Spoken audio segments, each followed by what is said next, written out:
Yo, yo, yo, yo, what up, what up, what up? My bad, y'all. I was on a a business call. I had to take care of some things. What up, what up, what up? Y'all know the vibes, y'all know what it is. We are here ready for the cookout. What's going on, Jakes and Hales? What up, Hatter? I see you, my guy. We got one of our guests in here already, ready to go, right? Supposed to start at 4 p.m. You know how I do. If you haven't retweeted the room out already, please take a second to retweet the room out. Let everybody know. We will be getting started here a little bit shortly. But what up? What up? What up, Jakes? What up? What up? You tired? You tired? You was up last night? Up late last night at the pool party? Pretty much. Nah, your ass was sleeping. What you talking about? Nah, I was up. No, we need to figure out. We need to figure out something else. There is. I'm not. No, this is supposed to be the pool party. You and X supposed to be taking majority control over that, and y'all motherfuckers sleeping. Out of here with that. Oh, what Mm. time? When he went to sleep. I heard He y'all. was actually asleep when I woke up. Yeah, he He's ate an just edible. waiting for He me. fucked himself up. He ate an edible and was like, "Nah, I'm here. What's up, Tugo? I'm right here, Tugo." That's what he sounded like. um, yeah. What up, Hales? Yeah, I was talking. Well, it's good to know that these calls are, they're going back, getting listened to. Somebody tapped in last night because of the conversation we were having last night, and they wanted to talk about some things and try to arrange some things for a different type of conversation. So that's what's up. All right, that's cool. We like different conversations. They're so much fun. Right, like, so and I mean, that's what I keep trying to tell people, this is what these calls are for, right? Like, especially the cookouts are the opportunity for the community to ask questions to projects and to stop asking these fucking easy questions, right? What's your total supply?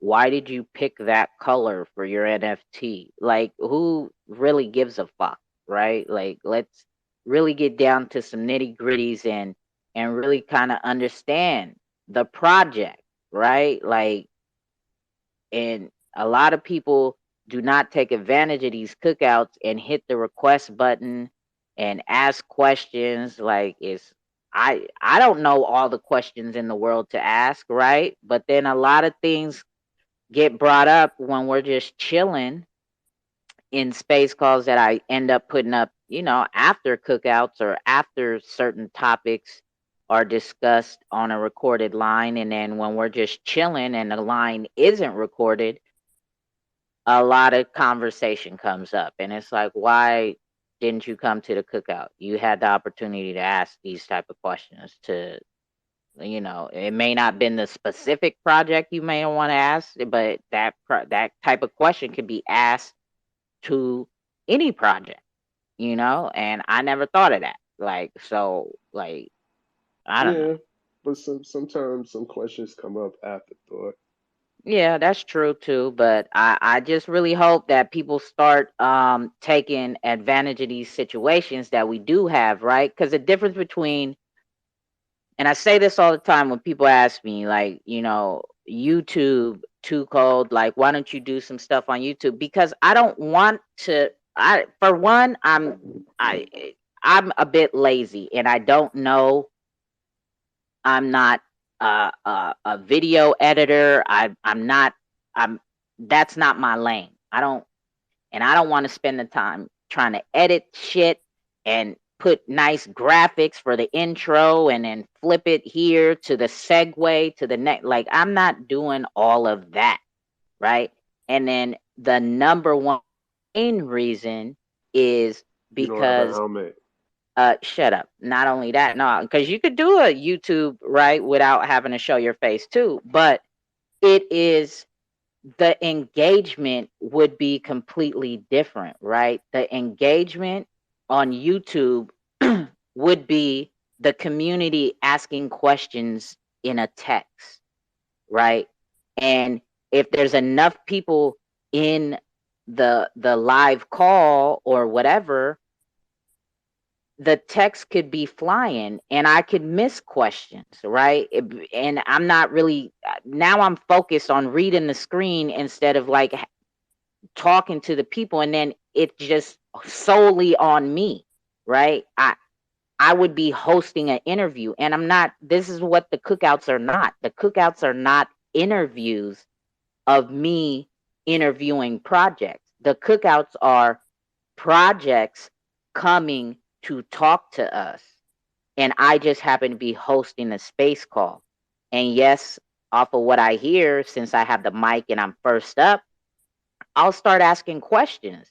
But I'm not here to interview projects. I'm here to learn more in depth about projects right along with everybody else and give everybody the same exact opportunity to get on the mic and ask their questions themselves, right? Like, a closed mouth don't get fed, and doing it on YouTube, there's no, the engagement is different, right? Like I like engaging with the community. I like sitting here conversating or joking around with y'all and having that energy feedback off of, right? Like, y'all bounce that energy off of me and we keep the fun and entertainment along with the learning. We do it all together, right? This isn't, I can't do these space calls the way that I do without any of you, right? There is no me if there is no you guys here. So a YouTube call would be completely different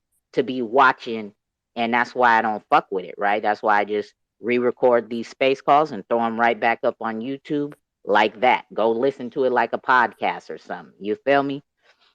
But I see that we have all three of our guests in here. We got Versex, we got uh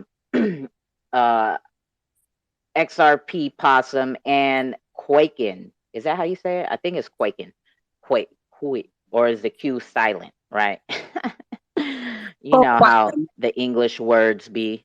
Say it again, Hales. It could be Qwaken. Quacken, Quack, Quaken. I see quack like a Waken. duck. I see Yeah. Waken, so that's why I'm like Quaken. Qwaken. Qwaken. Qwaken. Well, we'll find out when he gets up here on the mic. You feel me? But again, you guys, we are about to get started. Okay, we got all three of our guests in here. Y'all know the vibes. We will be having live trivia on the air as well, right? So I hope you guys did some of your research. Okay. Um, we have the Yeah. opportunity to ask these questions. Go ahead, Jake. No, I'm saying Dominic better ask some questions today. Okay, and so before we kick it off, right? Um, we will catch a vibe, get this energy turned up. You feel me? Let's get our guests up here on the mic, right? Y'all hit the request button so I can bring y'all up on the microphone, please. And we could get ready. And we're gonna start this out by catching a vibe, right? Getting us in the mood on this good old Sunday to be chilling at the cookout. You feel me?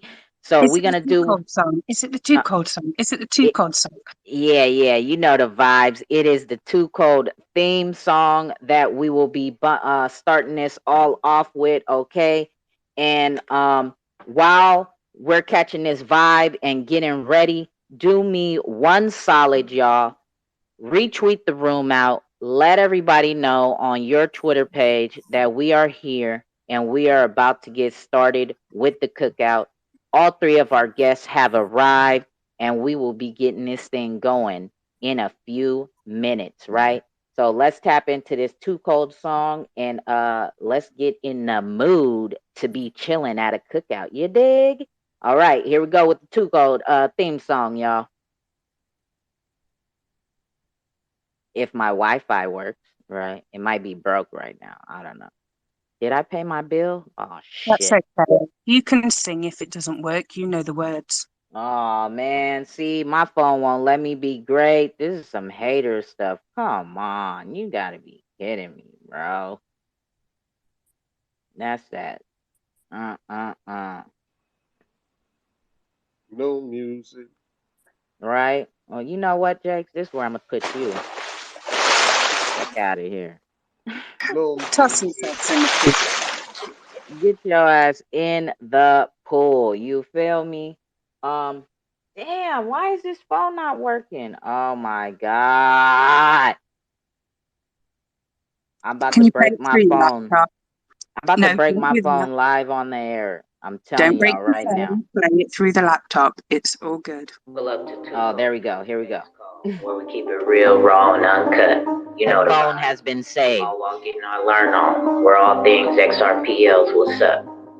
Triangular trap tsunami. I'm in my lane. So many people, they plotting my fall. I got the power to see through it all. Hurricane, up in my chain. Baby on point when I walk through the mall. If I'm the hero, I'll answer the call. People change, you wanna change? I stay the same. I got the whole team lit. Everybody asking where I'm at. Even when it rain, I stay the same. Still like the feeling when I get it fit. Ain't fuck with the bullshit, I keep it legit. It started on Twitter, my crypto vision. Saw this XR Doge, I was like, what is it? Saw 2Cold's space at the top, I was like, let's get it.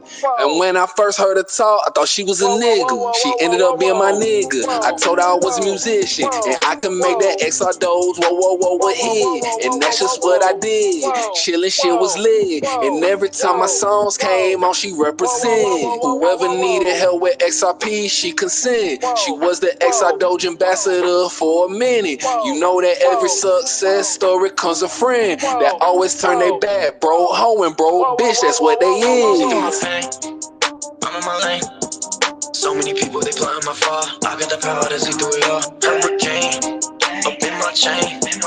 Baby on point when I walk through the mall. If I'm the hero, I'll answer the call. People change, you wanna change? I stay the same. I got the whole team lit. Everybody asking where I'm at. Even when it rain, I stay the same.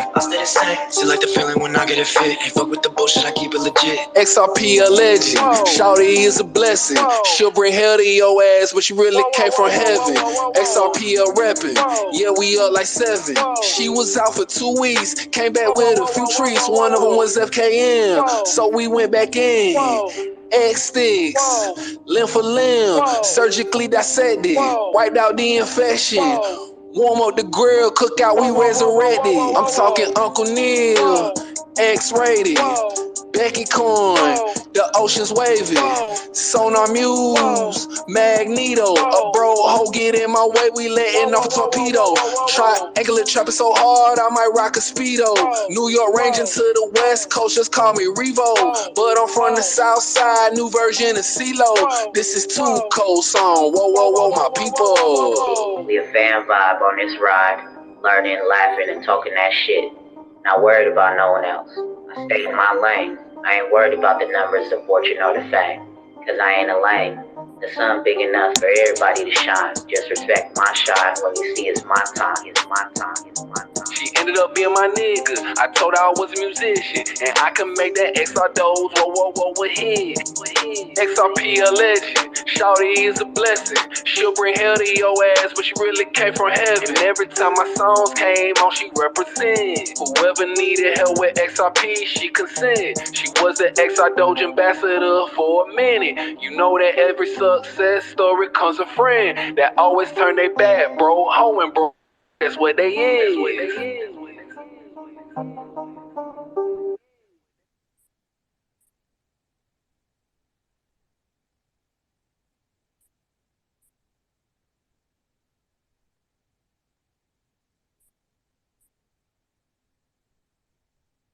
All right. You feel me? Y'all know how we do what we does when we get this cookout started. You know what I'm saying? So say what? Say what? Who said what? Who say Oh, when? sorry, I had my mic on again. Hot um, mic. hot mic. All right, y'all. We have our guests here. Our all three of our guests, right? We got Verse X's today. We got XRPO, XRP Possum, and Qwaken. Right? Is that right? Qwaken, Quack. Hi, 2Cold. Thank you for the opportunity to come here with you. The name is Qwaken NFTs. Qwaken. Okay, there we go. So two separate syllables, basically. Exactly. Qwaken. It Let's comes go. from the quantum awakening. There we go. Thank you for the definition. Appreciate it very, very much, my guy. Ooh, that's So, deep. say what, Jakes? I said that's deep. That's deep, huh?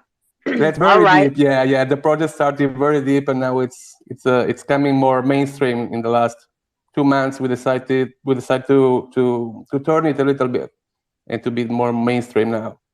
All At the beginning, right. we were just against the system and very, very speaking the truth, and wasn't so helpful for the business. So we decided to turn it a little more mainstream, so we can collaborate with more other projects, etc. First of all, I want to present myself. Thank you for the opportunity to present my project as well. I'm Phil. Nice to meet you guys. And I'm No the Hi, project Phil. problem. manager. Thank you. I'm the project manager of the Qwaken project. I'm Italian, so sorry for my English. It's not so perfect. And with me is gonna come Canela, Diego Canela. He is our PR. He is from Texas, so he can manage a better conversation with you, I believe. If you have any question, my review, what I can say about the project, we are the first NFT backed clothing company on the Sologenic chain, and we are open for collabs with any project on the Xrpl. We are already in talk with many projects, we collaborated already with the Xrp, for example. I don't know if you know them. Who did you say? Expector? Xpepe, XP Pepe, Oh, Pepe, Ex Pepe. Xpepe. Yes. Sorry, Yes. yeah. Yeah, we collaborated with them with the giveaway. They are great guys. I collaborated directly with Link, Xpepe Link, and he's a great guy. They help us a lot in the beginning. Hello, guys. My Okay, name's okay. Diego. I was just introduced by Philip. So Hi, Canela. I'm gonna be the one dealing with public relationships in Texas, and from here forward, actually, if any of you guys are going to the Expoverse in LA, I'm gonna be I'm so we're gonna be picking up and learning about anything of everything there is new and coming up on the news from Sologenic and everything that there is to know about the market. This is gonna be one of the first that we are introduced. So we're really excited to be the first and to actually expose ourselves first here with you guys. Thank you for the opportunity. Yeah, no problem at all. So thank you for that, Q Wake.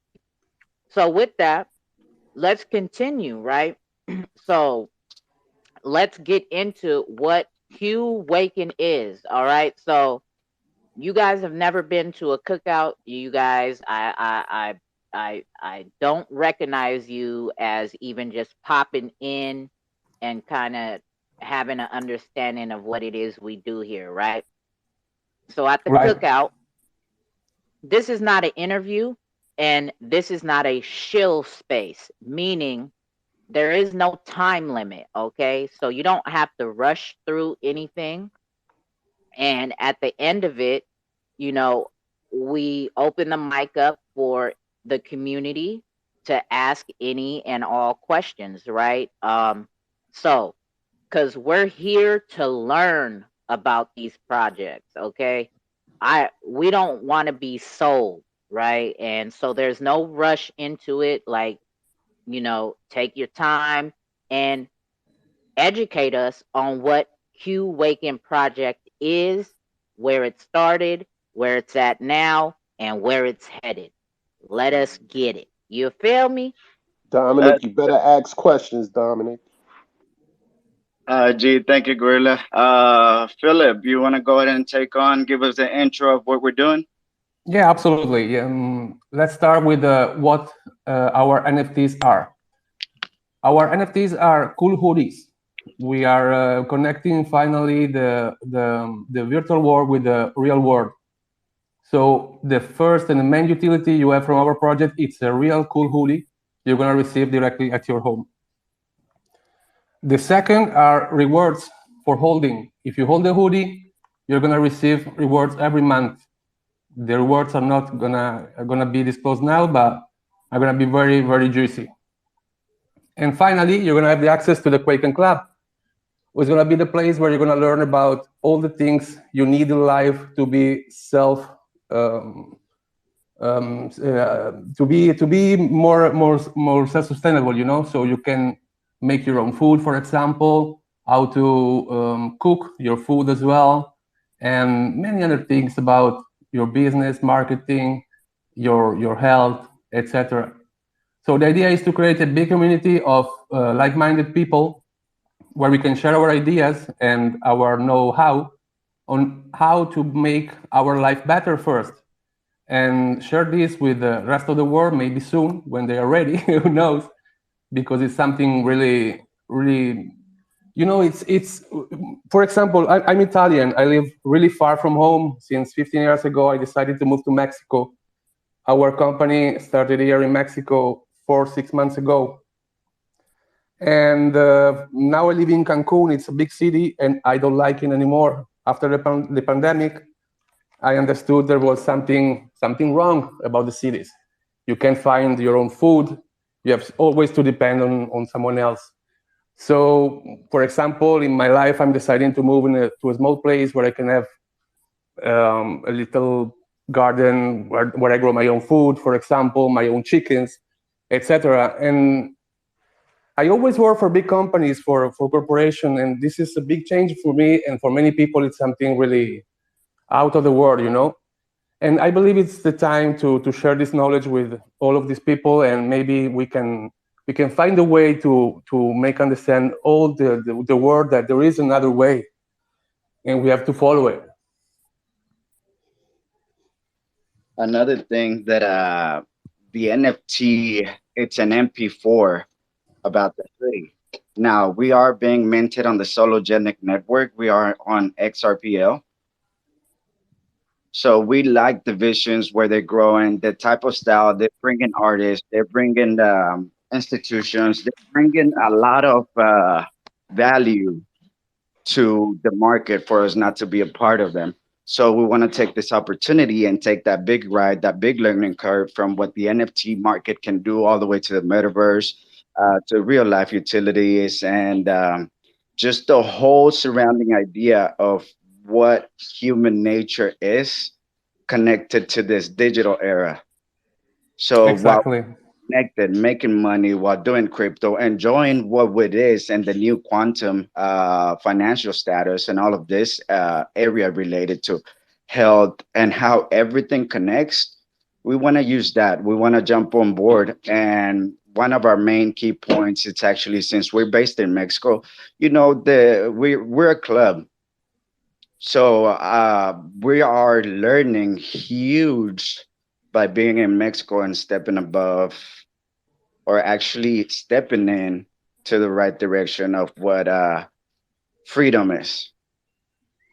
So we Exactly. want to teach Exactly. the Hispanic community on what the market can do for us, how it's been for somebody who has money in the United States and Italy and in the Arab countries, and how so many people in Hispanic villages are still lacking hunger. They're still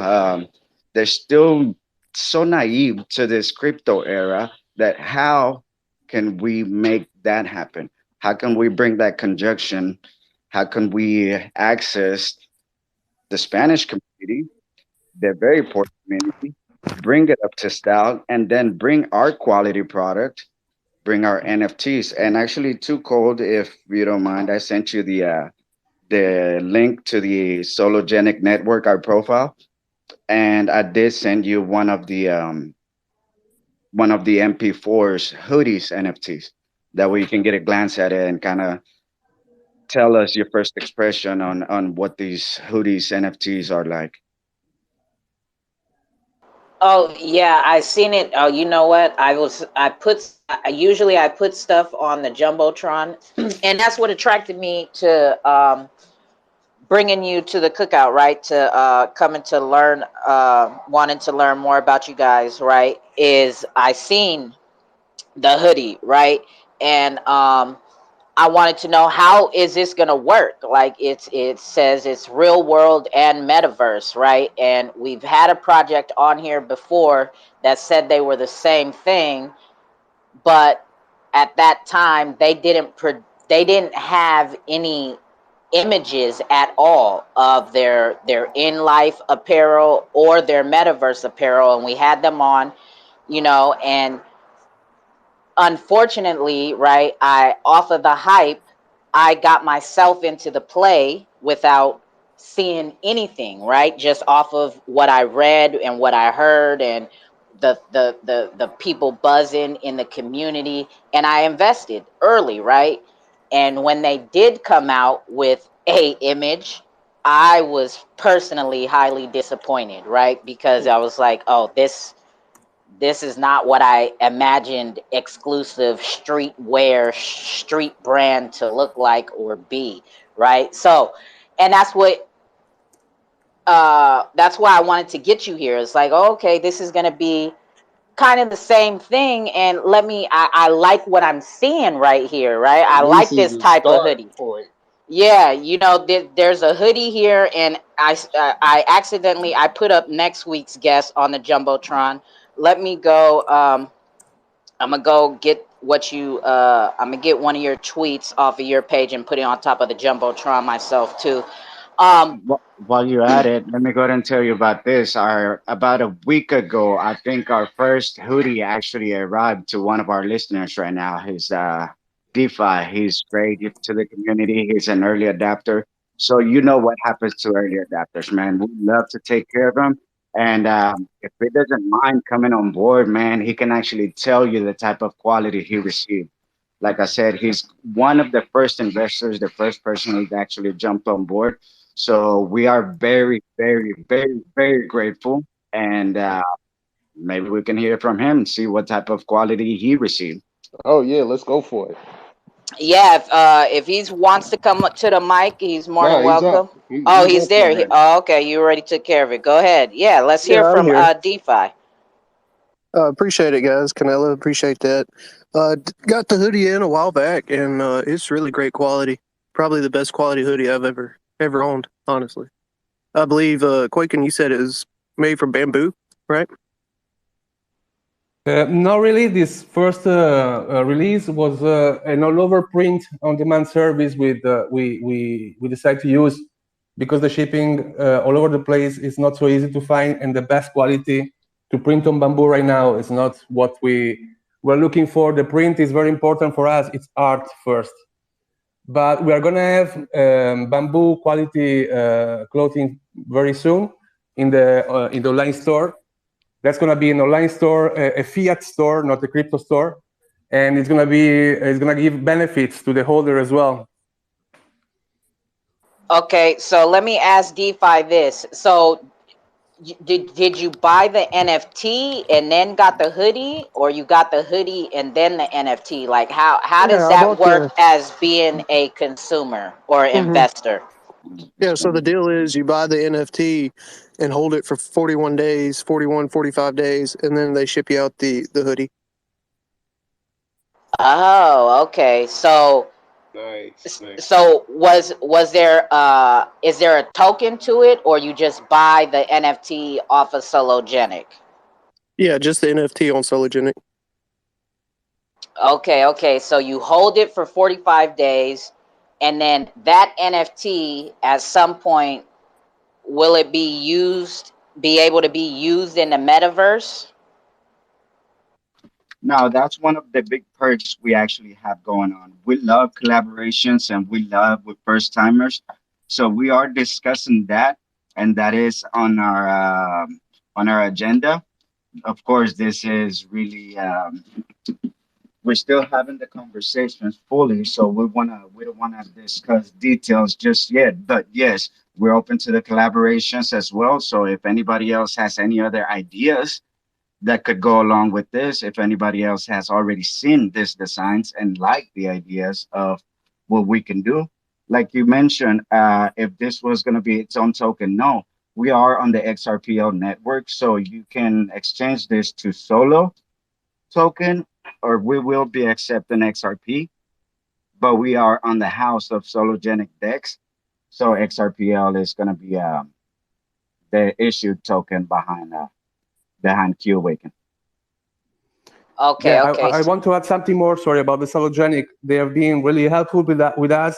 I really like to work aside with so many professional people. I love the Salogenic vibes, and the Solo Nation community has been really helpful, and but they support us a lot.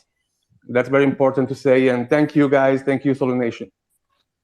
Okay, since you're on solo and your NFTs are already out there, can you so the NFTs you have out right now are XLS 14 NFTs.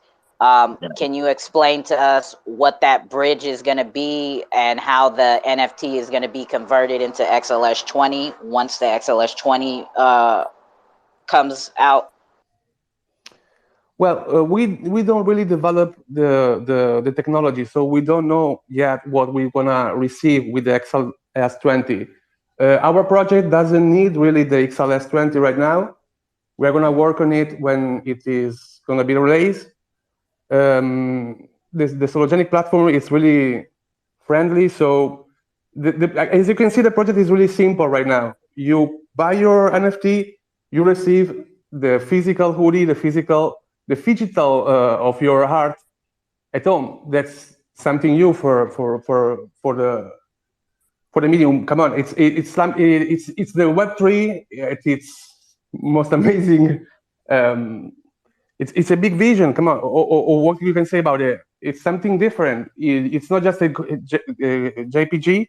It's not just music. It's something real, something you can touch, something you can feel, something you can wear.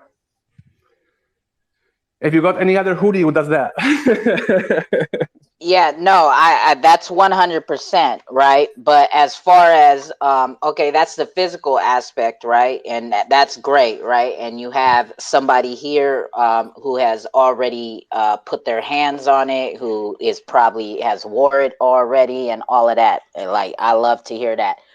So the reason I ask about the NFT, right, is because that's the space we're in. Seconds, plug this in. That's the space we're in, right? Is the NFT space. And so in order to get the hoodie, you have to purchase the NFT. Excuse me. Now with that NFF, so the reason why I ask about the XLS 20 is because the XLS 14 is a deprecated it's a deprecated protocol, right? That was not suggested to be used. And upon a lot of discussions in these space calls that we have here on my page, when it's not even the cookout and we're just really as a community talking amongst each other, that a lot of people feel that the XLS 14 is not a true NFT and that it is just a JPEG that is not of real value. So that's why I ask, like, what would happen with your NFT if it's bought on this deprecated protocol and it needs to be switched to XLS 14. I mean XLS 20, right? Coming from XLS 14 to XLS 20, like what is going to happen to the consumer's Not NFT? not knowing what the outcome or how that merge is actually going to work, I think we ought to respect our early adapters onto what that shift is going to do for us. But I think one of the perks we have, or one of the benefits it's actually given us to get that real use behind the utility to real life and the metaverse. So we're right in the middle. But we are looking to adapt to the needs XLS 20 is going to ask or provide from for us and from us. So yes, we would like to respect and of course our all the early adapters until XLS 20 comes. Um, we're gonna work something out on the roadmap, but we are gonna be able to transfer it over. So we are gonna be working out towards that direction. Just focused on what it is right now. Okay, okay. There, I had a question for DeFi, but he left. Oh, is he still in the room? He, Yeah, he's he still was in. very sick. He told me before he wasn't feeling very well in this Oh, morning, okay. but he came just to say hello. I do too have a question, DeFi. I mean, have you worn the actual hoodie? Was it a size true to fit? Have you washed it? I Yeah, don't that know, the hoodie, yeah, the my print to it. yeah. Yeah, that was the line of my question. Like, was was it was it customized for you? The hoodie, no, it came exactly what the NFT pictured.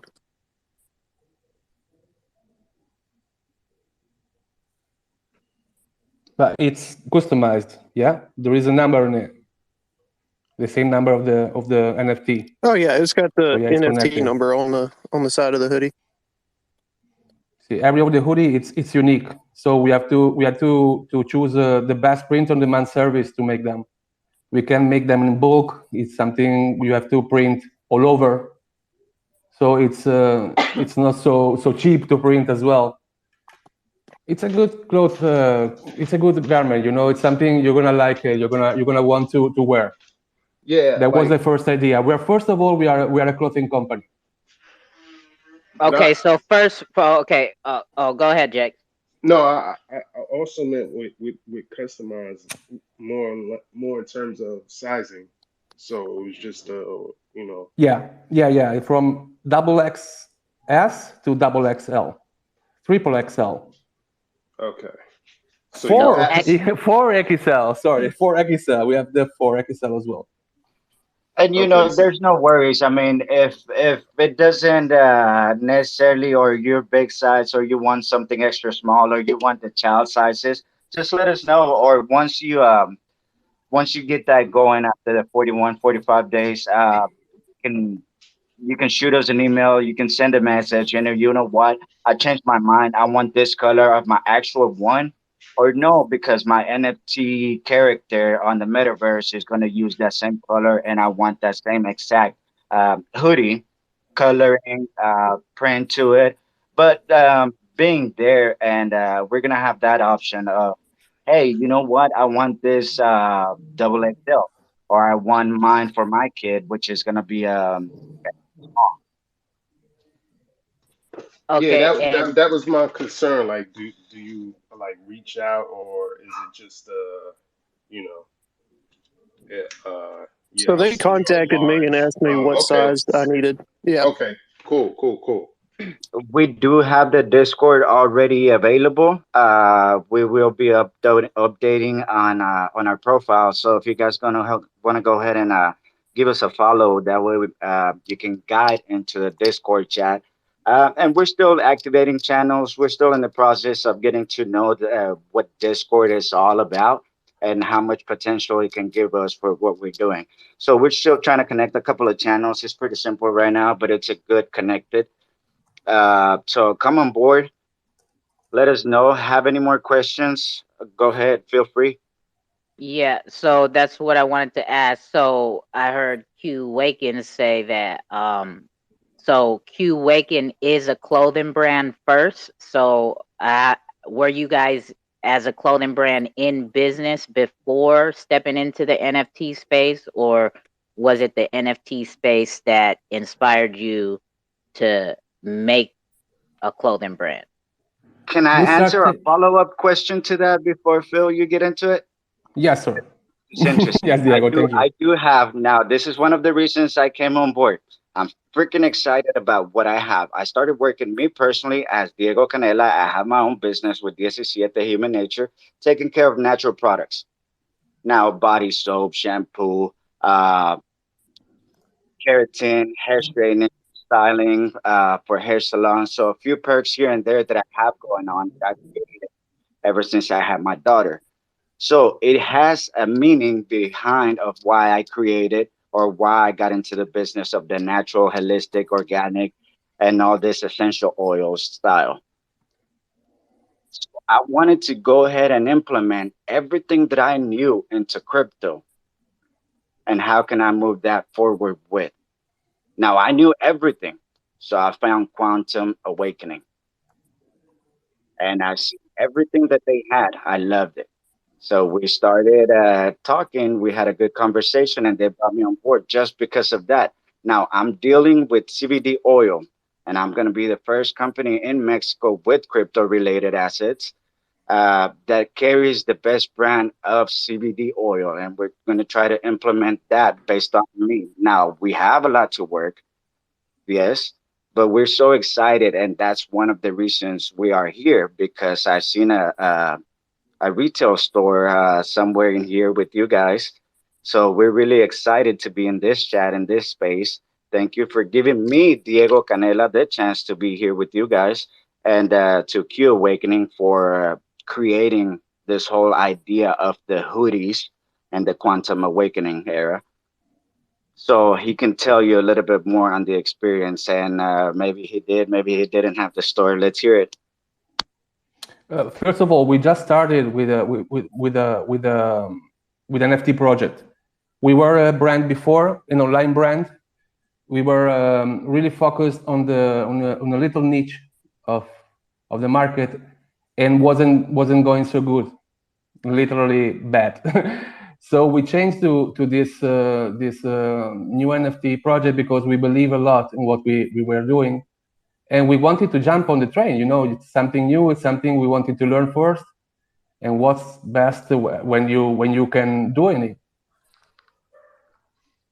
So yeah, we were a brand before, an online brand, but we turned to NFTs, and we now have because we know the quality we're offering, so we're not scared about that.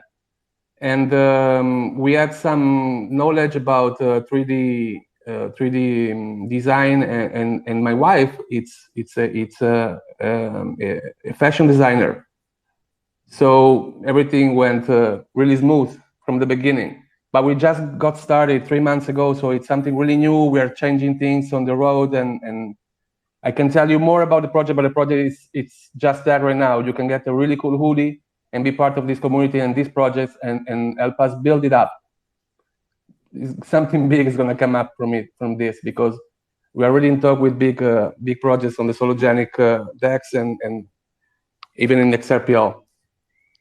Okay, and with that, so you're saying are you the fashion designer? No, my wife, Oh, Zule. oh, okay. She's So not and here then today. She speaks English as well, but she's shinier than me. I'm shiny as well, but yeah, she's not here okay, today. all right, and then so from the online store to NFTs, so is Qwaken, is it a registered business? No, it's a club. It's a registered club in Mexico. The laws here are a little bit different. So it's Wait, did you say it's a registered club? you don't have to register literally here in Mexico, but yeah, we are present here in Mexico. I pay taxes here. It's on my name. Okay. It's a personal business. You can manage it like this in Mexico, and I manage it like it's a club. So, Okay. for example, the hoodie we send are literally gift from us. They're not taxable. Okay. And with that, are you guys docs and all of that or no? Docs? Sorry, I don't understand. So in the NFT space, docs means like have you guys put out like your personal information as far as your name and not your home address or nothing like that. But so Is Just that doc, the me. roadmap you're referring to? Is that well, white paper?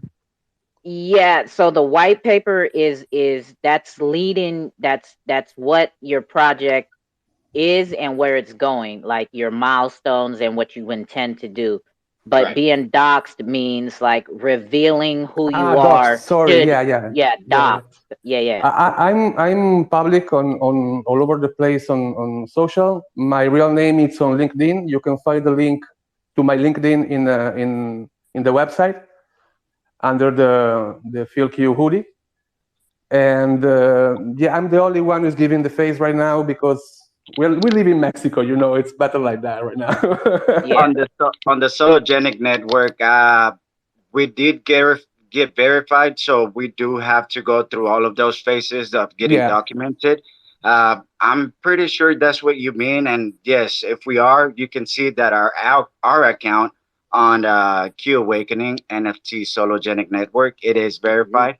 Yeah, So no, no. What is I don't like, me personally, I don't give a fuck about a project right, being verified on right. Sologenic. As a matter, I'm blocked from Sologenic's page has blocked me because I ask real questions, and I like there's certain things that should be addressed as a leading platform and whatever. Anyways, that's a whole different story. But yeah, I don't being verified on Sologenic doesn't mean nothing. Like you expose yourself to them, right? So that doesn't mean nothing to us out here because I can't even follow what Sologenic is doing as a project because I'm blocked from their page. And I have Sologenic. I'm an investor and I can't even see what they're fucking doing because they blocked me from their page. But whatever. But yeah, so being doxxed as far as to the public, which okay, you've already stated it is on your it's on the website, so you are doxxed and you are reachable. Um Yeah, and so yeah. and very important, we are sending these hoodies all over the place, all over the world. We are using a print on demand service, so I'm registered as in this service as well, and everything is really transparent in the Discord. You can find all the information. There is a support. Uh, um, there is a person who does the support for us. Her name is Tanya as well, and she helped the customers to find their sizes, etc. So we are already working. We are already moving these hoodies, and literally there is nothing more we can say about Sologenic and XLS 14 right now. We are waiting for the news about XLS 20. We hope the changes are going to be good for the company. If not, we're going to move to another chain. Who knows? Okay, so that was going to be a question for right there. You kind of just segue into it for me.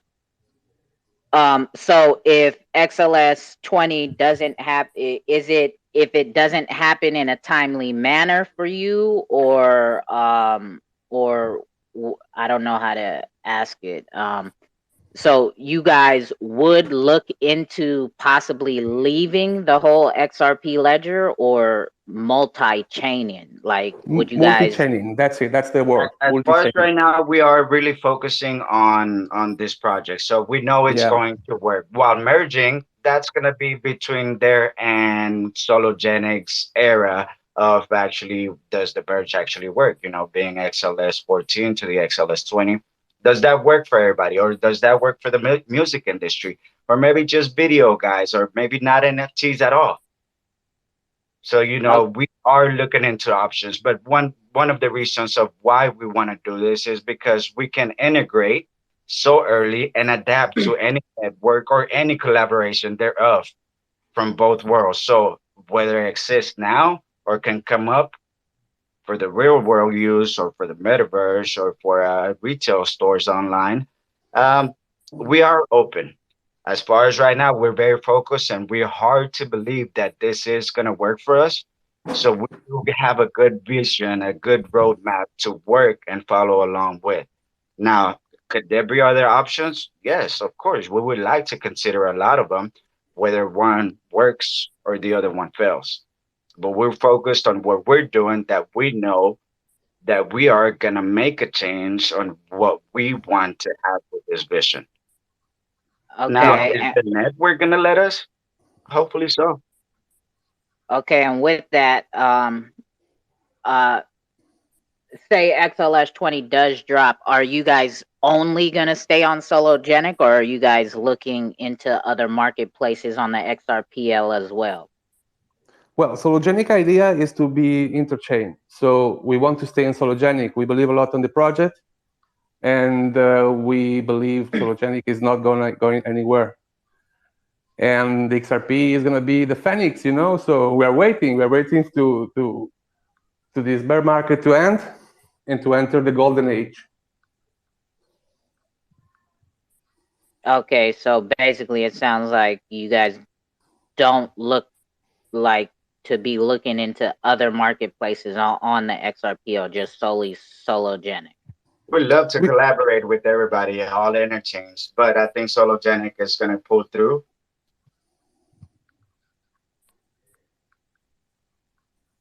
Do you guys know? I'm just saying, do you guys know that there are other marketplaces on the XRPL? Yeah, absolutely. Okay. We were supposed to launch on OpenSea. Can you believe that? Well, you know, glad you didn't, right? Glad No, you found absolutely. your way I to love the XRPL community. Glad you guys found your way here. Anybody down there got any questions for Qwaken? Qwaken, right? I think I'm good. As far as that goes, or dang, I had a question. The metaverse. I think I slightly got distracted. How is the metaverse gonna work? Are you guys building your metaverse? Is it the apparel gonna be available for any avatar, right? Like that we buy, that we could put on our avatars, that we step into any metaverse? Like how is that gonna work? That's the idea. We are looking to put our stores on every metaverse on the XRPL. We don't know yet which one will be the first one, but for example, today I've seen your ad of this space, and I see we have Versax VR. Am I right? Yeah. Yeah. And I would like to think they talk with could them host because, it. yeah, I think we could talk with them about the idea we have in about our stores in the metaverse, and maybe, who knows, making a collab and start to build our project with them as well. Oh, please trust and believe. A lot of magic happens here at the the 2Code XRPL cookouts, right? A lot of projects end up collabing behind the scenes.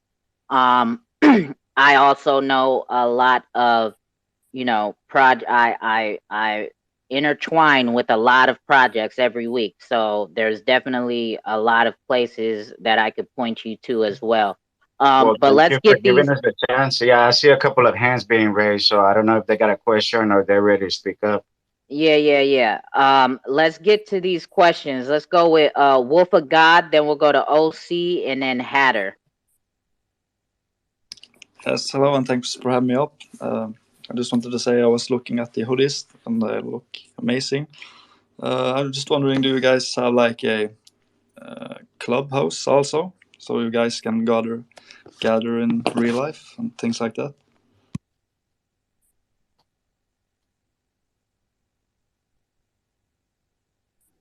Sorry, can you please your question, or Canela, have you listened to answer, please? I'm just wondering if you guys had like a real life clubhouse for the guys to gather in.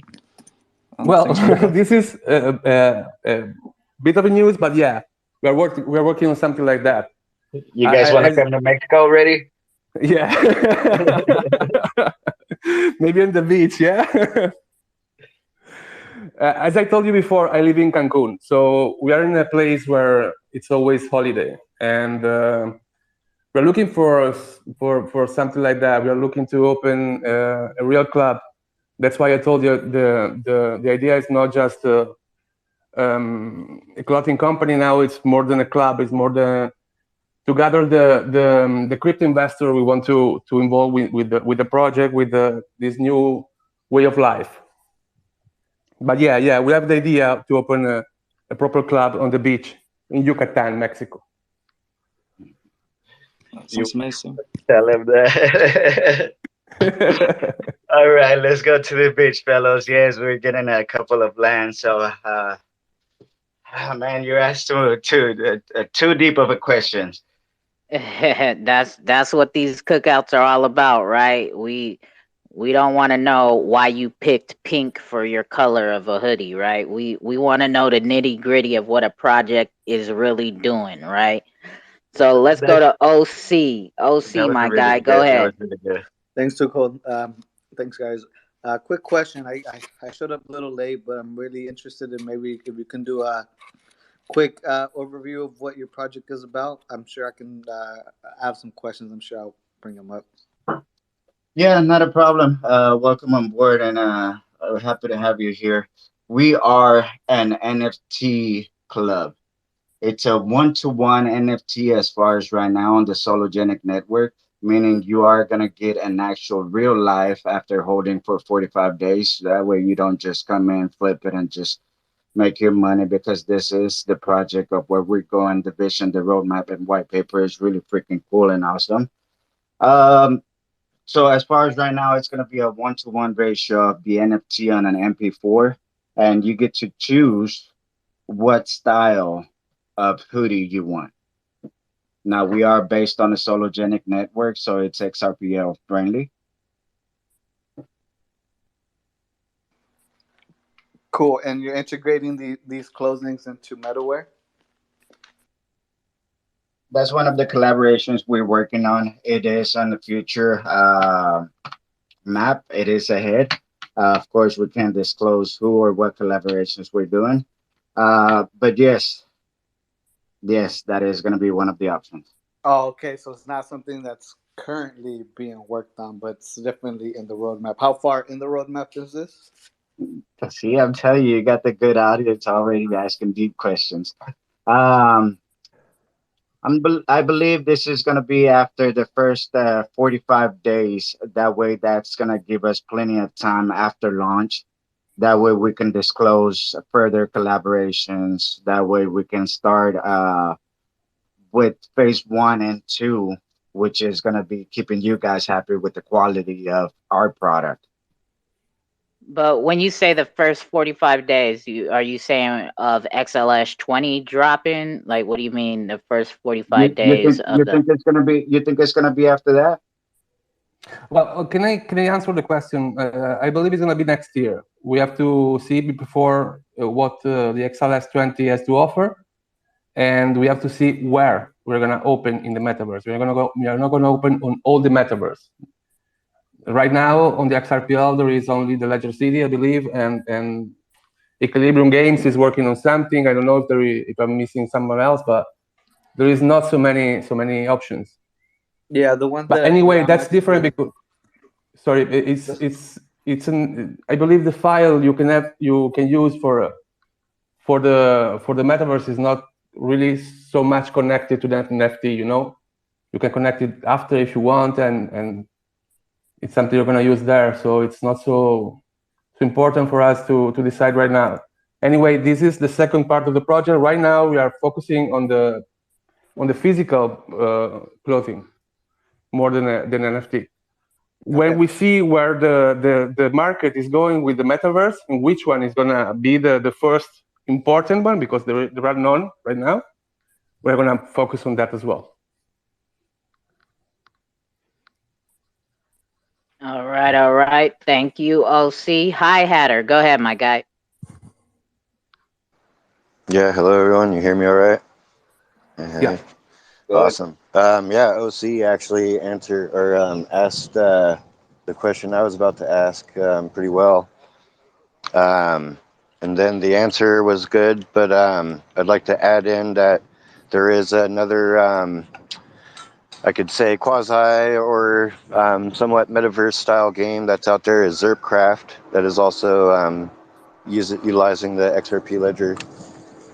And yeah, no, one thing I know for sure is I've been burned many times in projects that have promised metaverse aspects, and me not being very knowledgeable in the system, thinking that they've already had things going and the games are built or the coding was built, but now knowing we're so early that really, yeah, it's going to be some time until it's fully like implemented and available to the majority of the public, easily to utilize, like Web3 metaverse games. Um, yeah, no, I'm happy with the answer you gave, but it does kind of sound like you don't really know exactly where you're going to be implementing into the metaverse yet. And Exactly. That's my point. That was my point. We don't know where this is going really, but we know you want to show your hoodie in real life. yeah, I think you're And probably that's going to know by the end of the call. that's amazing to hear, man. but yeah, no, I appreciate that you guys are honest about that, because a lot of different projects were just like, oh, we have and well, like the NDA thing is like it won't doesn't make quite sense to me when there's other projects that are actually like fully disclosing, like, hey, this is the we have a few different metaverses that we're looking into and possibly using this one. We're already using this one because it's like somewhat implemented, say like Xrpcraft or something, not sure, but and Well, we yeah, believe or the future is interchain. That's what Sologenic as well is about, interchain.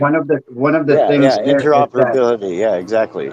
Okay, one of the okay, things there is But hold on, guys, because when five people talk, it doesn't it sounds like all right. So we get one at a time, guys. so yeah, I was just in say your white paper, your website, or your description of your project, that should be fully transparent so people can understand that you are still in the process of even finding the right metaverse to utilize and stuff, and not just being like, oh, we're going to be a metaverse project as well, because Exactly. it would be very helpful for your community and clarity and stuff. But We are very I love the transparent. aspect. Yeah, I love the aspect of the physical and digital and how you guys are doing it. That's awesome. Um, even the early utilization of Sologenics in the 14D, when it comes to just straight art, that really should not have a lot of problem. Hopefully, well, like, yeah, 2Cold has been saying, a lot of us do wonder what will be the bridge aspect for the new coding when that's implemented. But I could imagine we're just so early and the code's still being built, and we can just hope for the best, and there will be an easy,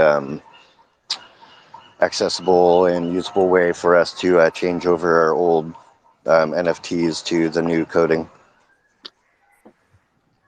But it would be great to hear from these projects that are utilizing the 14D on what they're doing and the information they're gaining on how to do that. Good luck with that, Hatter. no, yeah, that would be great if I'll anybody else keep has had trying. any experience.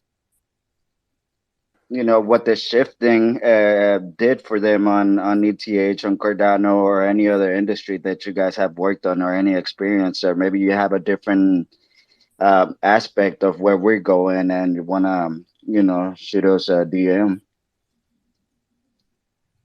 Oh, I'm sure you will be getting DMs after this cookout.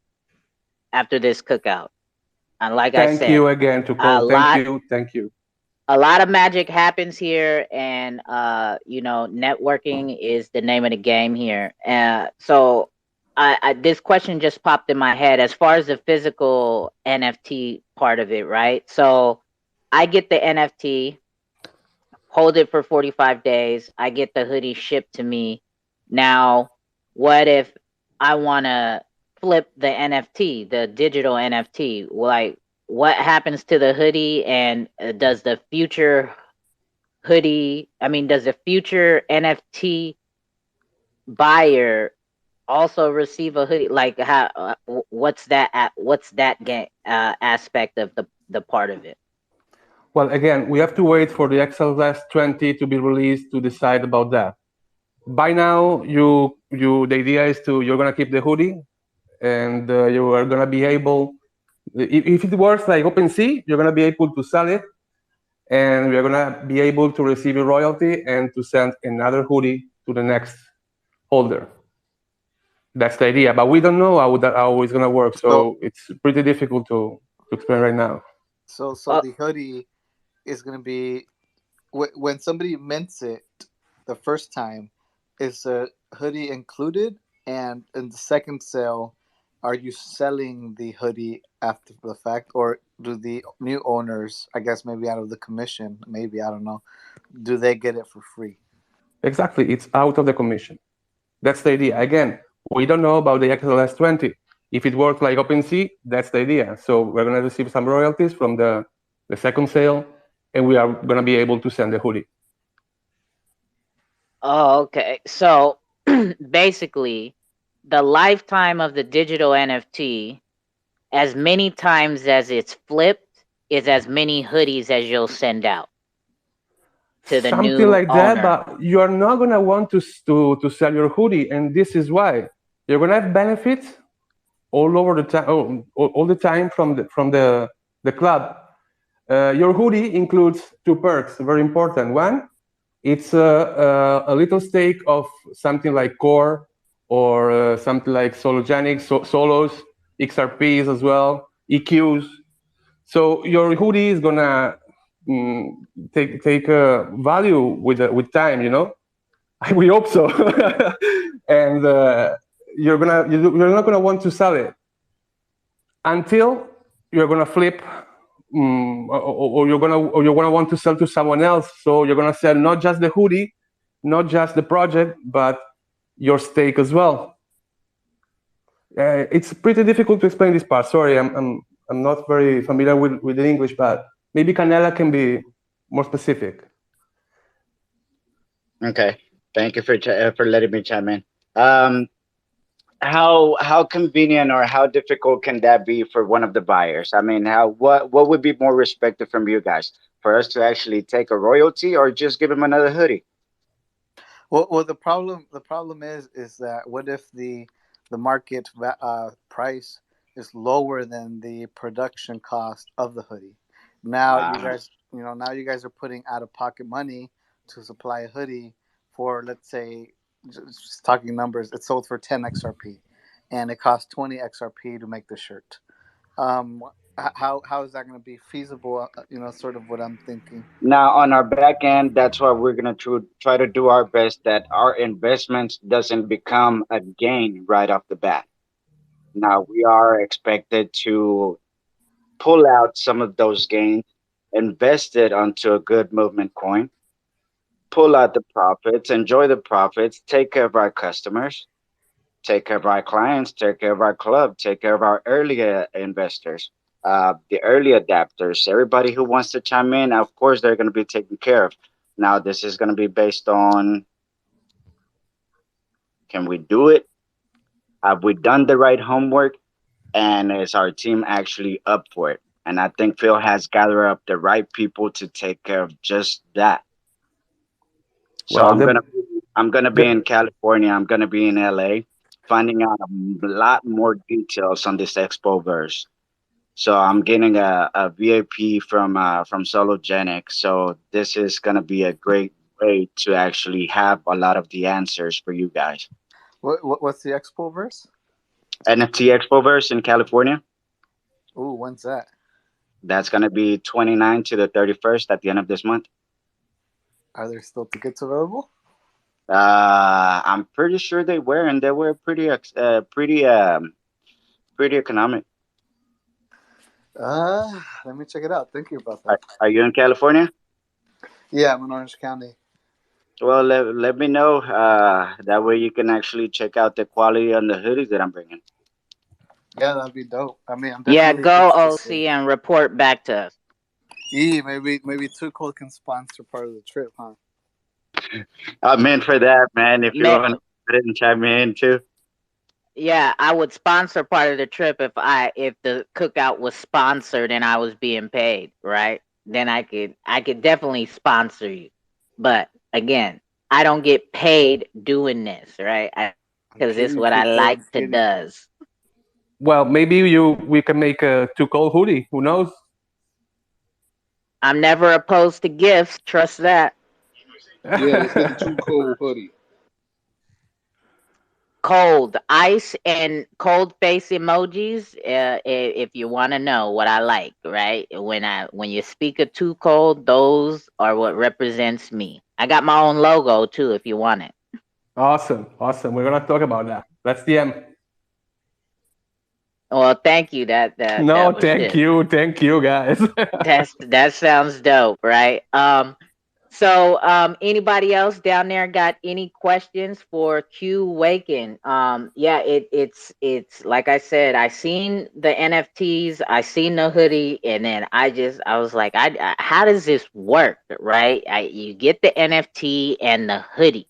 So now that I know, you guys also know, right? And the people who are gonna go listen to this call afterwards, they're gonna know as well.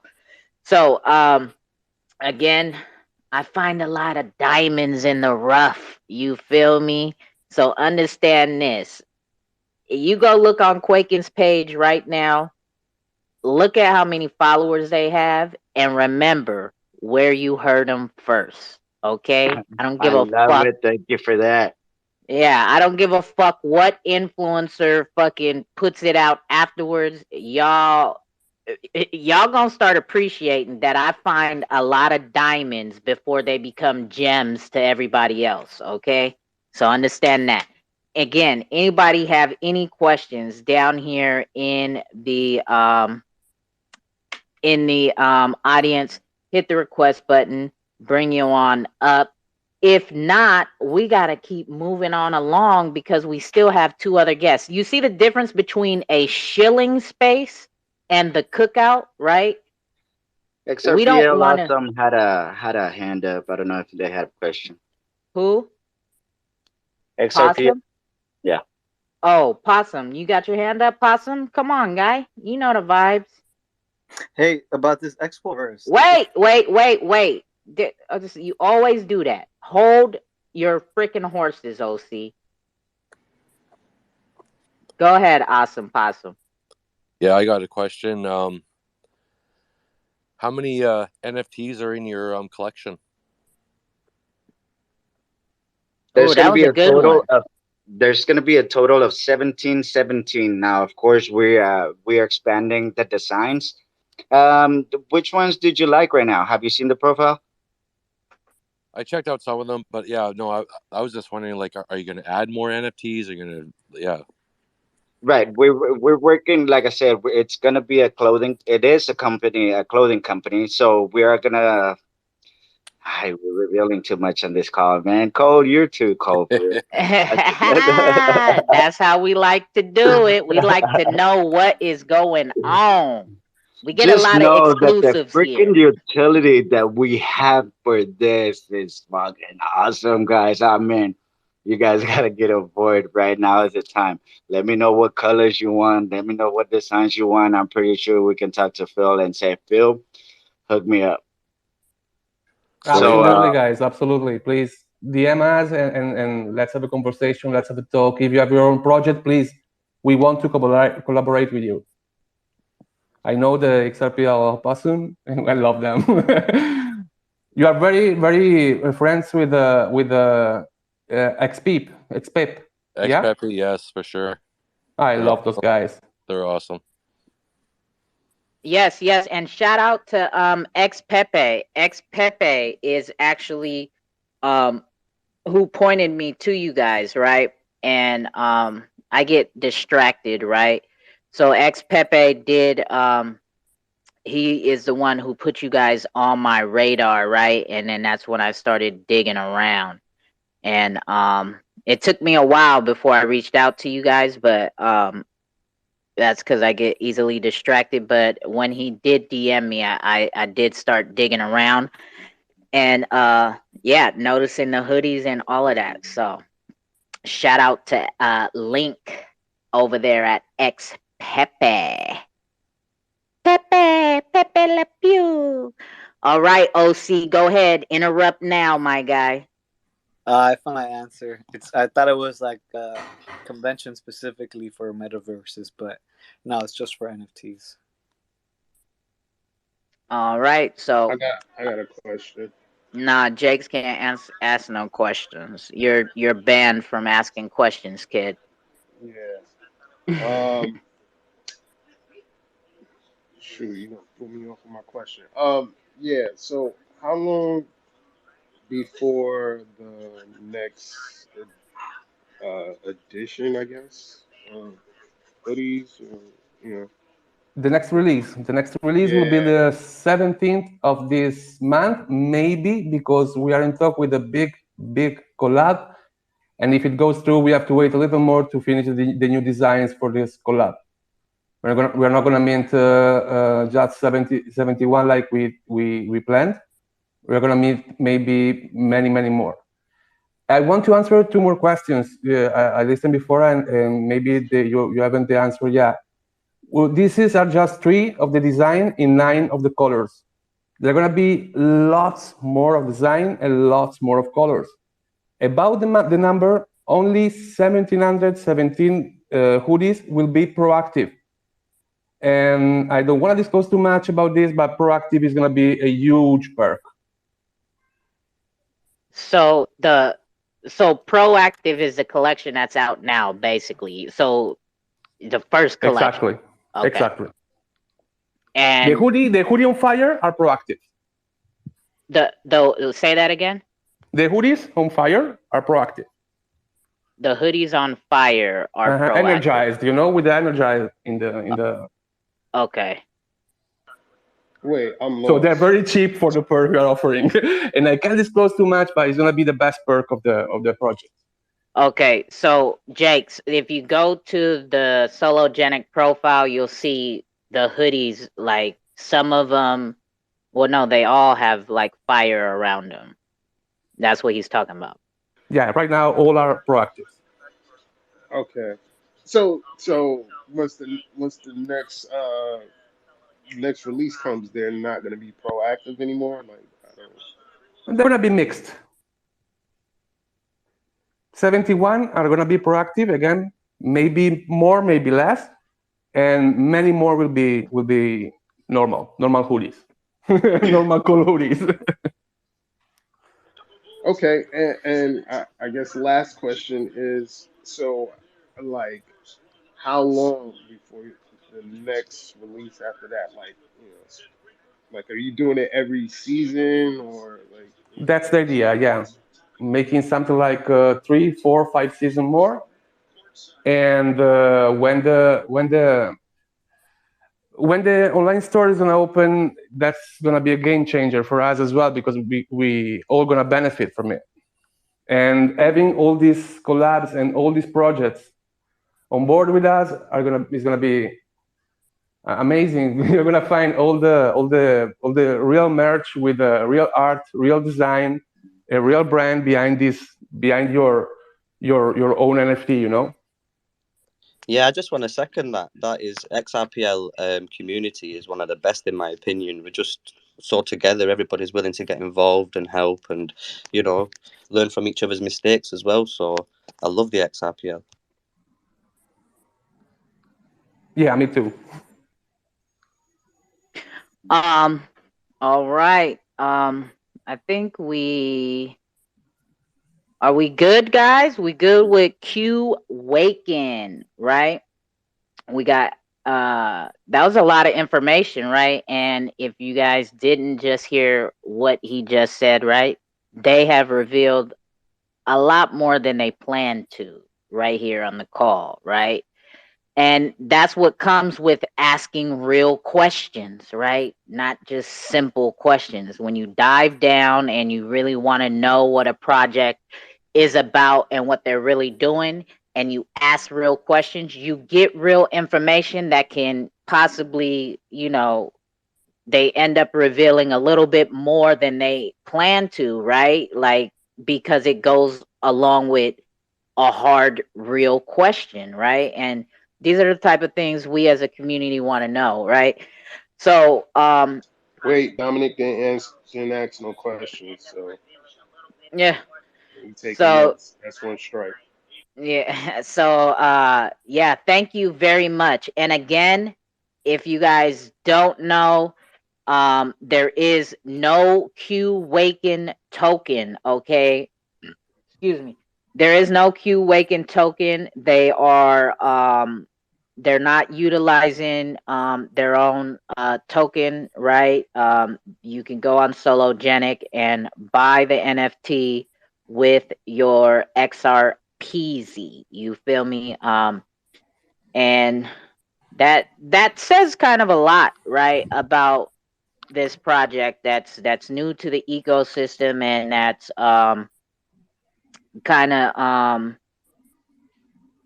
new as far as just being a project, right? That they didn't come into the XRPL trying to instantly draw attention and grab, right, hype off of their quote unquote coin, like we've seen, been seeing on the XRPL. And I say all that to say this. Rippleton, we were in here talking last night at the pool party, and just how there's just so many coins on the XRPL that if you don't need your own coin, projects shouldn't be launching them. And this is a perfect example, right? Qwaken doesn't need their own coin. They are able to use XRP for what they're doing, and they're using that, and they're not trying to take advantage of the ledger and the community by launching their own coin and building all this fake hype and this and that, free airdrop, this, that, and da da da da, right? So that's a good check mark in my book for me personally. So thank you for that, Qwaken. We loved having you. Thank you. Um, We're gonna stay. We're gonna listen. We're gonna hear about the Vertex. oh yeah, yeah, yeah, That's what's definitely, up. definitely. This is what we do, right? Every single Sunday, projects are invited to the cookout to come vibe with us and hang out on a Sunday and tell us about their project, right? So understand the difference between going to a room, which is where you're to be sold, right? Quick 3 to 5 minute presentation on to the next project. Don't get to really answer questions, and the community doesn't really get to ask a lot of questions, right? Like, there's no time limit here. That's why these cookouts last for hours, is because we're here chilling, learning all together about these projects. And we want to thank you for your time. And since there is no more questions coming this way, let us go on ahead and go. Okay. Do I need a break? Y'all need a break? Do we feel like we've been talking for too long a little bit? Yeah, we can go to a break. We We don't go do to a, breaks. huh? We don't do breaks. We don't do breaks. Yeah, but so you just be chilling at a cookout and you don't be kicking it for you just like You just don't be, listen to no music? yeah, you don't be I'm only kidding. vibing, you We need feel to play me? you good song again. That was cool, that song. Oh If there was yeah? XRPL Grammys, you guys would be You, winning. you like that song? So that was by our boys Lemmy and Kamikaze on the top of the Jumbotron. You can get to their page as well. But also, in case you didn't know, there will be giveaways for live trivia that we will be having. Versex and XRP Possum are sponsoring giveaways today. So I suggest y'all do a little bit of homework if you haven't already. If you want to participate and win these coins, you're going to have to answer trivia questions live on the air. And on top of those sponsored coins, all the winners will also be receiving 2Cold coin on top of it. I don't shill my coin too much because I'm not ready to do what it is that I want to do with it. But I do want to get it in real people's hands. So I give it away every cookout, every space call that I put up and do giveaways with, because this isn't the only call that I do. I also give away 2Cold coin. And if you want to learn more about what 2Cold coin is, the link tree is in my bio about what 2Cold coin is. And then at any time you can ask me. I just don't like to focus the cookouts on it. But I want y'all to kind of get a vibe of what 2Cold coin is. And guess what? Lemmy and Kamikaze wrote a song about it. You want to hear it? Well, guess what? Here it go. Let's go. 2Cold coin in the house. This 2Cold raw and uncut. You know the vibes. For now, the 2Cold XRPL Cookout presents the Thursday XRPL Wake and Bake vibes and the Sunday XRPL Cookouts. But don't worry, because that's not all that's coming out. My coin too cold. If you know, you know. My coin too cold. If you know, you know. My coin too cold. If you know, you know. First fan token on the XRPL. Whoa, whoa. 3 followers to 4,000. That's what I call moving mountains. You can't sip none of this juice. The liquid is too cold from my fountain. What she's accomplished so astounding. Carolina Panther, keep pounding. My manager, biggest fan. I'm media man, oh Robert Townsend. My coin too cold. If you know, you know. My coin too cold. If you know, you know. My coin too cold. If you know, you know. First fan token on the XRPL. Hey, whoa, whoa. 2CD, you know how deep, coming in clean. I'm with the team. Do your own research and you will redeem. You'll get the cream. XRP cheese, schooling you all, so get your books out. Team so froze, so be on the lookout. Education's never been so cool now. When 2Cold be having the cookouts, we get the bags full with ice packs. That's 2Cold coin, stacking some racks. No cap, always come with the facts. Learning the spaces and just relax. Keeping it cold. That's too cold, got that new flow. Fan token and we about to blow. Keeping it hot like your hands on the stove. Yeah, and you can do what we do. Too cold and let me, yeah, that be the crew. And if too cold ain't doing your interview, then we don't really care about your interview. Haters be worried about what we gon' do. Do your own research and get an overview. Homie, this is really nothing. You do your research and you will never lose. My coin too cold. If you know, you know. My coin too cold. If you know, you know. My coin too cold. If you know, you know. First fan token on the XRPL. Whoa, whoa. You know the vibes, triangular trapping, you know that's a tide. Not talking about cleaning your clothes, 500K coins is in the supply. When have we lie? Hit the website and go catch a vibe. It's very nice, the birds is gonna fly. You might get a job because she is hiring. Don't get fired like Trump. Kurt Franklin, you might get stung. She don't care about professionalism. She'll curse you out if you want. Why you thinking that it's a stunt? That 2Cold coin gon' pump. And we'll be on Xrpl, hearing that XL limit bump. My coin too cold. If you know, you know. My coin too cold. If you know, you know. My coin too cold. If you know, you know. First fan token on the XRPL. Whoa, whoa. Instead of a Patreon sub, if you like what 2Cold does, get you some to show some support and love. Education is the key to grow the XRP Cookout. Reaching other social media streams is the 2Cold XRPL Cookout streams. You dig? You feel me? That is what 2Cold coin is about. And with that little musical break that we much needed, right? Because we had a lot of information given to us from Qwaken. You feel me? So let's carry that same energy along and let's get on with Versex, right? They were actually supposed to be first to talk because they picked the time today because they were the first projects to lock in the date. But it's all good. We ain't haters here. You feel me? We just roll with the punches and do what we does, how we do what we do when we do what we does. You dig? So Versex is in the building. I know that a lot of people have been waiting to hear from Versex as well as me. Their promos that they got going on right now on Twitter with the images and little sneak peeks of what it is they are bringing to the XRPL looks very, very interesting and enticing, right? They are going to be bringing, from what I understand, a metaverse to the XRPL. So, without further ado, let's get into it and hear from Verse Sex and see what it do. Go ahead, my guy. The mic is all yours.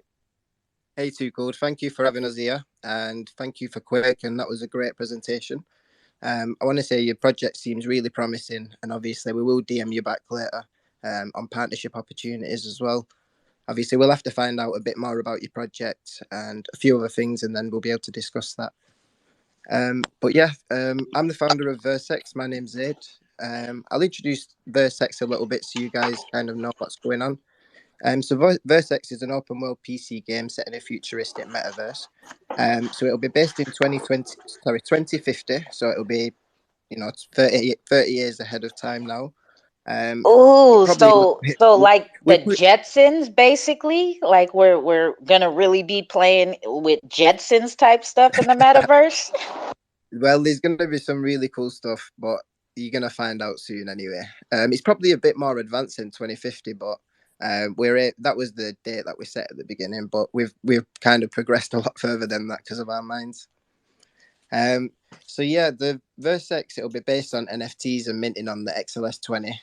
We're not going to be minting on XLS 14 due to obviously XLS 20 being more appropriate for NFTs, and we're not too sure if the merge would be something that's going to be feasible, especially with all the NFTs we're going to have to mint. So Versex obviously allow most items to be tokenizable, such as crafting items, weapons, and most things like property items in your inventory.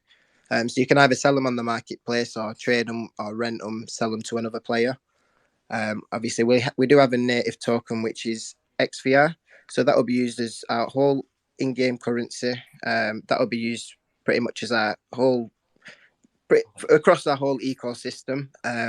We do have another token called X-Men, which is our early investor token. So basically, that gives you certain perks like you can own a virtual store within our shopping mall. You'd have to own 8 X-Men in order to do that. That would give you the opportunity to sell items, across the globe to investors who are ready to purchase straight away. So it's a great way for a business to come into Versex and sell the products and services through our shopping mall. And it's going to be a virtual world where real life actions like shopping, online tuition, and streaming can actually be replicated. So it is going to be a very revolutionary thing. It's going to be a big project, don't get me wrong, but we are willing, and we built the team around it, and everybody knows what's going to be going on. But yeah, that's just a pretty much summary of Versex. But I'll let Adam come in. Yeah, hi guys. I'm Adam Kara, the other founder of Versex. Thank you, obviously, for having me today on the Xrpl Cookout. I've enjoyed listening to the other projects. I think you've got a really cool idea in mind. Zaid has already done so well of covering the summary of our project, but I'll just summarise a little further. In-house, we currently have 20 employees, 10 on the development team and 10 in-house working in and around the community. We have a full created game design document with in-depth concepts of how different aspects of our metaverse will run, including high-level economy and user scenario details. From this document that we've created, it's taken us around 2 months to create. We are now ready to start building Versex, actually start developing it, which is quite exciting. We're looking to up this number of our team after our next funding round. It'll be in a couple of days. We'll be announcing a loot crate sale. Basically, it'll be a whitelist because NFTs are not mintable yet. We're doing a whitelist in order to do a bit of fundraising, and then we're looking to up our team of in-house staff as well. But yeah, in essence, Versex is going to be a place where users can first and foremost come and have fun, where they can socialize and interact. It's going to be a place of revolutionary learning. Where we're going to onboard colleges, providing online courses for our user base. We will provide a classroom environment as well. So it's going to be like via virtual reality, or so it'll be like a nice classroom environment. Or they'll be watching the teacher teach their whatever desired subject. But also going to have one-to-ones. So for people who don't want to obviously have that classroom environment, they can have one-to-one sessions, maybe 1-2 days a week for an hour or two. If they do complete the course, we're going to have physical certificates emailed to them, and they can have an NFT replica within the metaverse. But yeah, our end goal eventually is to provide subsidized learning costs within our information center for all of our user base. I mean, how revolutionary would it be if we could actually do that? If it's obviously feasible, of course.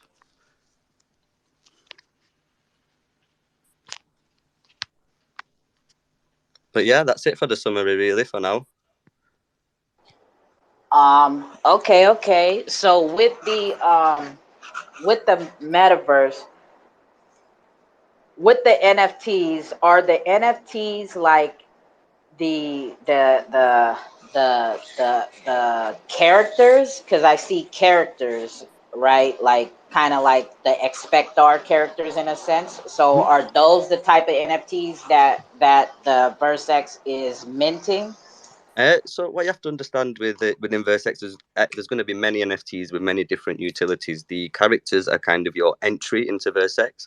So if you have an X-Men and you mint a character, that they will be the first founder members who will enter Vertex. Then there'll be other things like weapons, cars, and other things that are also NFTs, which can be usable in game and provide certain benefits, but they'll also be listable on the Xrp Ledger. And then if you break it down even further, there'll be things like materials that players go and mine using certain tools that they have, and those then would be used to craft these special items like the cars and the outfits and the armor for the PvP area, etc. Okay. Anybody down there got any questions? Hit the request button. Come on up here and ask your questions. I'm gonna keep firing away since you know you guys want to act shy, and I got to get the ball rolling for y'all. We can talk more. That's not a problem. I just want to know what you guys want to hear. That's all. There's so much to talk about. Honestly, we want to hear it metaverse is all. massive. So. We want to hear it all, my guy. Like I said, we're not here to be. Right, we'll start with the shopping then, because I think Yeah, that's the we're most not here to be. interesting. We're not here to be sold. We're here to learn about what this project is Absolutely. all about. So go Yeah, ahead, to be bring honest. it. So, like the shopping, I think that's probably going to be the most revolutionary part, in my opinion. Obviously, online shopping, as you know, is very boring nowadays. You just go online, you go to your vendor, and you check out your basket, and that's about it. You don't really get to try on the item, you don't get to see the item, and you don't get to speak to the vendor. You're just hoping that the item comes your right size. But most of the time, obviously, as you know, it comes the wrong size, or the wrong item in general. So we try to stop these things. So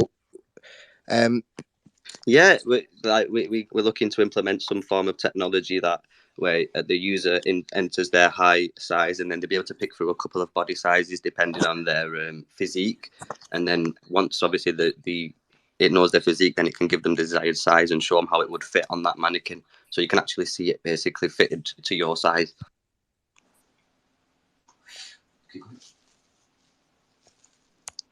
So yeah, we're gonna have so the shop in the shopping mall. It's basically going to be where users and businesses can set up their own virtual stores and provide goods and services.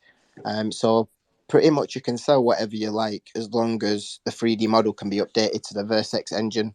So we've had quite a lot of ideas flowing around the Discord of businesses that people want to set up, and generally speaking, they're very, very different in the ideas. So it's going to be a very, very broad marketplace / shopping mall in Vertex. A few people have, the first person who approached us wanted to set up selling coffee beans across the world to the Vertex users. So in turn, somebody else wants to do a chiropractor where they do online sessions through virtual streaming, just like video calls. So there's, the job possibilities are pretty much endless, and whatever store you want to set up, that's probably what you can do, as long as it's manageable in the metaverse. Yeah, we've had we've had physiotherapy propositions, whiskey distributions, tutors. Like Zaid said, we've had endless propositions for opening businesses within Vertex, and estate agents is another one. So yeah, we are really open to any form of business. Yeah, we're looking to provide obviously the shipping logistics, because that's probably going to be the hardest and the most important part of the e-commerce side. Because obviously, as you know, shipping can be quite difficult from Japan going across to the UK, for example. So we want to kind of get some distribution centers set around the world, or use Amazon's FBA scheme, which basically gives us warehouses to store our items, and we can deliver them throughout the world seamlessly. So yeah, we really are looking at the deeper things into the metaverse. We're not just saying that we're going to build the metaverse and promising loads of different things. We're really looking deeply into all aspects of it and making sure it's solidified. And that's what our game design document outlines in a really, they call it low level, which is really in depth. It's where they go into every single detail, user scenario, meaning why a user would enter into VerseX, what sort of things they do, and then what that would lead them to then do in VerseX, on and off ramps of how they would invest and how they would take money out, etc. So we had meetings on a daily basis, 2 p.m. every day. Some lasted for over an hour. It was just ironing out every single detail. The economy, how it could run, potential issues, everything in that document we have. Obviously, that is an NDA document. We can't really disclose that, but we can go into a bit of detail what kind of stuff is in it. But we have gone into so much detail in regards to this. So it's not just saying we're going to do it. We've actually planned how we're going to do it now. And we've had with the functions, so in a virtual store, what admin functions the store owner would have, how a user would come in and interact, what they would hear, what they would see, etc. So it's really in depth from us. Yeah, and of course, obviously, the risk management, competition analysis, and lots more deeper things that we actually really got into. We've done our target audience. Our developers actually did a wider search for gamers across the world that are obviously into blockchain, into gaming. They've done different personas for different scenarios of people because, not everybody's the same. So we have to target a few different target markets. So yeah, obviously we're on our journey now, and it's going very well so far. We have a release of a cinematic video on the 16th of July, which is in 6 days. Obviously on our Twitter, if you give us a follow, you'll be seeing our countdown every day until then, and we'll be giving away prizes and all sorts of really cool stuff. I can kind of leak something to you guys. So we're going to be giving away a player apartment. So it's going to be where players can socialize, sell their NFTs, interact, and just generally chill out with the community and upgrade and do whatever you want with it. Basically, you can even upgrade it and sell it. It really depends on yourself. So we're trying to make it really fun, but we are giving one of them away in the competition. So I'd say definitely keep your eyes out for that. Yeah, just to add on to Zaid, these player hubs that we're going to be releasing, they'll be fully shown on the video released in 6 days. They're going to show several UIs, what you can do within VerseX. UIs are user interfaces, basically. And it's going to show you around. It's going to show you certain things that you could do. I don't want to go into too much detail. I can't really say too much because we want you to see it for what it is rather than speaking about it now. But just know it's going to be really exciting. And it's going to show what kind of development and hard work has gone into it within the realism in the graphics and things. So we just hope you enjoy it, but we really know you will, to be honest. Yeah, we're hoping to spread the word massively as well when we get the video released. Obviously, it's going to be out. We're actually going to be doing a pre-session on our Discord where users can actually view it an hour earlier than other members of the community. So it's going to be a fun thing to do, watch it with the team and some community members, ask questions about it and maybe make some suggestions.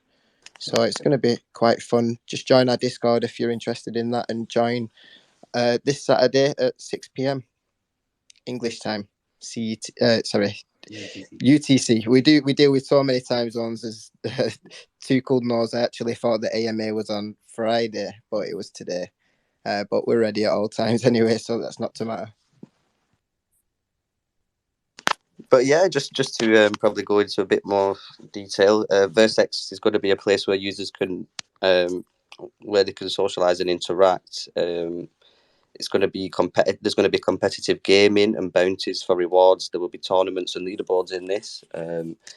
There's going to be so many mini economies that we foresee in there. So, for example, when a player takes part in a PvP battle, when he leaves the arena, his health, it doesn't auto regenerate.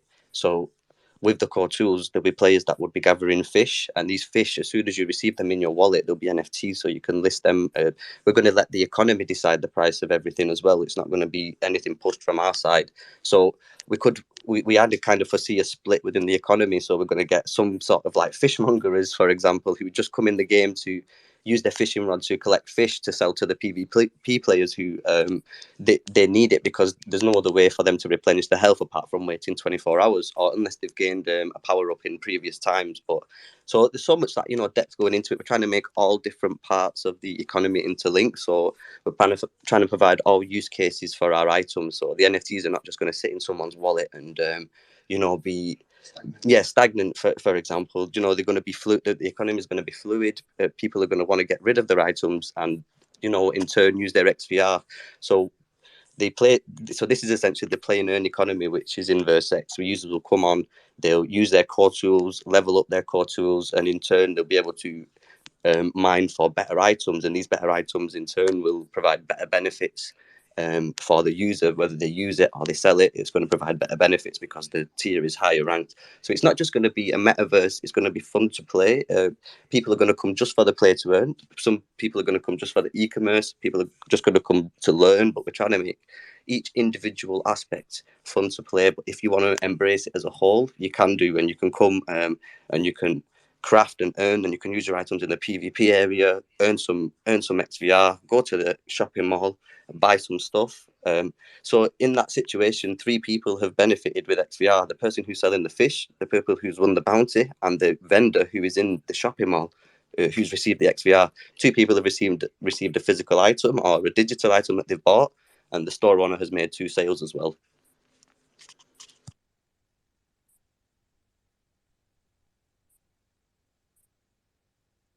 But yeah, thank you guys for listening. Obviously, we've got a lot more to say, but we want to go ahead and let you guys ask a bit of questions now. Yeah, that's the thing about this crowd, okay? They need a little push to start coming up and asking questions, right? Um yeah, you guys can keep going if you want. I think I got a question at this point myself. So you said anybody can open a shop if they have 8 X-Men. Is that correct? Yeah, obviously not anybody. We're going to regulate it and make sure all measurements are taking place first. But yeah, we are definitely. You have to own 8 X-Men to own a virtual store in the shopping mall. Or if you're a baller holder, you have to own 40 X-Men, and then you'll get a shop. You'll get a base. You get your own large building where you can have 4 stores. So you can either rent them out or you can use them for your own purposes. Yeah, so what you have to understand with these stores, they don't just come, selling products. It comes billboards and digital screens within the store, mannequins, mascots, all these things. The higher tiers you get, the more benefits you will have towards your store. 8 X-Men is the minimum to own a store, but the higher you go, the more benefits that will include it. But silver tier can still receive these benefits, but they just have to earn their way up to it by certain revenue. So we have a plan. It's not set in stone, but we have a plan maybe to get some competition within the businesses. If they hit a certain threshold of revenue, they have a chance to upgrade their business and things like that. So, I mean, there's lots of things that we plan to include, scholarships and employment within the stores. So within the virtual store, we have the 2 scenarios. We'll have the vendor meeting the actual meeting the actual consumer, having a conversation via text or voice chat. Or if the vendor's not around and they don't have an employee, then there will be an automated system where someone could do the quick sale. The quick sale will still be available if the vendor's there, if the person doesn't want that interaction. But we're trying to give, even though we're going into a virtual world, we're trying to give that real world culture and feel still within, mimicking those real life interactions as well. Okay, so is the whole metaverse, not the whole, but is majority of the metaverse based around, I guess, the shopping mall? Is that correct to say? I wouldn't say that's the main thing. It's obviously one of our main focuses for the X-Men, because a lot of the people who are buying X-Men tokens clearly want their own businesses, so we need to make it sustainable.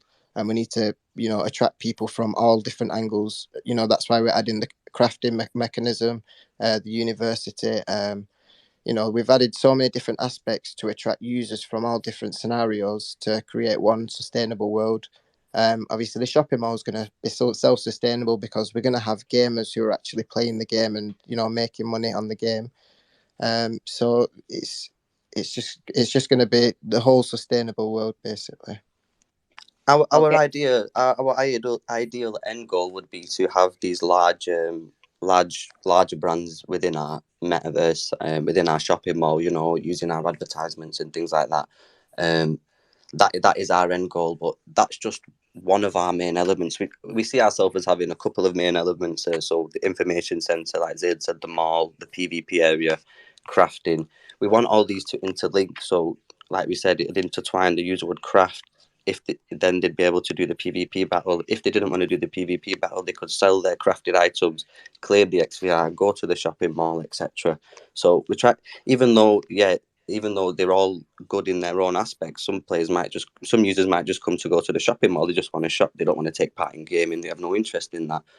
But we're trying to provide individual brilliance in each place, as well as providing if somebody wants to take on the whole experience, then they can do, and they can move from place to place, and each place they've been will in turn benefit them going to the next place. Okay. We got Solomon in here. What's going on, my guy? You got questions?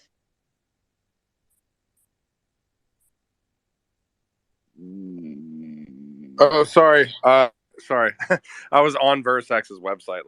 I was trying to exit out real quick and then and then hop into the chat. No, I think one of the questions that I'm always interested in is co-opetition. So we know the XRPL is a very diverse space with tons of different innovative projects on the platform. What are some of the experiences that you guys have had with other teams? Because I mean, I knowing from trying to launch a project, and I know that you guys have went through this and everything else, there's always so many ideas, and you always need certain facilitators that might be outside of your initial core group to help build those ideas. So what is your relationship? How has that grown with other communities on the XRPL? And have you seen that be a warm environment to open up to people, or is it more we're building a marketplace, but we're also building a marketplace, so there's too much of a conflict, we can't really help you? I'm just curious about that. Yeah. Hey Solomon, nice to meet you. It's been, we're a big supporter of yours, so it's nice to speak to you, and great question. So to be honest with you, it's been a mix of experiences. Obviously with Xpectar, it's been great. We've done a collaboration with them, and we did a joint airdrop, which is still continuing now. Dirk's a great guy. Dirk's a super, I did the advisory thing with them, and the only reason I separated myself from that was just time, because I knew I wouldn't have enough time, and I know how much time Dirk is spending. That dude is I'll still talk to him occasionally and just bullshit with him, just because I like the guy, and I think he's really trying to do it right if he possibly can. And I know he has the funding to do it, so it's awesome you guys are working with them. So I did want to say kudos for that. Yeah, it's absolutely great. But most of the people in the XRPL community, they're really friendly, and they're wanting to help each other out. We don't really see any other projects as competition. We're a metaverse at the end of the day, so we can literally incorporate most projects into it. So there's not a clear competition, that we see out there. Obviously, we're looking to compete, and we're looking to be the best, because that's how you attract the most customers. But in general, I would say, we are looking to collaborate with a lot of XRPL projects. We wanted to do a feature gallery within Versex, where we'd showcase every XRPL project, and it'd be a little bit of information about the projects after global ID and stuff like that. So we really want to help the space as well, from rug pulls and bad projects that are taking up the space and scaring people away and stuff like that. So yeah, we are definitely looking to. You mentioned global ID. Are you guys planning to utilize global ID within the Versex platform for digital identity? We are looking to.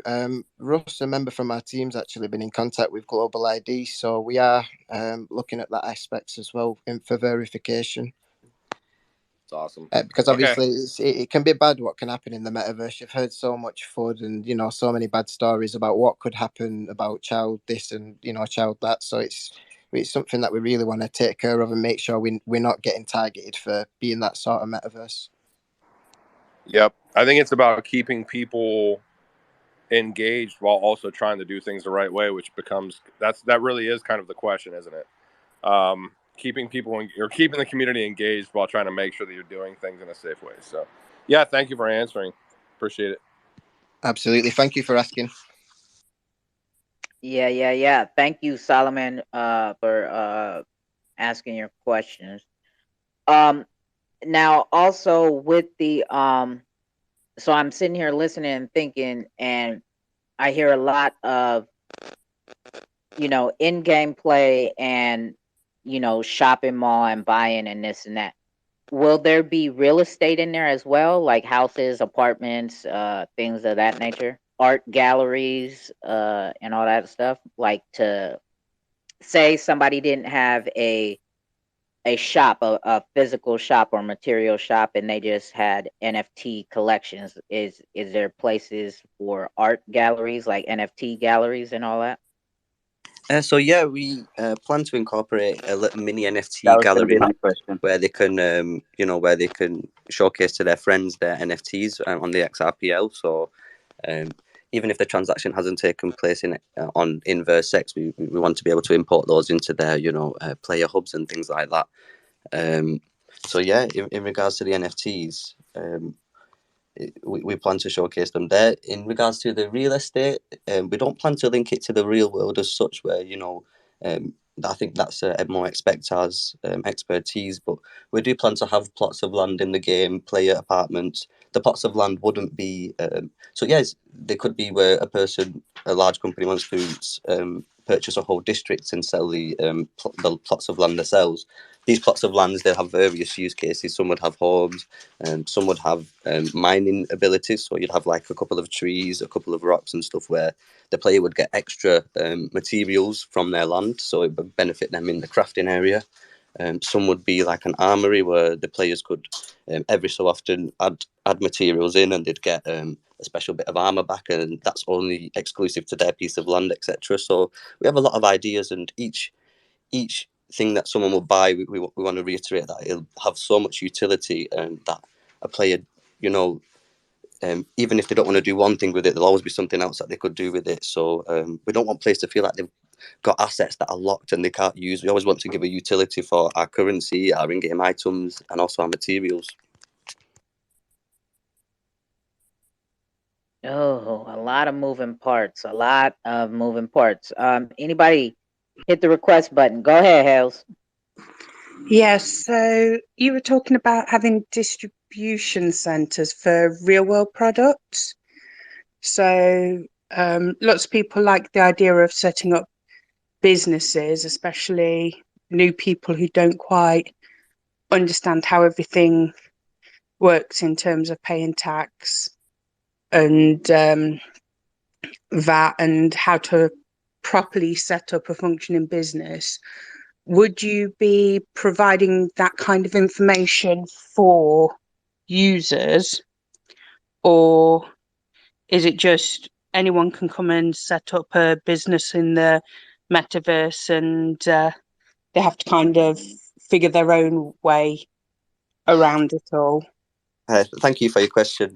So we would have a vetting process for business owners when they come on board. We would, if they did own a past business, then and they didn't need the sort of expertise that Versex would provide, then they could, providing they give us the evidence, then yeah, they could set up straight away. But if a person wants or an entity wants to set up a business and they haven't had any prior business experience, so we already have a PowerPoint which explains how to set up a business, where to look, etc. But there would be a full team dedicated to those people, helping them on board, helping them understand how to run a business, what it takes, what features we have, and also, what are the fees and things like that. So it's we do plan to have a team helping them out as well.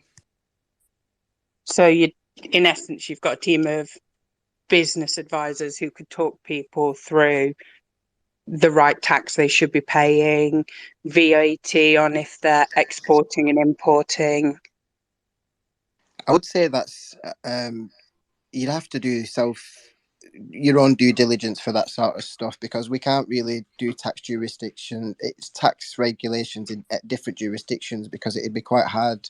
Obviously, we'd have to pay for expensive lawyers in order to do that. But I would say we'd put up a warning and make sure people are doing the due diligence beforehand. But we would help people in terms of getting the projects onto the products onto the engine, even selecting the products, helping them with the logo design, marketing, and building the website and stuff like that. So there's a lot of aspects where we would help the customer out. So we're not just going to, say, here's your store, do what you need to do. We're going to try help people as much as we can. And, we want successful businesses in Versex. We don't want it just to be full of pop-up shops. We want it to be sustainable, well-known, established shops. So that's what we're hoping for. No, that's great. Thanks. It's just people not necessarily understanding if they're going to be selling worldwide, need to at least be pointed in the direction and told, you need to find this information, you need to understand, we can help you with this, but you've got to do some work yourself. Yeah, we'll definitely clearly outline it. We're not just going to kind of set people up for failure. So we'll get them sort of stuff done. But it was definitely a good question. Thank you, Haley. Yes. Thank you, Hales. Um, Also, I wanted to ask, damn, where did that question go? I think I had a brain fart.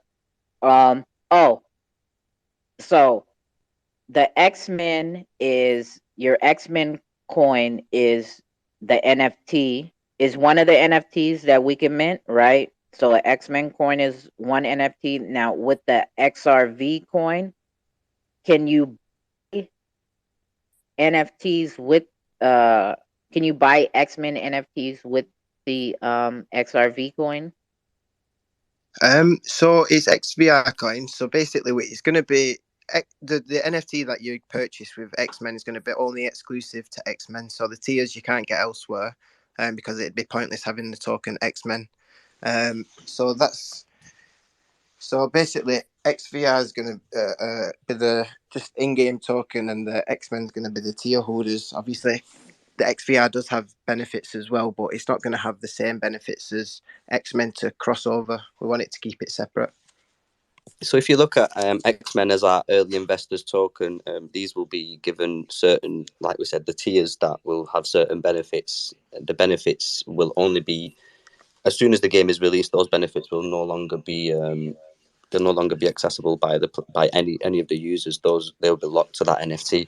If the player then wants to sell that NFT on with those benefits, they're free to do so. But those benefits will never be given again.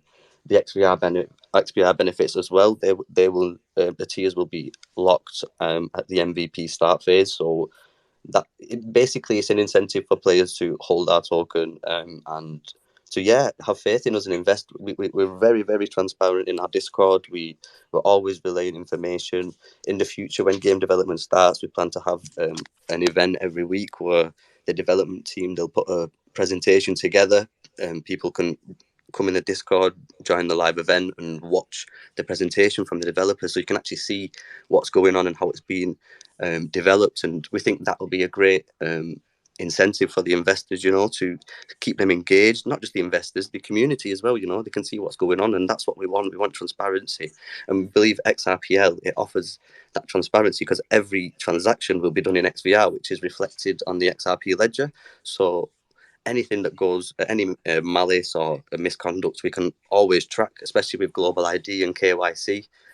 We can always track this kind of stuff. Oh, go ahead, Hales.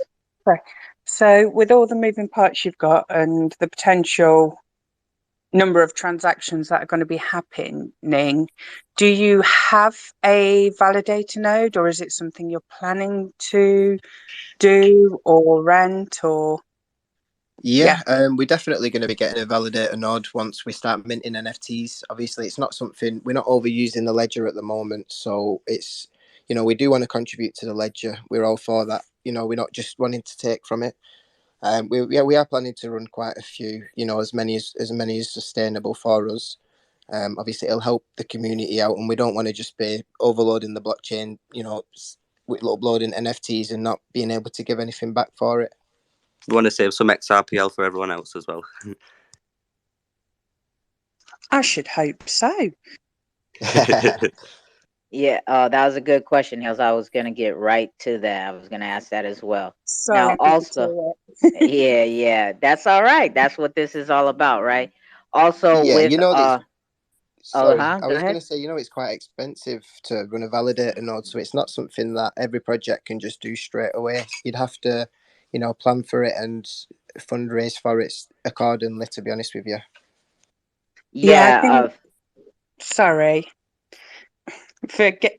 Just correct me if I'm wrong. 2Cold, you probably know, but I'm sure there's a way that projects can almost donate to validators to give Yeah, back. I think Is there's that right? adopt to node. I think there's something called that. We actually looked into that, but we was just hoping to get our own validator up and running. Obviously, in the next couple of months when we start minting. But it's definitely something on our list, so that's something that will be done. yeah, that is correct. There is the option to adopt a node, right? And Wheatseed would take care of it and upkeep it, right? Because even when projects say they will get a validator node, there is the high likeliness that they won't maintain it, right? So then it's just essentially useless, right? So if my this isn't specifically to you guys, right? This is just to projects in general, right? If you guys are listening in, right? If you guys do want to add and help the network and want to have a validator node or whatever, but that you're not going to really obtain it and keep it up to par and do regular maintenance on it, your best option would be just to adopt a node and let Weetsy take care of it, since he's already doing it, right? Like he knows what he's doing. This is what he strives for, is to help keep a healthy environment for us on this ledger, right? So there's always that option as well. You know what I'm saying? So so my next question was going to be, with all the moving parts that you have and how early we are, um, do you guys plan, because this is another topic that Rippleton, aka Elephant Man, has brought up in just regular space calls, hanging out with us in the community, right? When we're not on a recorded line, that a lot of projects are coming to the XRP ledger or launching on the ledger, right? And getting their, funding without having produced anything. And then when they feel they've had enough, or that they have enough to really start building their project, that they leave the ecosystem. They end up just leaving the XRP ledger, right? Is that something that you guys plan on doing, or is multi-chaining an option? Because there's a difference between just leaving the ledger completely and then if you plan to multi-chain. Multi-chaining, I completely agree with. I'm open to that myself. I understand it, and that's a smart business move, right? But Definitely not. Not about the multi-chain, about leaving the XRP ledger. The reason me and Zaid got into crypto was because of XRP. We love it, so it's and we love the community. It's not about it's not about that. We're patiently waiting for XLS20. But we also do have interoperability proposals and bridges that we are looking at. So it's not just we don't want to create NFTs just on the XRPL. We want to give access to the whole blockchain community. We want to create a line on Ethereum, and those characters would in turn lead them over to the XRP ledger, and then they would have to. So basically, if they got NFT on the Ethereum ledger, we would replicate that on the XRP ledger, which would in turn make that bridge for them over. So we would be providing that bridge and get them into our metaverse as well. So yeah, we don't just want to. We love the XRP Ledger and want to keep it there, but we want to provide interoperability as well. Yeah, and obviously with the Fleur network coming as well, we'll be optimizing and utilizing Fleur as much as we can. Obviously, that's going to bring smart contracts to the XRPL. So, interoperability is definitely something on our list. Obviously, there's bridges over. I know on XRP they do a bridge over from AVAX to XRP. So obviously, there's quite a different things that you can do, and obviously, interoperability is a must. Because not everybody likes the same blockchain, but everybody might like the same products. So as long as we can include everyone, that's going to be the main goal. But yeah, we would never ever leave XRPL. That's not an option. Love to hear it. Love to hear it. Now, as as much as you got going on and dealing with hopefully, your plans are to deal with large brands, which is, I'm assuming, you're going to be targeting brands that are worldwide known, right? Nike, Adidas. I'm just assuming, right? So if you guys are going to be targeting such businesses and brands as entering into Versex, are you guys a business yourself? Are you guys doxed? Where are you guys? Are you guys a registered business? Are you guys doxed? Where are you guys in that area of things right now? Yeah, so we are fully doxed. We're actually doxed with OnXRP, Global ID. We doxed on our website. We provided our LinkedIn, and obviously we're here right now doxing. So this is part of it, but we're in our Discords regularly and in the voice chats, so we are active with our community, and they can come and hang out with us. They can ask us questions. We're not them stubborn and stush owners that are going to be excluding the community and thinking they're better than them. And we like to hang out with our community as well. So yeah, we are fully doxed in that respect. And yeah, in terms of our community, in this bear market that we're currently seeing, if you look at our graphs, they are quite steady. It's because we feel it's because we are always engaging with our community. We host events, not just that. There's always one of our team members within the voice chat. If somebody wants to join and have a conversation, it doesn't have to be about crypto. It could be about anything.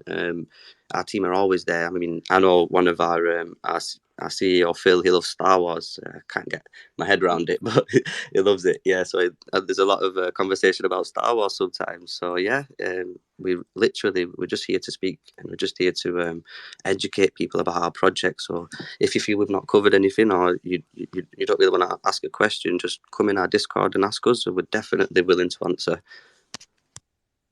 Love it, love it, love it. Love to hear it. Jakes, Hales, y'all got anything? Anybody down there got anything? See, this is what I'm saying. Is this why people think that it's an interview, right? It's not an interview. I'm just up here hearing and learning about all this stuff like you are, and I'm asking questions as I've listened to them talk and upon some of the things that I've found before I invited them here. This is your chance, XRPL community. Get up here and ask questions. This is your responsibility per your investment if you choose to invest in this project. Do you understand? You feel me? Like, come on, guys. This is what we're here for, to be able to ask questions, Now, with the NFT collection, so your first collection is the X-Men, and how big is that collection going to be? So there's 5,000 X-Men. Obviously, some people might be minting 40 X-Men, which will in turn give them a baller status. So that's going to be classed as one NFT. So it really does depend on how many NFTs we're going to be giving out. But there can be a maximum of 5,000, but it is impossible for it to be 5,000 at this stage. Obviously, you do have to mint your token. You can't just hold the token in order to claim your benefits as well. So you will have to mint it on the XRPL, on the XLS20 format. So basically, you get a tier card that represents your benefits, and it will give you all your statistics within the game as well. So that'll give you your 3D character, obviously your virtual store, your exclusive earnings plus your VX card. So it'll give you all of them just by giving you the tier card, because that NFT will be put into our backend system, which will obviously detect that when you're logging in, and obviously the profile will be assigned to you. Ew, okay, okay. Um, so what we did validator, we did business, we did docs, we asked questions, right? Real estate, We've got NFT collection. gaming. Yeah, well, they got gaming, there's Yeah, stores, right? that's the bit. So the gaming aspect of the metaverse, would that be more MMORPG, or would you just still assign it as just being a part of the metaverse? So it would be 1v1 PV, well, team based PvP battles. MMORPGs. It wouldn't be a role playing game as such, but you would have obviously a virtual presence within the metaverse. Once you enter into the PvP arena, it'd be more like a teleport into a different area, and then you would be faced with a user interface, and you can choose whether you do a 1v1, 2v2, whether you want to stake something, or whether you just do rank battles, or whether you want to participate in tournaments. So, and all these we plan to have them live streamed as well. So in our player hubs, there will be an interactive TV if you have a certain level of interactive hub. In a player hub, and on this there'll be certain streaming channels. And 2Cold, we'd love to have you on one of our channels. Hosting this, hosting the cookout. It'll be great. But yeah, so there'll be streaming. So if there's a live battle going on within the PvP area, player doesn't have to attend the PvP arena. They can just watch it from their home. If they click on the link on the interactive station, they'll be faced with a full screen live video of this event, basically. Right, okay, it's just with you saying, people can go fishing to get their HP back up by creating stuff with a fish. It just sort of seemed a bit MMORPG to me from games I've played in the past.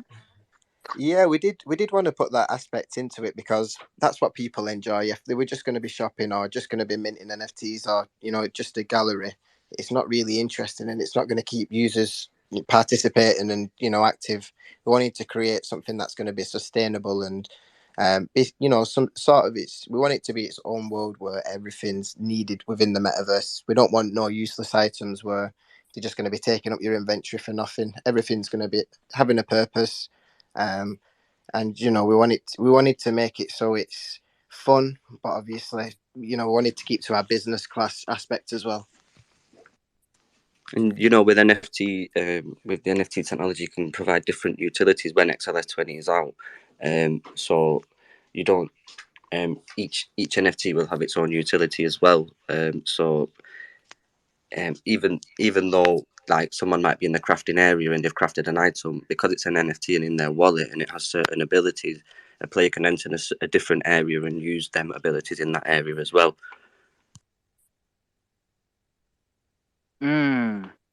Well, say less, right? That was actually, I think that's when I had the brain fart. Or actually, I think I got distracted. I get distracted very easily, but I did have a question about like what if I wanted to do something in the Versex metaverse, right?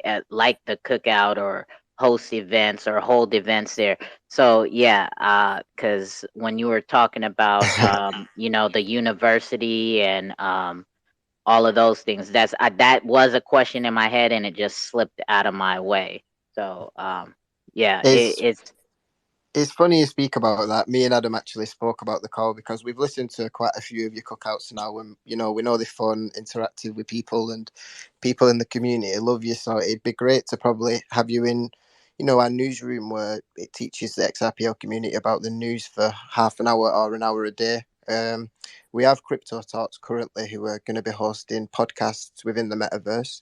So it could be something similar to that you guys that you kind of implemented as well. So some kind of 2Cold chill out zone where people can hear you speak every day, give them news about projects, or just come to chill. Because you Yeah, can never have enough 2Cold. right. I'm all ears, so definitely would love to chat more about it in the background and see how we could get this going. And thank you. Right. I appreciate that you guys do listen to the recordings afterwards, right? And Yeah. see the value in what it is that we do here. So really, really appreciate that. We love the chilled vibe as well. It's just great. It makes you feel relaxed. You sometimes get a bit nervous coming on these, but you just chill everyone out. It's nice. Yeah, right. That's why you got to talk shit to everybody, right? You got to make them feel like we're just on we're just hanging out in a group call of friends talking crypto, and you happen to make a project, tell us about it. You know what I'm saying? Like Absolutely. that's why I don't like to have the interview style type environment. That's why I like to, have little fun sound effects going on, do live trivia, get the music in here, just make it a whole vibe to where everybody feels like they can join the conversation, ask questions, learn about some stuff, ask stuff, all of that, right? That's what it's all about. Because we just is trying to chill and learn on a good old Sunday about some dope projects on the Xrpl. You dig? Yeah, and someone taught her how to use the voice changer. Oh yeah, It's right. working well. And that's how we got to get it rolling. You feel me? Make everybody feel comfortable and relaxed. You know what I'm saying? So And Yeah. you yeah. wait until her neighbor hijacks the mic. I'm telling you, he's Oh yeah, crazy. yeah. I don't think my neighbor's around today. He might pop up a little bit later or something. We'll see. Um, But is there anybody else down there who has any questions right now for our guys at Verse X? You feel me? They got a lot of moving parts. They're bringing a lot to the XRPL, and there we go. Higgity higgity hi Heather. Go Hey ahead, my everyone. guy. Hey everyone. I've been bouncing around, so I really wasn't able to hear a lot was being said, but I did hear some. I just have a quick question for just a simple analogy. I was wondering what uh, platform are we going to be able to use to get into the game, and when? Like, what's a super easy answer for that? Like, are we going to use PCs, mobile phones, Oculus, or whatever? What's going to be the first and the easiest access for people that are like just getting into crypto or just getting into even gaming technology? Yeah, that's a great question. So it's going to be a PC-based game initially. Obviously, we do want to expand and get it on as many platforms as possible. And obviously, even in the future, maybe console. Who knows? That's very optimistic, but you have to dream sometimes as well.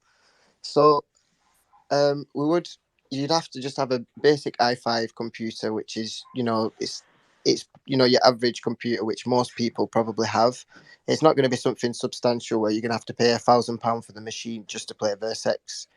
We want to make it accessible for most people as possible. So yeah, it'd be a PC based for now, and obviously it'd be a browser that you downloaded to your desktop. Yeah, it'd be like a console that you downloaded to your desktop. But if players or users wanted to use virtual their VR device as well, so at the moment we're looking at limitations and graphics and whether the Oculus could handle it. So we are in that phase whether we're just, because obviously Oculus is the most universal at the moment, so we do want to try and get it into that. So it's just when game development is in process, they have to compile and reduce the files and stuff. So whether it's going to run smoothly on Oculus, we just have to see. But on PC, it should run perfectly fine. But we just need to see in the VR technology, obviously with it advancing, and with our time scale of when Versex should be out, it should coincide with the time that there'll be a little bit more virtual reality, a little more less high-end virtual reality devices out there that we can obviously look to have. But at the moment, yeah, it's PC based, and if the person does have that technology, they can enjoy it further in virtual reality as well. And any plans on utilizing like mobile technology, mobile phones or iPads or whatever, any kind of mobile devices? So we're currently looking at developing an app that is basically transactional based. Obviously, you wouldn't be able to do the gaming, play and earn aspect, or the PvP mode, but information center, shopping mall in the aspects that if they didn't want to come into the mall, we don't really want to go away from our immersive experience, but if we decided that as a business that it'd be better to have the marketplace in our app as well, then it would be something. But it'd be more transactional based, and your inventory, and you could list things on your inventory from your phone essentially, rather than the full experience. It's just you can't, because of the development and Unreal 5 engine, it's just not compatible with phone all the aspects. Yeah, that's cool. That's a good answer. Yeah, and Totally obviously we're going to be understandable. doing cloud gaming as well, which should be able to bring more, be able to bring it on more. Cloud gaming is a massive aspect as well, where you can basically connect to different machines and you can stream the services and stuff like that. So that's going to be a huge aspect of it as well.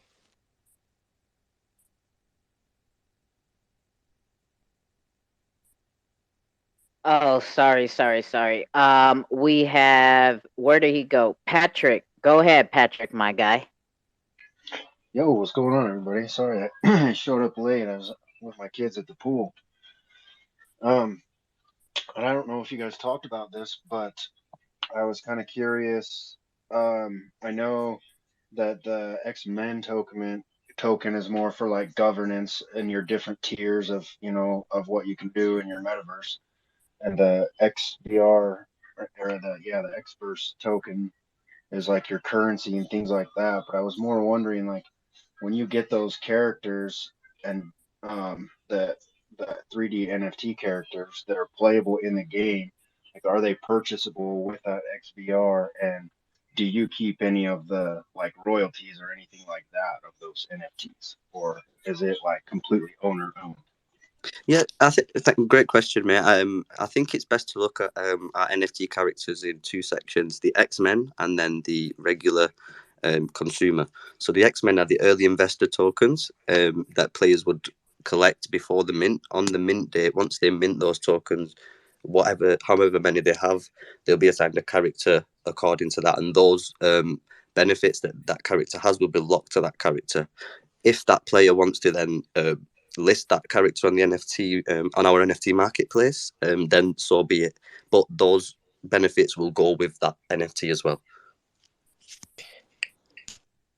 And in terms of royalties, we're not planning to get progressive royalties throughout all our items. We're just, it's going to be the sale from Versex, and then it's the player to, sell or do whatever they want, because we believe taking too many royalties isn't sustainable, and it's not good for the NFT futures in the holders in the future. So it's not really sustainable. So that's not something that we'd be doing as well. Yeah, we don't want to devalue our NFTs as well. Providing royalties, like Zay said, has a progressive devaluation on it, and those tiers at start, I mean, right now X-Men it's had a bit of a surge, but it was sitting at moderate prices, where people who wanted to own a business, they would only have to invest maybe a couple of $1,000s, and in the future that is when Versex is running and at its full form, hopefully when businesses come in and these people own these stores, hopefully the offers are going to be huge, not for us as Versex, it's going to be for the people who own the stores. So these X-Men in turn, the benefits that they hold, it's not just, you could own your own store for 2 years, and then after 2 years you think, right, I'm done doing this now, I'm going to look to see. And we'll have forums and things like that where people want to come through, and waiting lists, and hopefully, you know, we have a lot of plans for the e-commerce. So like we said, we plan to revolutionise it. So yeah, just wait and see for that. Awesome. That sounds pretty cool. I like that. One more question. I was just wondering. I Nope, mean, nope, nope. You don't get no more. ah, no. Oh, Shut give him one down. last one. What what do you guys plan on doing to support the network? Are you guys going to run a validator node or anything like that? See, that's why it doesn't pay to be late, because we just went over all that. But go ahead, let You already Patrick hear it. predicted it. So basically, we did say that we were looking at adopting a validator node, but we did decide that we was gonna buy our own full history node and run that in the future once we've raised a bit more funds. Obviously, as everybody knows, it's a bit expensive to run. So 2Cold made an interesting point that White say he's made for this stuff and he built it. You know, he's made to do this stuff. We're not really too sure how to run a validator node. So definitely, we're probably going to be adopting a node sometime very soon. Then.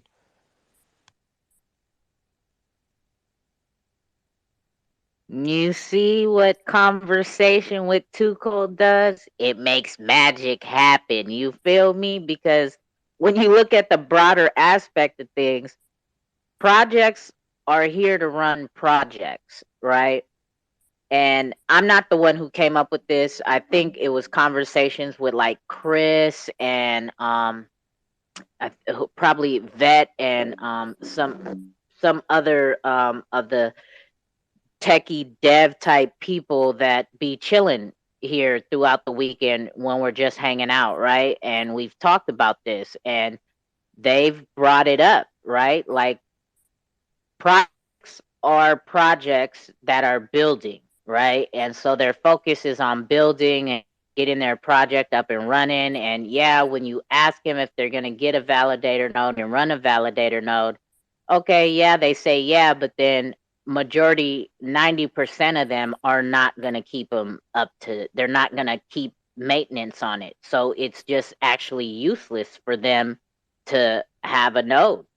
Like when they can adopt a node and we'd say Weedsy can actually get the node up and running for them and maintain it like he's been doing and that he does. Like he has, I know for sure there's an Xroom node that he maintains, right? That Xrooms adopted a node and Weedsy is the one keeping regular maintenance on it and doing it, right? So it's like if the project gets to that point to where they have enough funds to do that, why add more stress to your plate when it's not what you're built for, right? You have no knowledge of it and this and that. Why not just give the money to the dude who knows how to do it and who will do it correctly?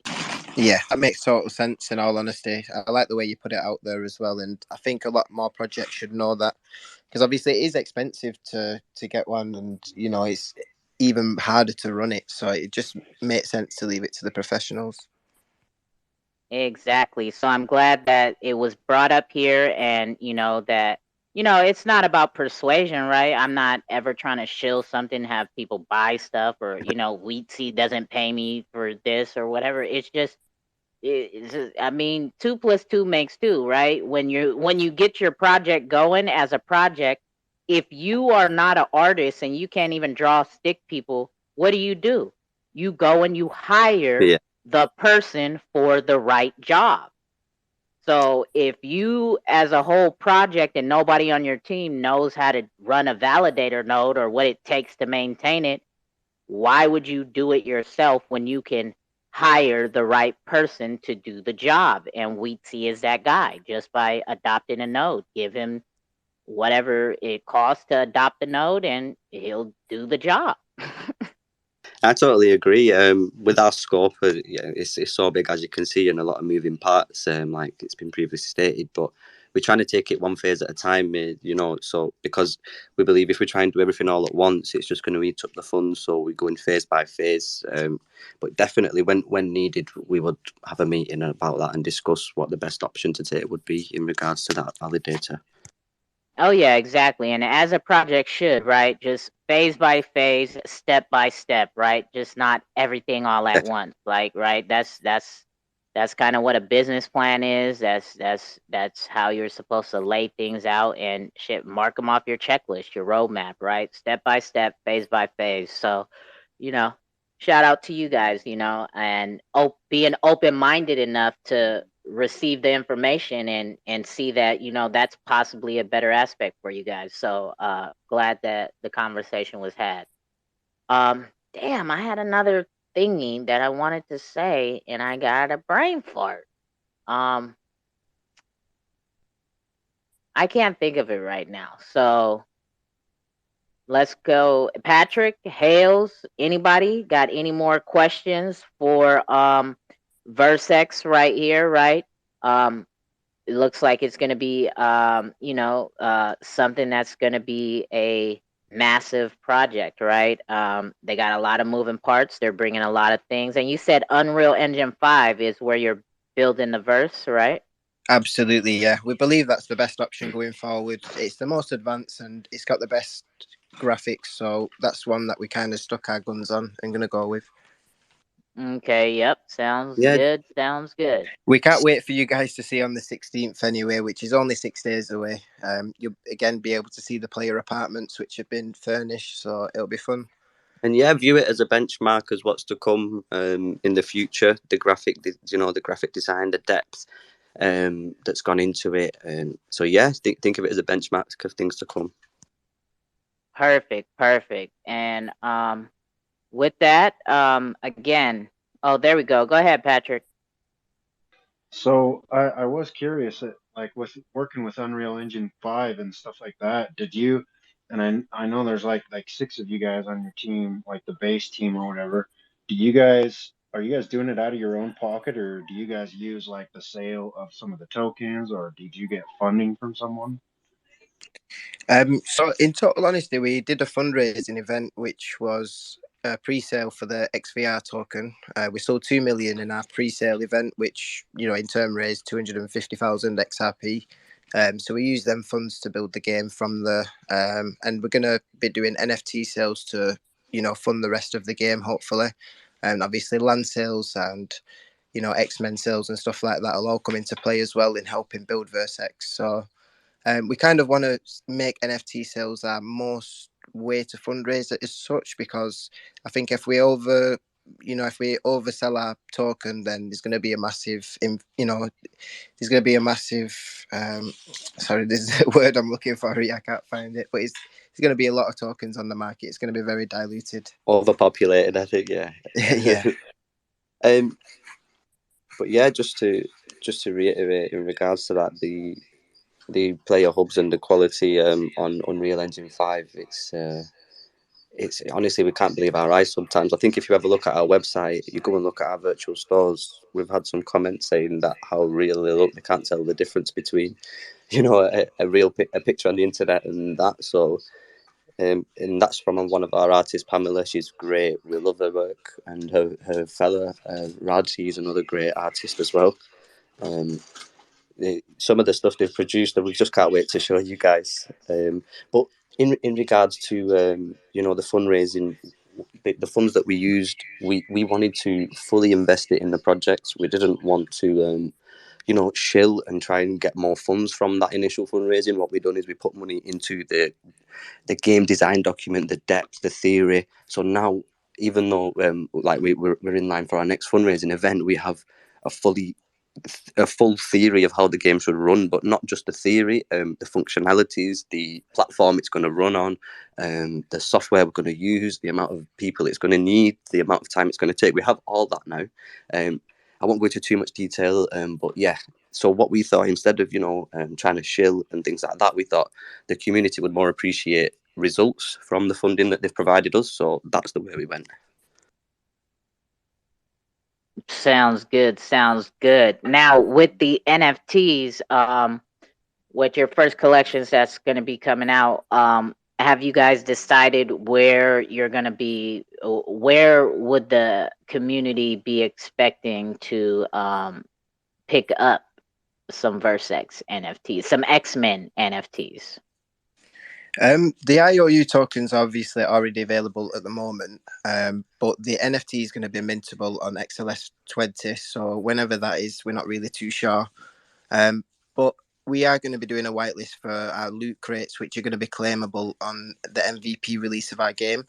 They're going to contain, different tier items. Like they can, include a baller status. They can include, a watch or some furnishing for your apartment. They can include, many random different items which are there to excite the users and, give them a head start in Versex.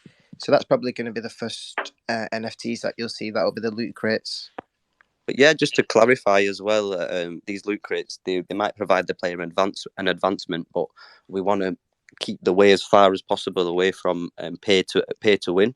So where a player comes in, they'll chuck £1,000 or $1,000 into the game, they'll get all the best armor and they'll overpower it. We definitely don't want that. We know it damages gaming communities. People lose interest because no matter what they do, they can't beat this character because they've paid to win. Essentially, there's no skill involved. So we want it to make it fun. We feel the most retention of users is when the players are challenged, not when they can't win or not when it's too easy. So there's a lot of depth gone into that as well of how a player would come and go, what would entice them, what would interact, how they would interact and things like that. So we want players to come, but we don't just want them to come. We want them to come back and come back and come back and have fun and even earn and learn while doing so. Oh, sounds good. Now, I love all the information, but my question was geared towards like your marketplace. Have you guys figured out the marketplace where you guys will be? Yeah, so the first marketplace would we've been in talks with quite a few, to be honest. So we've been in talks with Xmart, XBay, on Xrp. So there's quite a few different marketplaces that have offered for us to list our NFTs. So it's not going to be hard for us to list our NFTs until our marketplace is constructed. Because obviously, as you all know, we're going to build our own, which is it's going to be better off for us to build our own because we're going to be minting and distributing so many different NFTs. It just makes sense. Plus, we can set our terms and make it how we want it then. But for the short term, we will be using a third party. We're not entirely sure which one yet, but it'll probably be the one that's the more solid project and the best foundations for it. Oh, that's what's up. Sorry, I also feel like we've not touched on probably one of the most revolutionary parts is the university and the information centre.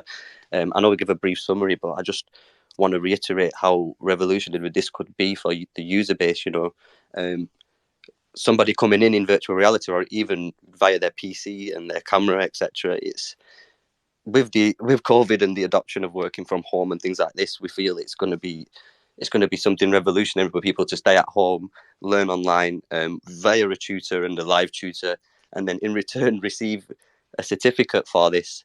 And then not just that, apprenticeships, scholarships, we plan to include all this in the future. And I know it sounds such a huge scope, but you have to understand we've got so much planning into this that it seems that as it's just the nature of the beast of game development is funding, and that just seems to be our only roadblock at the moment. Yes, as in all startup businesses, right? It's yeah, that it can't get up off the ground. And speaking of that, how about have you guys applied for the Xrpl grant, or do you guys plan on it if you guys have not yet? Yeah, we did actually apply for the Xrpl grant, but unfortunately, a few days ago, they did send us an email saying that we'd been unsuccessful. Obviously, there was no feedback provided with that, which would have been very useful. So we are going to send them an email and maybe ask for some feedback. But we do know they've been very busy. I think they did over 200 different applicants, and we did submit quite late. And our white paper was our old version, and our website was the old version as well. So we know that we're going to come back more confident than ever on the next wave 4. So we're not really worried about that at all. Sounds good, right? Dust yourself off and try again. You feel me? That's it. We know what Awesome. we can learn from our mistakes always, so it's good to know. Exactly right. Constructive criticism and pointing out why it wasn't successful this time around. I completely feel you. Awesome Possum, go ahead, my guy. Okay, my question is, when I first heard about X-Men, it was through Panos, and he's a pretty big XRP influencer. So, did any of that 250,000 or whatever XRP go towards paying Panos to support you? No, it didn't. Are you guys friends with them or? Yeah, we've been in his group for quite some time. So we've been in his group for about a year now. So Yeah. we've been in and around asking questions and always in his DMs. Before we even set the project up, we was in talks with Panos, making sure everything was done properly, the tokenomics was set right, and everything was pretty much up to standards. And then obviously that's how Panos became an advisor, and even still now, he gives us regular updates, regular stuff that we need to do with the project, stuff that needs to be changed. So he's really good, Panos. And then I think if you're not following him, you really should do. He's very influential and he knows what he's talking about. Yeah, no, I've been following Panos probably since 2019, and yeah, he knows this stuff, and then I'm I'm really glad that he's behind you guys. Thank you. Yeah, it's great to have him there because he's one of the most knowledgeable people about the XRPL blockchain and blockchain in general. He's researched many different hours. Obviously, he's brought his own book out now, so it's he's a great addition to have for the team. If any questions arise that we need help with, he's the number one.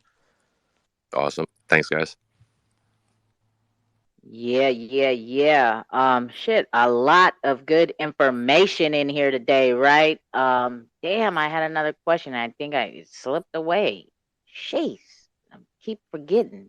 And I don't even smoke weed, y'all. Just so I don't be waking and baking while I be at these cookouts. Just so y'all know, I do smoke a lot of cigarettes. That's not a advertisement for that. Like, I really wish I could quit.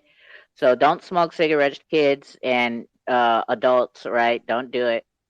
But yeah, I just really had a brain fart on. I did have a question at the tip of my thingy. I think it had to do. Oh, so with the college. Now, when you say a whole bunch of certificates, is there gonna be like? I mean, is it like accredited or is it just like metaverse certificate? No, these will be validated courses that we purchase off an online college who provide these courses, and the modules and everything would be set to their standard. So it wouldn't be where you can just come in and pretend to. You would actually get this certificate and you would actually be qualified in that subject. We plan to start with cryptocurrency education, and then as obviously it grows, we plan to move out to the wider aspects of education. And we want to it's important to know our end goal. This is our form of charity, not charity, but it's our form of giving something back in the way that we want to give it a subsidized earning as well. So maybe 30% off a course that would help this person, whatever. So they could come in, they could earn, they could learn, they could have fun, they can interact, and it's all from the comfort of their own home, essentially. So yeah, it's exciting times for us as well. Oh yeah, a lot going on. um, sheesh. I think. Is there anybody else down there? Got any questions for verses? Right. We again, like I said, we've had a lot of information here today. Uh, I think you guys are pretty well known out there within the community, right? Not only to you, but also to Qwaken, right? If you guys are looking for a particular project, that does certain aspects of things that you guys may not know of, or like certain type of individual who has a certain skill set. Y'all, if you don't know, as Jake's my guy says, I am I'm the plug basically. Like I kind of know a lot and where to point people in the right directions. So if you guys want to do collabs with these type of people or find work or so, I don't know, whatever, just hit me up, let me know, and I can point you guys in the right directions, right? Because I see a lot of like there's just a lot going on in my head, and it's like I'm not just gonna start spewing everything out. Like just hit me up if you guys have any questions or need any directions pointed your way. Um Sorry, yeah, Qwaken, they seem like a really interesting project, and they would be the projects that Versex brings on board and gives them that support that they need to help set their virtual store up as well. So, it seems like a perfect match. Like we're providing the stores, and they want to create a virtual store. So, I mean, I'm glad we've come on. I'm glad we've heard about the Qwaken project as well. I can't wait to have a chat with them. Yeah, right. I'm kind of glad that you guys both agreed to come on the same day, right? Yeah, I can't wait, guys. Can't wait to talk with you. Yes, definitely. See, a lot of magic happens, and trust me, I'm not gonna say nothing. I've been getting a couple DMs, so I expect you guys will probably get a couple DMs from certain people and projects here within the shit whenever, right? Just know people are tuned in and they're liking what they're hearing. So with that being said, Qwaken and versus we've handled, right, and chilled and kicked it at the cookout with him, right? But guess what, y'all? We are not even done yet, right? We still got one more project here at the cookout with us, right? But y'all know how I am. I get antsy, and when I get antsy, like I start tuning out. It's like it gets like pretty ridiculous. I start kind of losing interest, which means I'm thinking you guys have probably felt like you guys have been sitting in a lecture as well, right? So to turn up the vibes, okay, y'all know how we do. We play music throughout here, and I'm trying to look for a certain song to try to get the vibes up, right? Kind of just okay. So with all this metaverse talk and us kind of being in our own world, controlling our own environment, online store and doing all these type of things, right? Again, the music that I play is oh, okay. All right. I was going to go to a certain song, but I got a special request. And because I got the request, I'm going to head on down. So I'm going to just mark that spiel out of the way. So with this song, this is also a project on the Xrpl. This song is made by our boy Xrp Lemmy. You can find his information at the top of the Jumbotron, okay? This project is very well slept on, but I suggest y'all better start paying attention to this project and go doing your research on it, because I believe they will be making a little bit of noise here soon, right? Especially when XLS 20 drops. And once you find out about this project, I think you'll be very interested in it. But this is our guys, right? Lemmy made a song about this project, and he does it for and about projects on the XRPL. So if you're also new to the Cookout as a project and never knew about Lemmy, Lemmy does do this. You can get in contact with me if you happen to want a song made for or about your project, right? I deal with all those dealings. Lemmy is very busy. He works full time, is a family man, and is always making music, right? So I deal with the business aspects of things. But if you guys want a song, just hit me up and we can get those details together and locked in. But here is the Xbot song. Okay, so if you don't know about Xbot Club, upon request, right? This is why I'm playing it. Go start digging around and doing some research on the Xbot Club. So here we go with the Xbot song.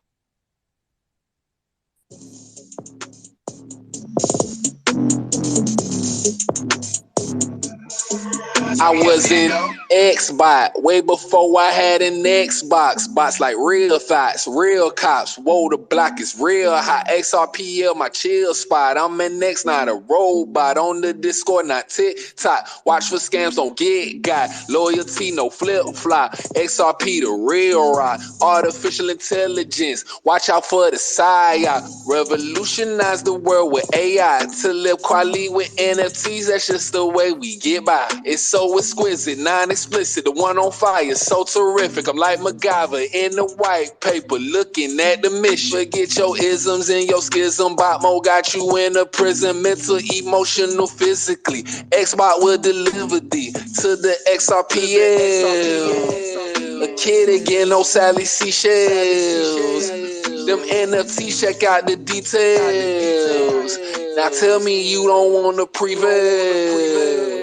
I was in Xbot way before I had an Xbox. Bots like real thoughts, real cops. Whoa, the block is real hot. XRPL, my chill spot. I'm in X, not a robot. On the Discord, not TikTok. Watch for scams, don't get got. Loyalty, no flip flop. XRP, the real rock. Artificial intelligence. Watch out for the side. Negotiating with these tech companies. XRPL, blockchain. Who gon' sponsor me?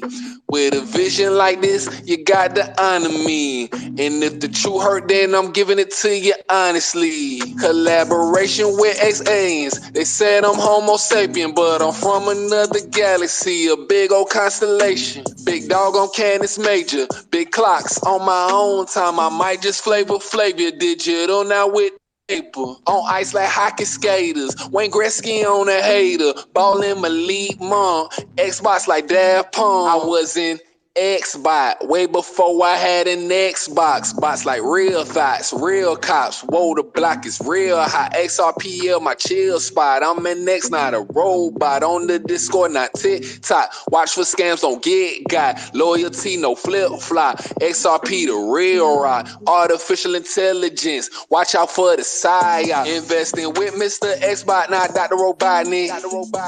That XRPL moving faster than Sonic.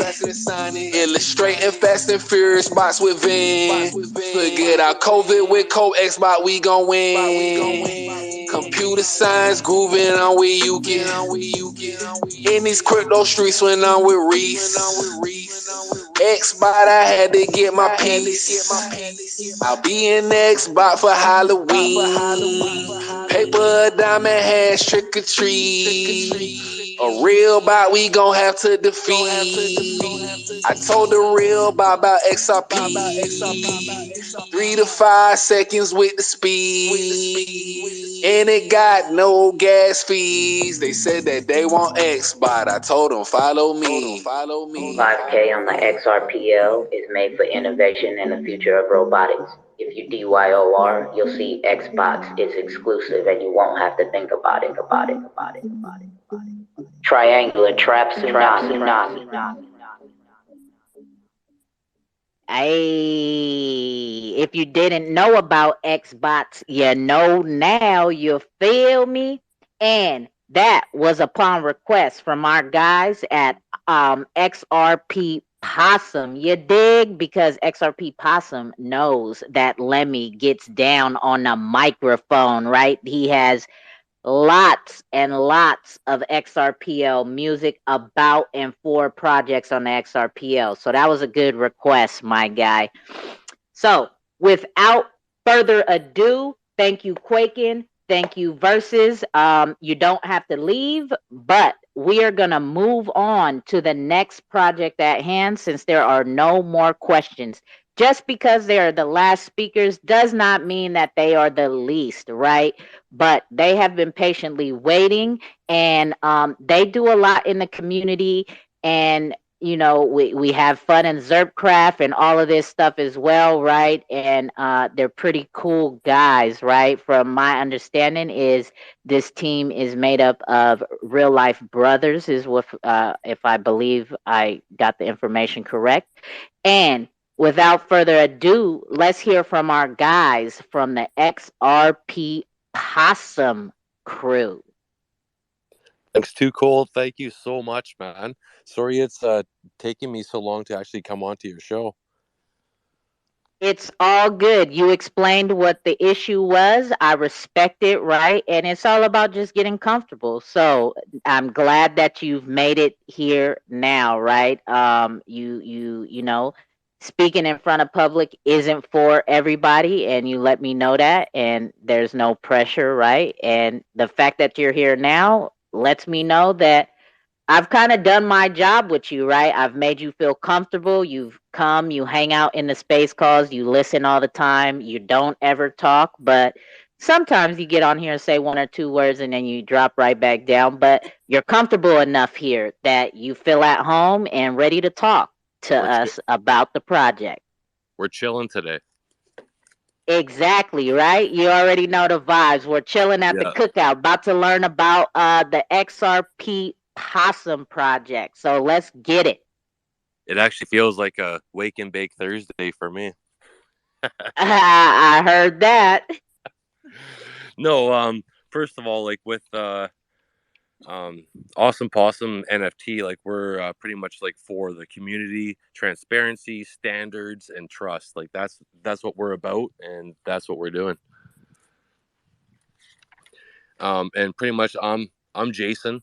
If you guys don't know, I'm Jason. I am XRP Possum. I am just one of the founders, and the other founder is Gorkzilla. Woo! Yeah, hey, I'm Chris. Woo! So I guess we'll actually like go into like how this all started, I guess, eh? Yep, sounds good with me. Eh? Okay, well, yeah, you know it, eh? Pretty much like I pretty much got back into crypto probably the end of 2019, and like was really hard into XRP, and then eventually in April of 2021, the whole make your own token thing happened on the Zum wallet.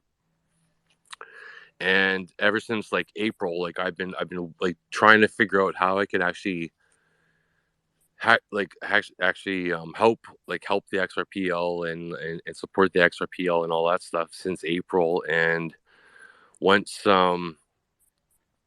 X Punks actually came into the picture, it was like obviously the whole NFT space has inspired us to do what we're doing now. But it was actually once X Punk started, they pretty much like opened up my eyes to actually like what we could actually do. So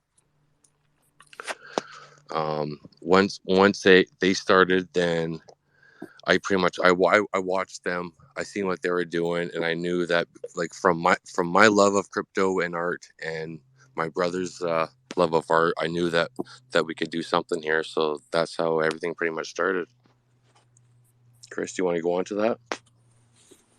Yeah, so like I was pretty much just sitting there. My brother's like, yeah, like, hey, you want to start up like an NFT company? I'm like, yeah, okay, let's do this, right? So I don't know. I feel like the X Possum has been everything that my life has been, just put together in like art collection. So I have a huge attachment to it, and just working on the final touches now before XLS 20 comes out. It's just got me super excited for like Web3 and just the future of NFTs just as a technology and blockchain altogether. So then from pretty much we started everything in October 31st, so Halloween. We did our very first airdrop, and we did one X Possum. Well, actually, before I even get into that, I should just let everyone know that this is the first generation of X Possum, and it's a series of 9,999 NFTs. So yeah, just so you guys know. So when we did our very first airdrop, we did almost 16,000 different trust lines. We did 1,000 trust lines with one X Possum each, and then we did almost another 15,000 with 0.1 X Possum. So that was our first airdrop back in on Halloween, and then pretty much from there, like we just everything started going off. I was like, just before I first started all this stuff, and there was all these airdrops and all that stuff that was going on. I've been watching the whole gadget list, and he has pretty much, like, he was telling everyone like which airdrops to get and all that stuff. So once we started our project on November or so, after like we were out for maybe about a month, then we actually got on his list, and I think that was like that was when I knew that we were actually gonna fucking do something, because like we're on his list. I've been watching this list for months, and all of a sudden fucking I'm on the list, and it's like, okay, let's do this. Yeah, I So don't think I've from seen. Oh. Nope. I was just Go gonna ahead. say I don't think I've seen Jason so excited in my entire life. No, like that, like on once we actually got on that list, I was just like, oh, like this is happening, man. Like we're actually doing this, right? So then from once we got onto his list, which was about November, then December we actually started doing some giveaways and stuff like that. We ended up doxing ourselves in December, so we applied for our business license before that, but that kind of fucking was taking some time. So we doxed ourselves in December. Everyone knew who we were, what was going on with us, right? And then pretty much after December, we went into like kind of February, and we started with all of our collabs. And like for me, like even like right now, I'm super nervous. I'm not usually doing this stuff, but in February we started doing our first collabs, and I'm not really the type of guy to go out there and start talking first or whatever. So we actually had Monkey come up to us first, and they asked us if they wanted us to join their Monkey game.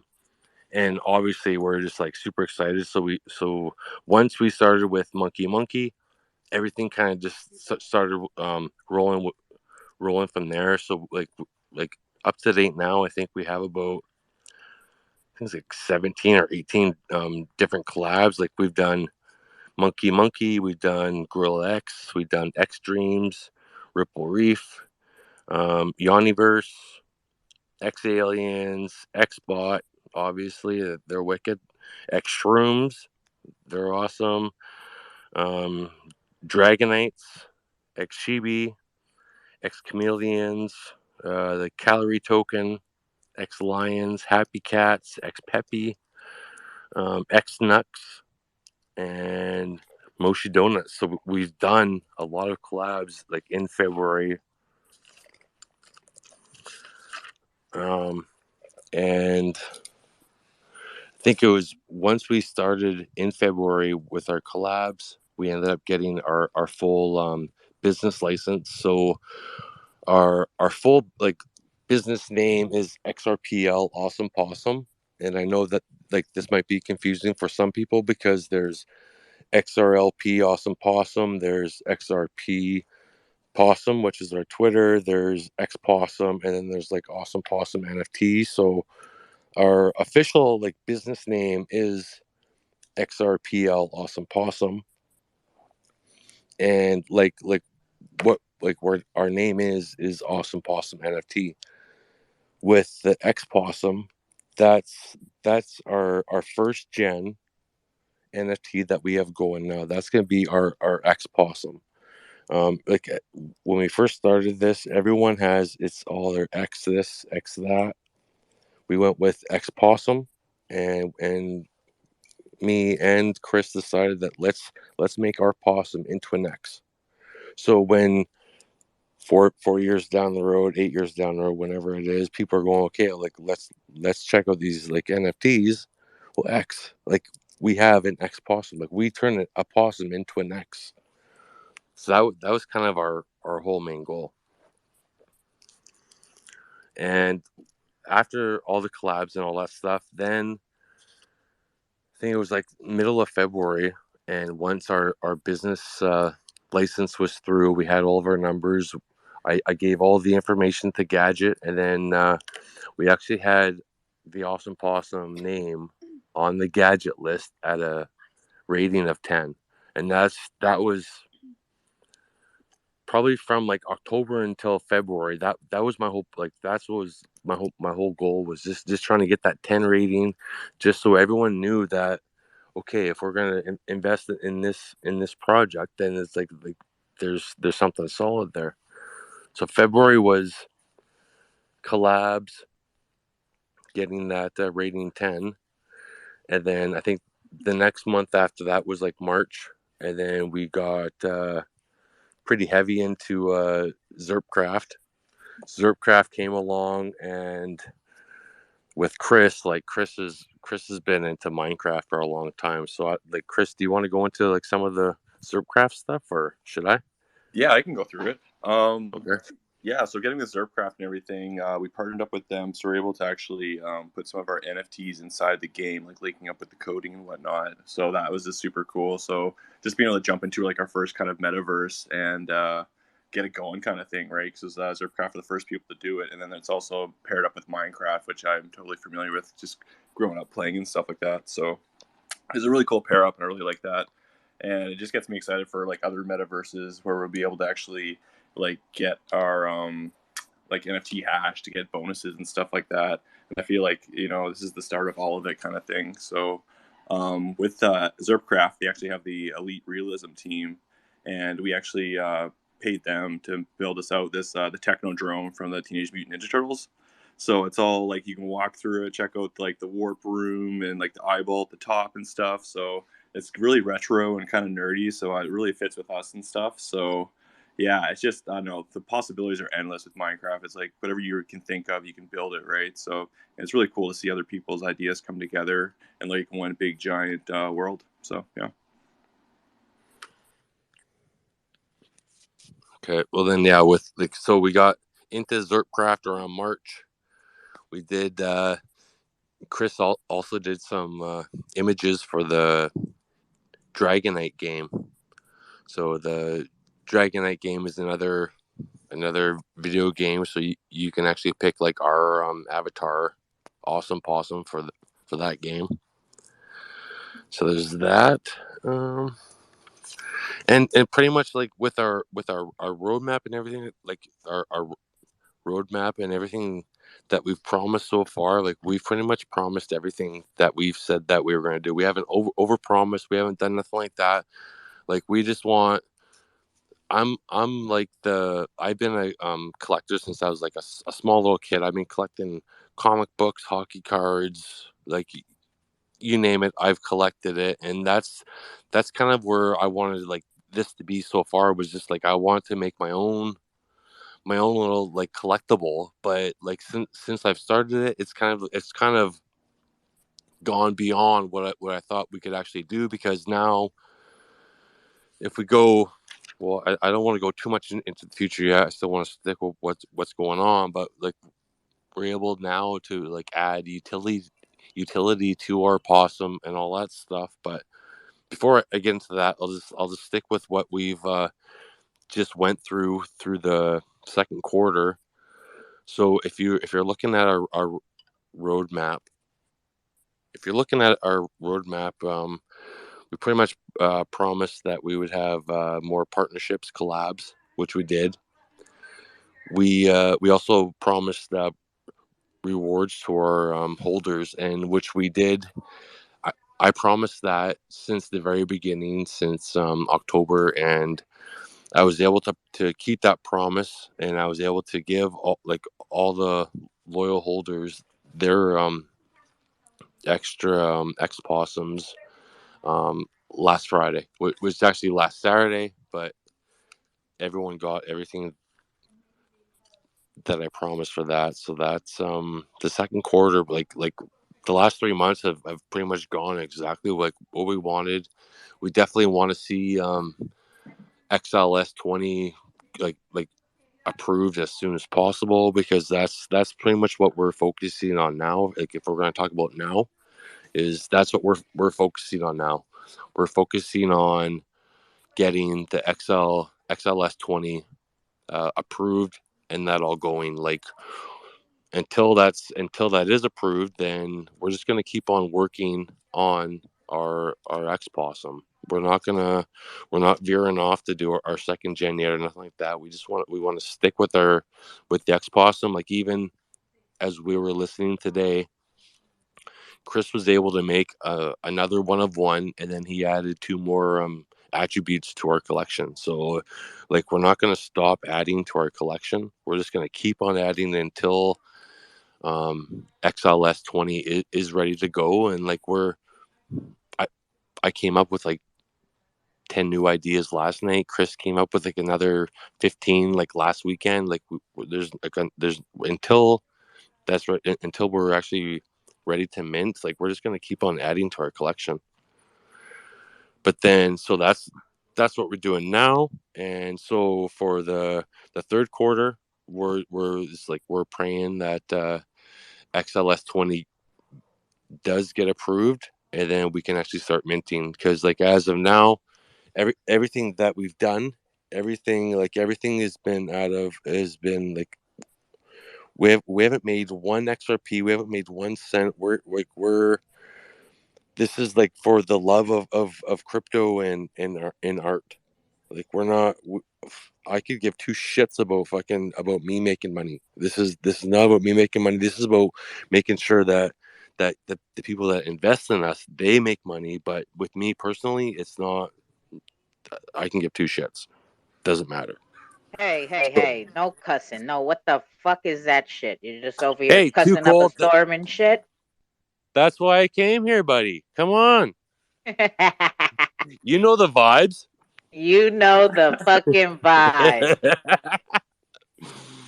So with the third quarter, we obviously want to start minting, but we will continue like our partnerships and all that stuff. If we do start minting, then we can actually start giving away our X Possum NFTs. And maybe like once we do actually start minting and there is maybe some sort of a profit, we can start doing like from promotions and stuff like that. But that's for like the next 3 months. Hopefully everything does get passed and everything gets going. But for the fourth quarter, I'm not sure if everyone knows, but we are trying to get onto StakeX. So we do want to start staking. So with all that, like say that like the XLS 20 does get past say like next month, and then all of a sudden like all of our tokens are gone like before we actually get put onto StakeX. Well, when I like first made the X Possum token, I also made another token which was fucking Opossum. So I always knew that it wasn't just going to be like a one-time thing. It was going to be something else. So with the Opossum, so just in case that something does happen where all of our X Possum coins are minted and all that stuff with the staking in November, then we do plan on coming out with our second gen.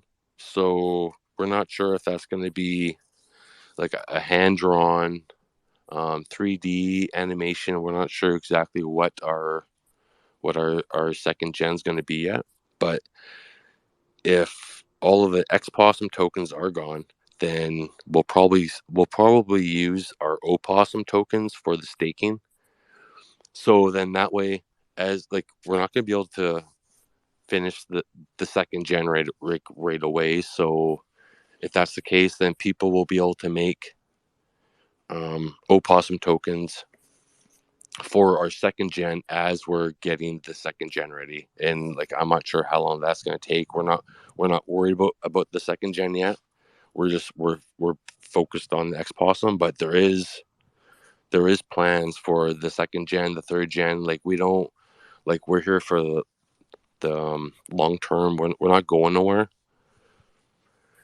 Yeah, and I think too, like when XLS 20 does come out too, it's just going to open so many doors for us, and maybe get a couple more team members on to help us out with some stuff too, right? So I'm really excited for it. We definitely want to add some more team members because like with me, like Chris is the artist. I'm like kind of the business guy, but like with me, like I've been in construction like pretty much like for the last 20 years. Like I specialize in like deep excavation excavations, so like for like high rises and shit like that. I'm not like coding is not like I'm trying really hard right now to figure out coding, but it's just not registering because like I can go to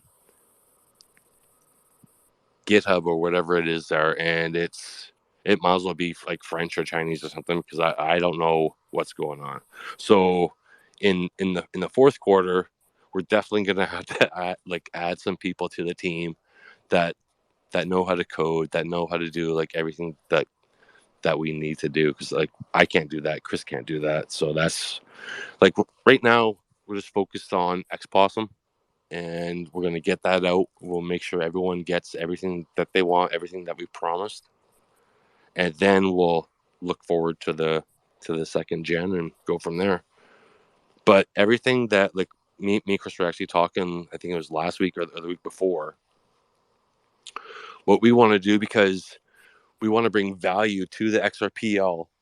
So it's just like, well, we just can't do that like with our Possum. So what we decided to do is we're going to give like part of our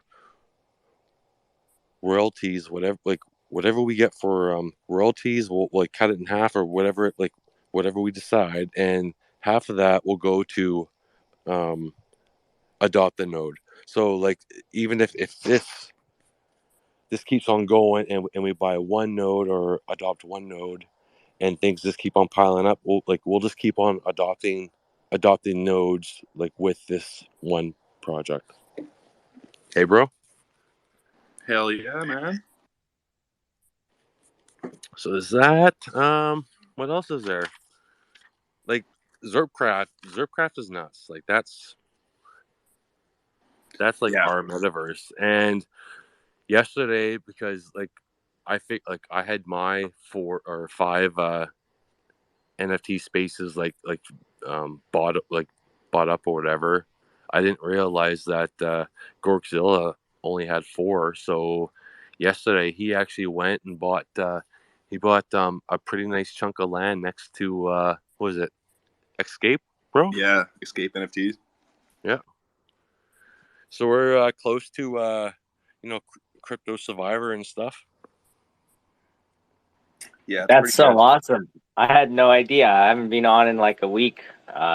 Apparently, there's been a lot of stuff like new land being bought, people building cool stuff. It's like every time you go on, something changed. Gorkzilla just got a huge chunk, buddy.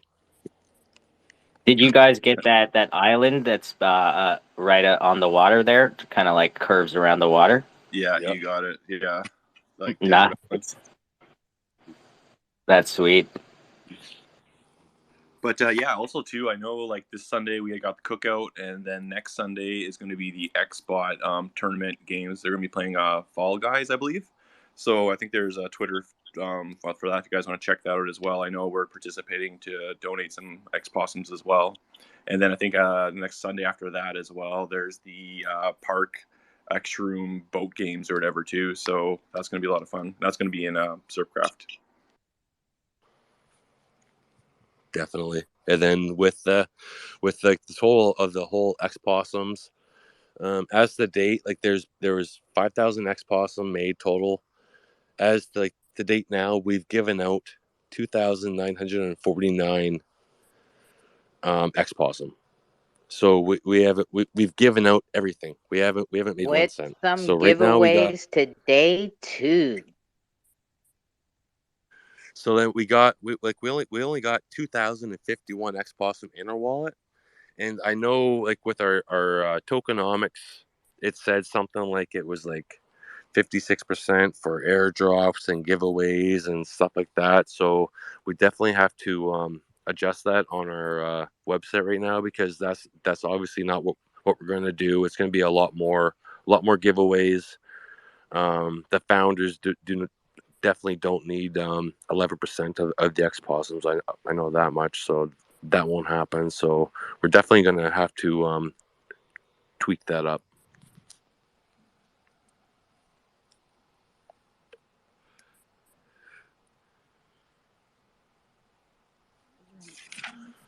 Yeah.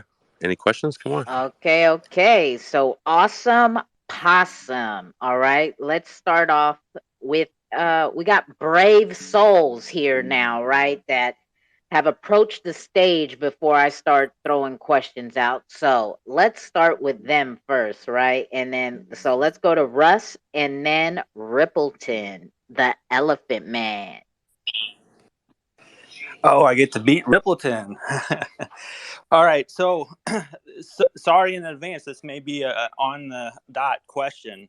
One thing I keep hearing, I know the answer for one of the projects because I have the answer, but I keep hearing when XLS 20 comes out, or we're waiting to see when XLS 20 comes out, what we can do.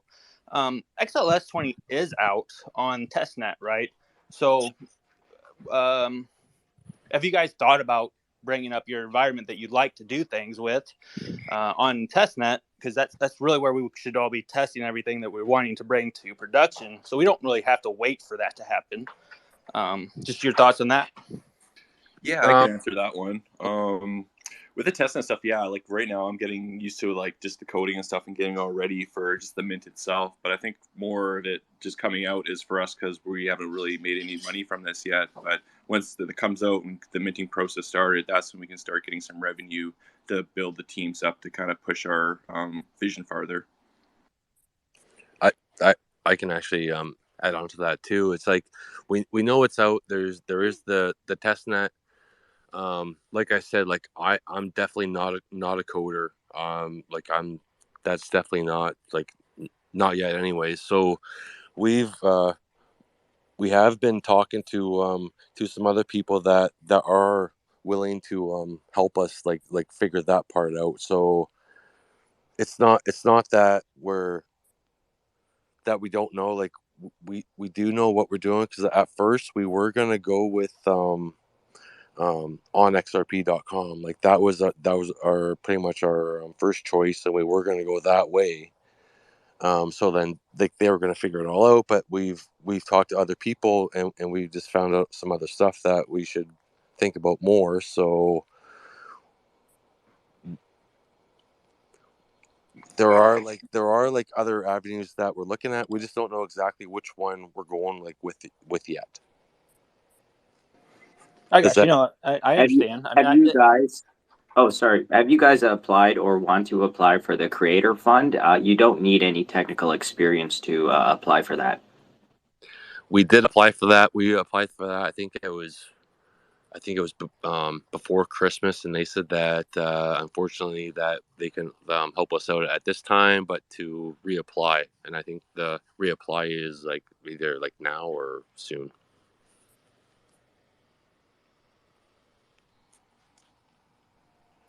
Yeah, but honestly, like X Possum, I'd love to like make a video game or something in the future. But yeah, I'll just have to wait and see, kind of thing.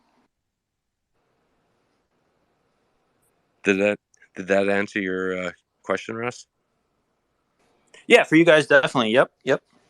And then, of course, I know Versex's answer. We're just waiting on the player department, and then we'll be running testnet on that and everything like that. So just something that I think should be kind of asked generically, because a lot of projects out there are saying, we got to wait for XLS 20 to give answers for certain things. And the truth is XLS 20 is available and completely testable, and you can know what you're going to do day of, right? So I just think that everyone should kind of keep that in mind when creating projects on here, and definitely use that test DevNet to get your project going. We don't have to wait for it to be in production. Very true. Thanks for your question, man.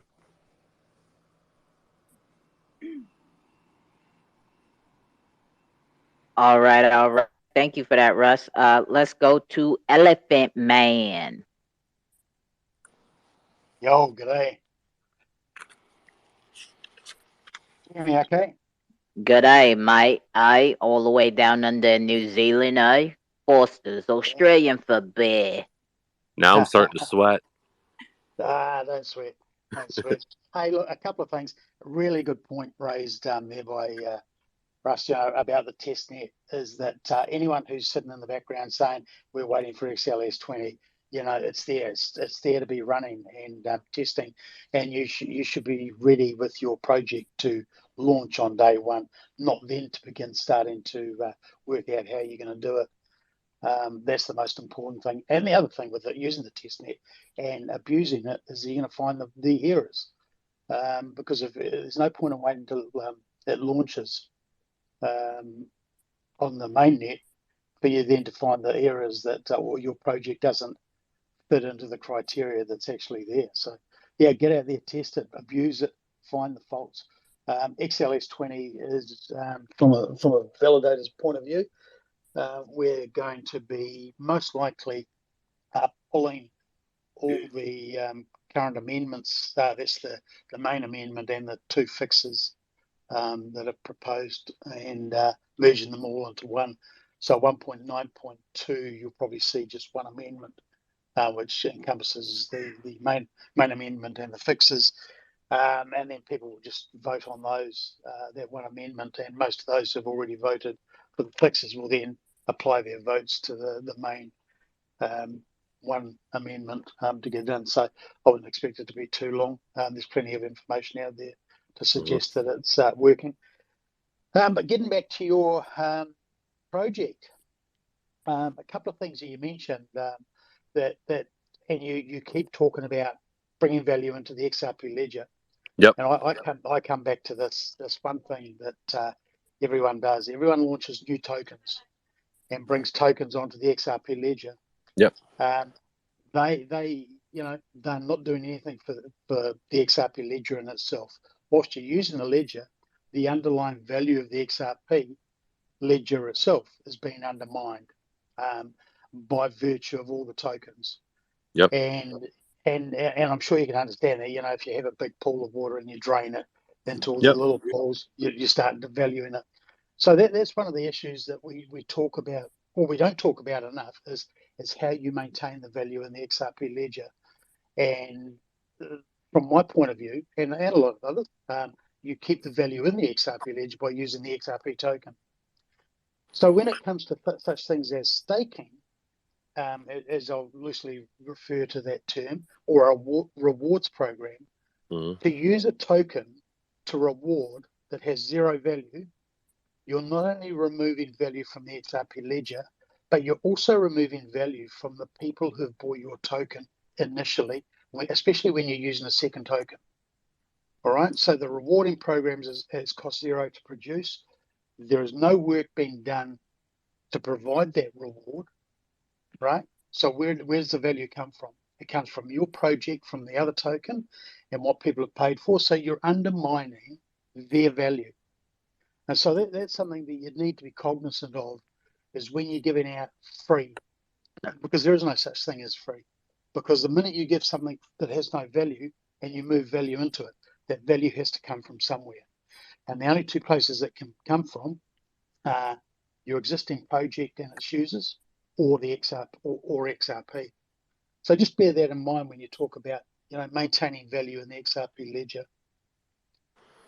Well, I think like with value like that we want to bring right now is we're focused on like helping like with adopting nodes and stuff like that. Like that's how we want to bring like value to the XRP Ledger, and like with our token, like I made Possum for the purpose for our NFT, and once it's used with the XLS20, then that token will be burnt.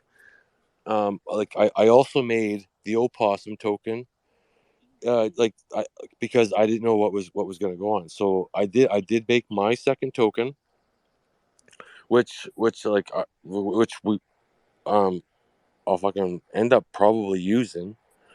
But then with the whole staking and everything, I was just like with the whole staking, I'm just trying to bring something like some utility for my investors, and if they have like 5x Possum, and they can like stake that with a little bit of STX, and they can make an extra five x Possum.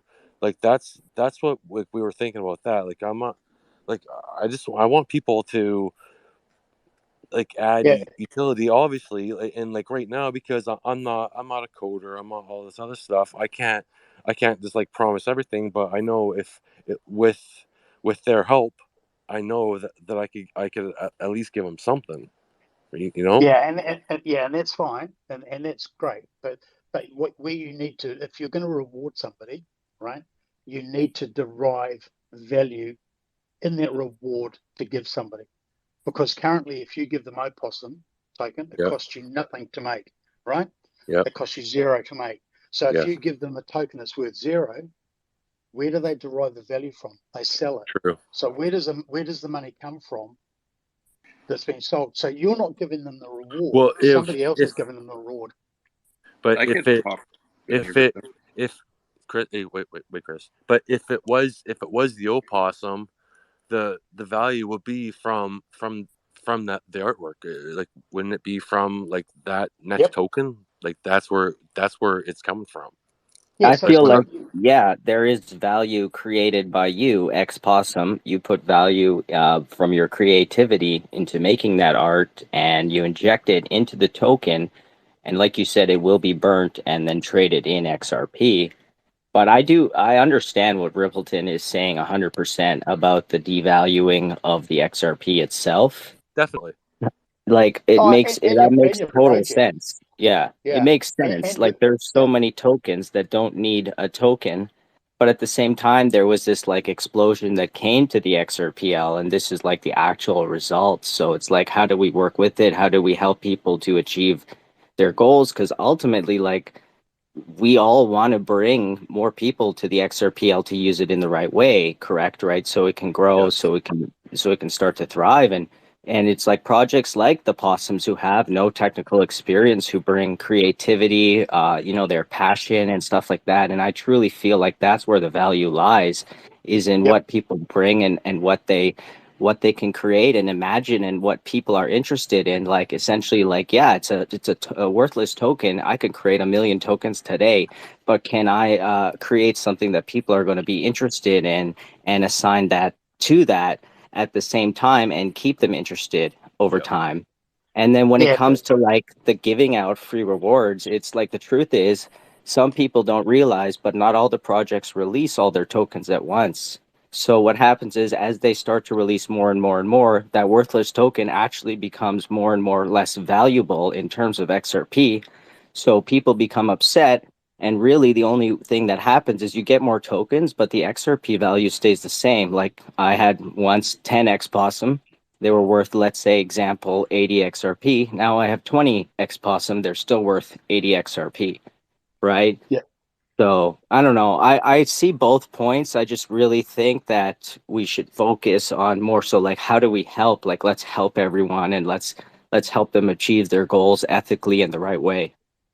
and Yeah. and I couldn't that's agree more. and that's why Rippleton is been bringing up the conversation lately, right? It's because people are not understanding. We sat here and we talked about this at length yesterday, right? Like, you guys know, right? Survivor. I fuck with StakeX. I have my coins staked on StakeX, right? That I already had, right? So it is about the education, because it's people who are going and chasing the hype, right? Now, my style of investing is not everybody's same style of investing, right? So for me personally, I'm not like fucking myself and getting hurt with StakeX. Therefore, I'm going to continue to use it because it's beneficial for me. But it can hurt people if they really don't know what they're doing and what they're getting into, right? Because I don't go chasing what is going on StakeX, right? And I don't go buy more big bags of StakeX. That's not my style, right? I Honestly, I what want to know. I want to know who's buying all that fucking Steak X and tell them that they're crazy. Because it's essentially, you extreme. It's extreme. if you're using the system the right way, you get it for free. And Listen, you know what? listen to Just me. kind of Listen hold to on me, though. Let me Survivor. one sec. Let Listen me to get me. this off my It's chest. It just it confuses me though because like there's a lot of projects that give you free tokens. They're just like, here you go, free token, free token, free token. It's really no different than what the projects are using StakeX to do. StakeX just takes the load off the project's shoulders. You know, like, hey, we'll do this for you It and we'll does. include our token. And that also helps to avoid like farmers because now the farmer, essentially to farm, has to have StakeX and then collect in micropayments and then work from there. Right. So okay. it's just like, why does Tesla have a stock? Right. Why do projects need a token? Why do projects create their own token? And even if they're not going to create a cent or make a cent off of that token, essentially, like X Possum said, is we haven't sold any and taken any XRP for themselves. But essentially, you did create value. You created a bunch of tokens that have a tradable value and that's how you use the value to achieve what you want to achieve, right? You do giveaways, you do collaborations and stuff like that, and that's where value gets added to your token, where people like a real person sees it and they assign a value to it of their own. Whereas like, you know, when I first saw your token, I was like, I'd buy this for like a couple 5 XRP. Why not? Like, these are my friends, I'll support them. You know, I like possums. I see possums in my neighborhood all the time. And that's essentially where I think having a token makes sense is like you need to aggregate and create value for yourself, even if you're not using that money. You use it in a way that benefits the community, which also does benefit the ledger because now more people are involved. And essentially it just grows in like an outward spiral, bringing more and So more people where in. does the money come from? Where does the money come from?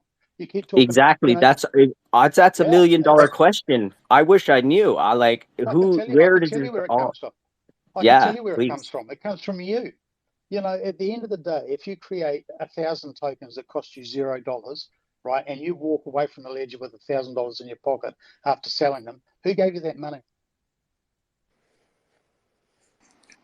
But No I idea. think, but I think Well, you with do have an idea. with It's you.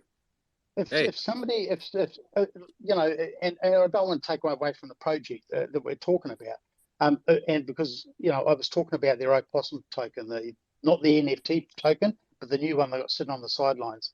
You know, at the end of the day, if you come into anything with something that costs you nothing and you sell it, you have removed the value from that person who's bought it and taken it into your token.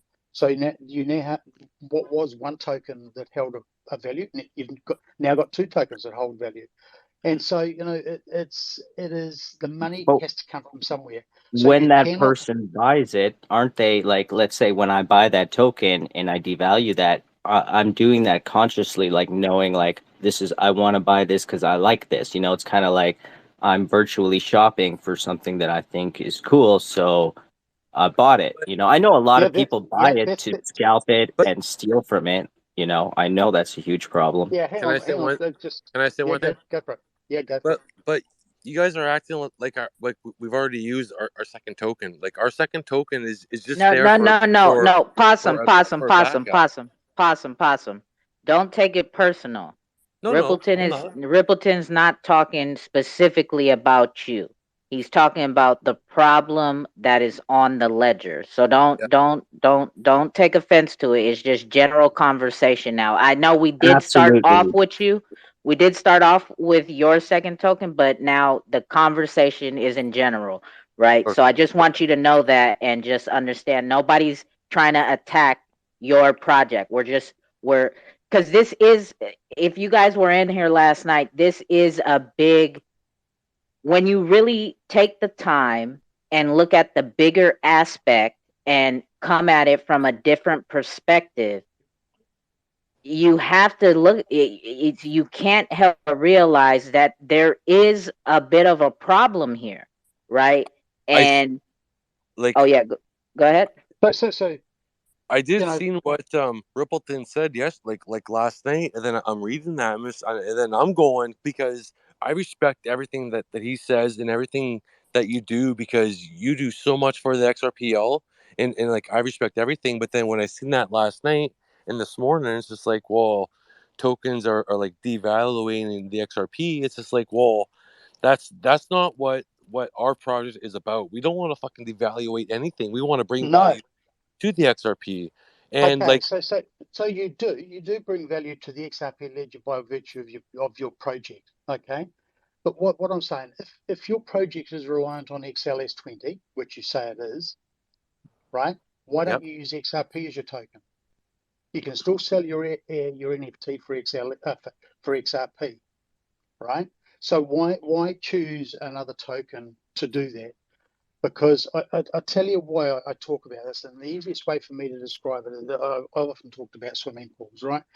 If you have a jug of water, right, and that jug of water represents the XRP the value in the XRP community, right? So the total XRP value, and you put an empty glass in front of that jug, and the next project puts an empty glass in front of that jug, because that's how much it costs you to create your token, zero. So your glasses are empty, right? Now, if I come along and I sell you a bit of my water, right, to yep, get your project, I put a bit of water in that glass. Unless I bring new money in to the project, I'm putting a bit of my water into your glass, and I'm putting a bit of water into the next glass. So what happens to the value? What happens to that water level in the jug? It doesn't stay the same, doesn't grow, it shrinks, because I've now moved that water into your glasses that had zero value. Okay, so if you come into a project with value, you might come in with an empty glass, but you've put in water into my jug in the first place. That's how you add value to a project. So you put your hand in your pocket and you do this. So when it comes back to these tokens that are reward, and I'm talking specifically about rewards here and reward programs, all right? If you yep, issue something that has zero value and you then give that to somebody as a reward, it still holds zero value. true, Okay, so the person who gives the reward to that person isn't you, the project. It is the person who buys that token off them. So you're in essence, you're selling them a lie.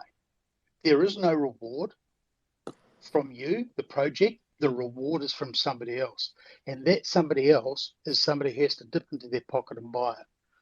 And so eventually, what happens is you've got all these tokens draining the XRP liquidity, because the XRP liquidity is being moved into these tokens.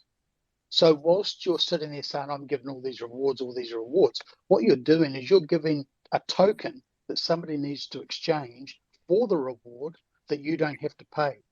In the meantime, you walk out of the project with $1,000 in your pocket, because you're clipping the ticket every time.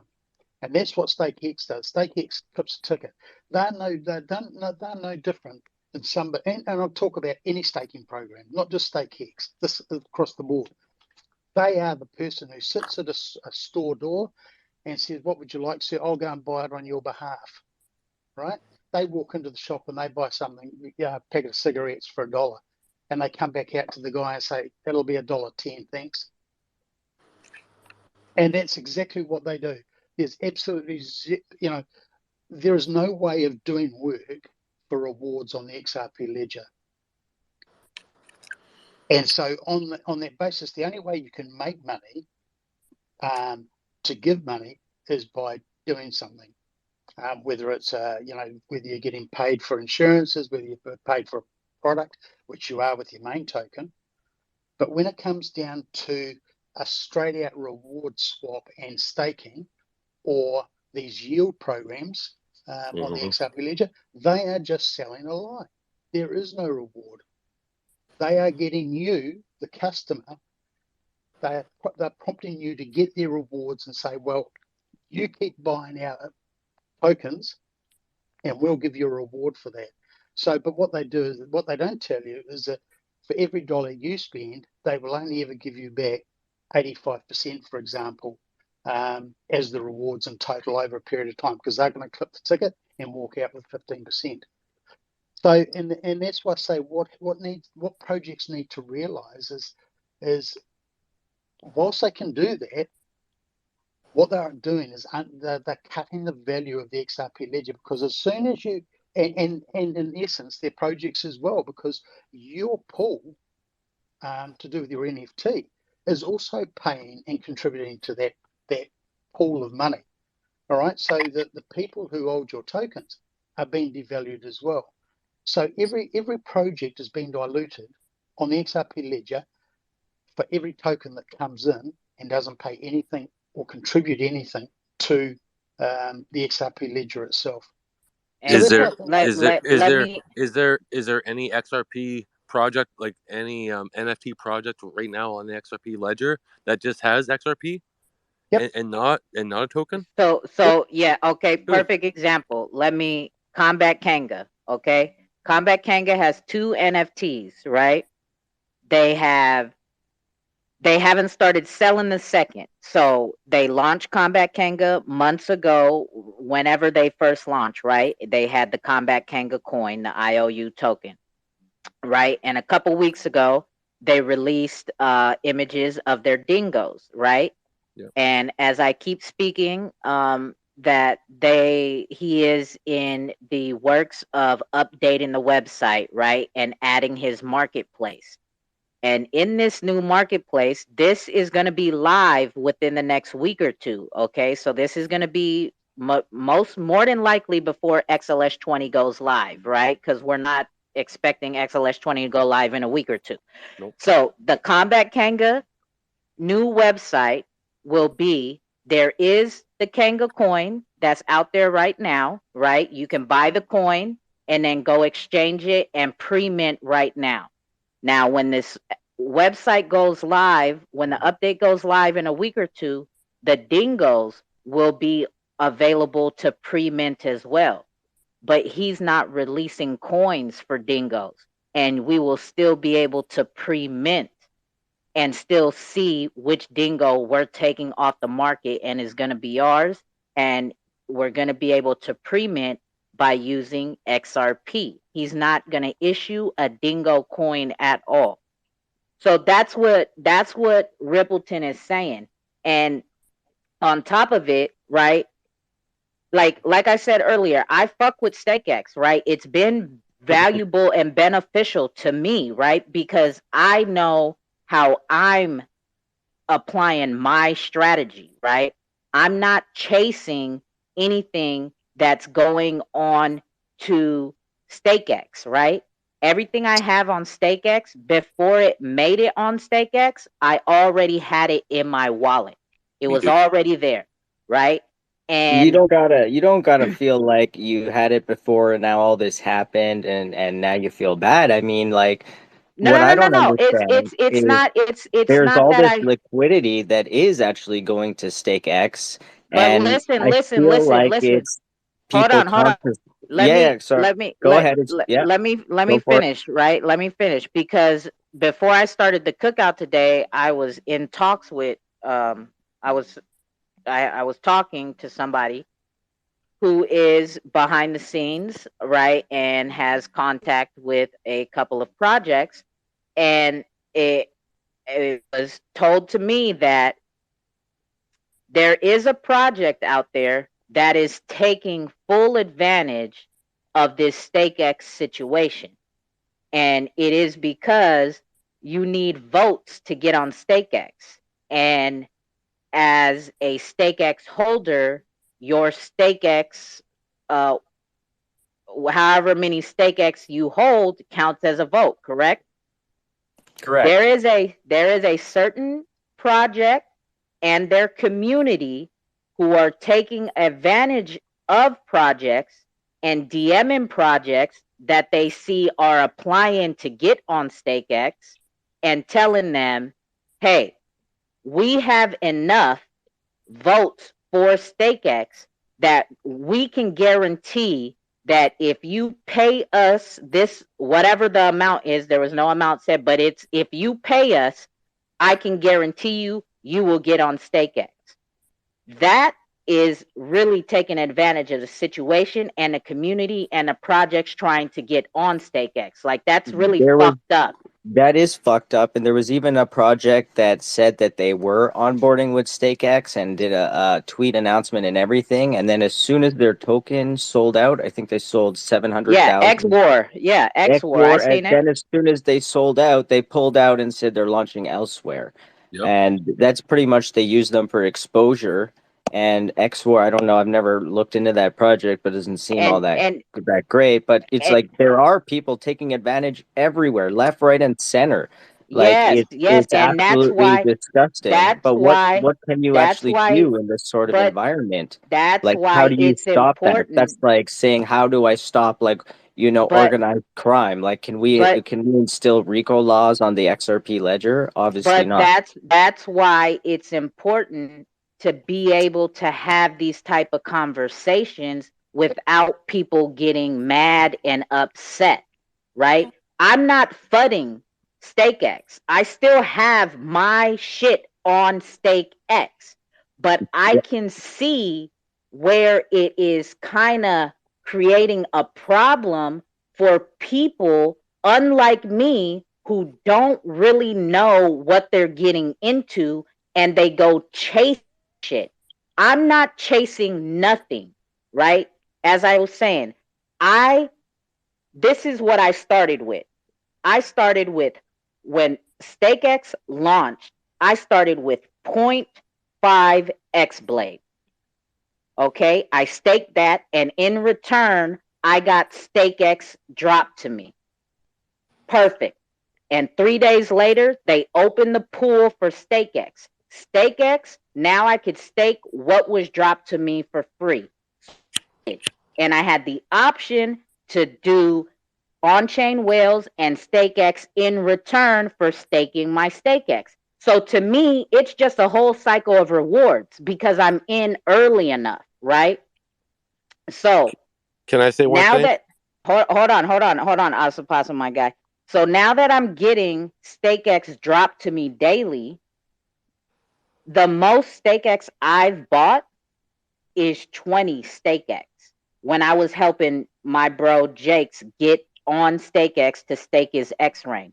That's the most I bought because he didn't have any. And so I was walking him through it. And I was like, okay, well, fuck it. You're going to get a bag. I'm going to get a bag too. So I threw.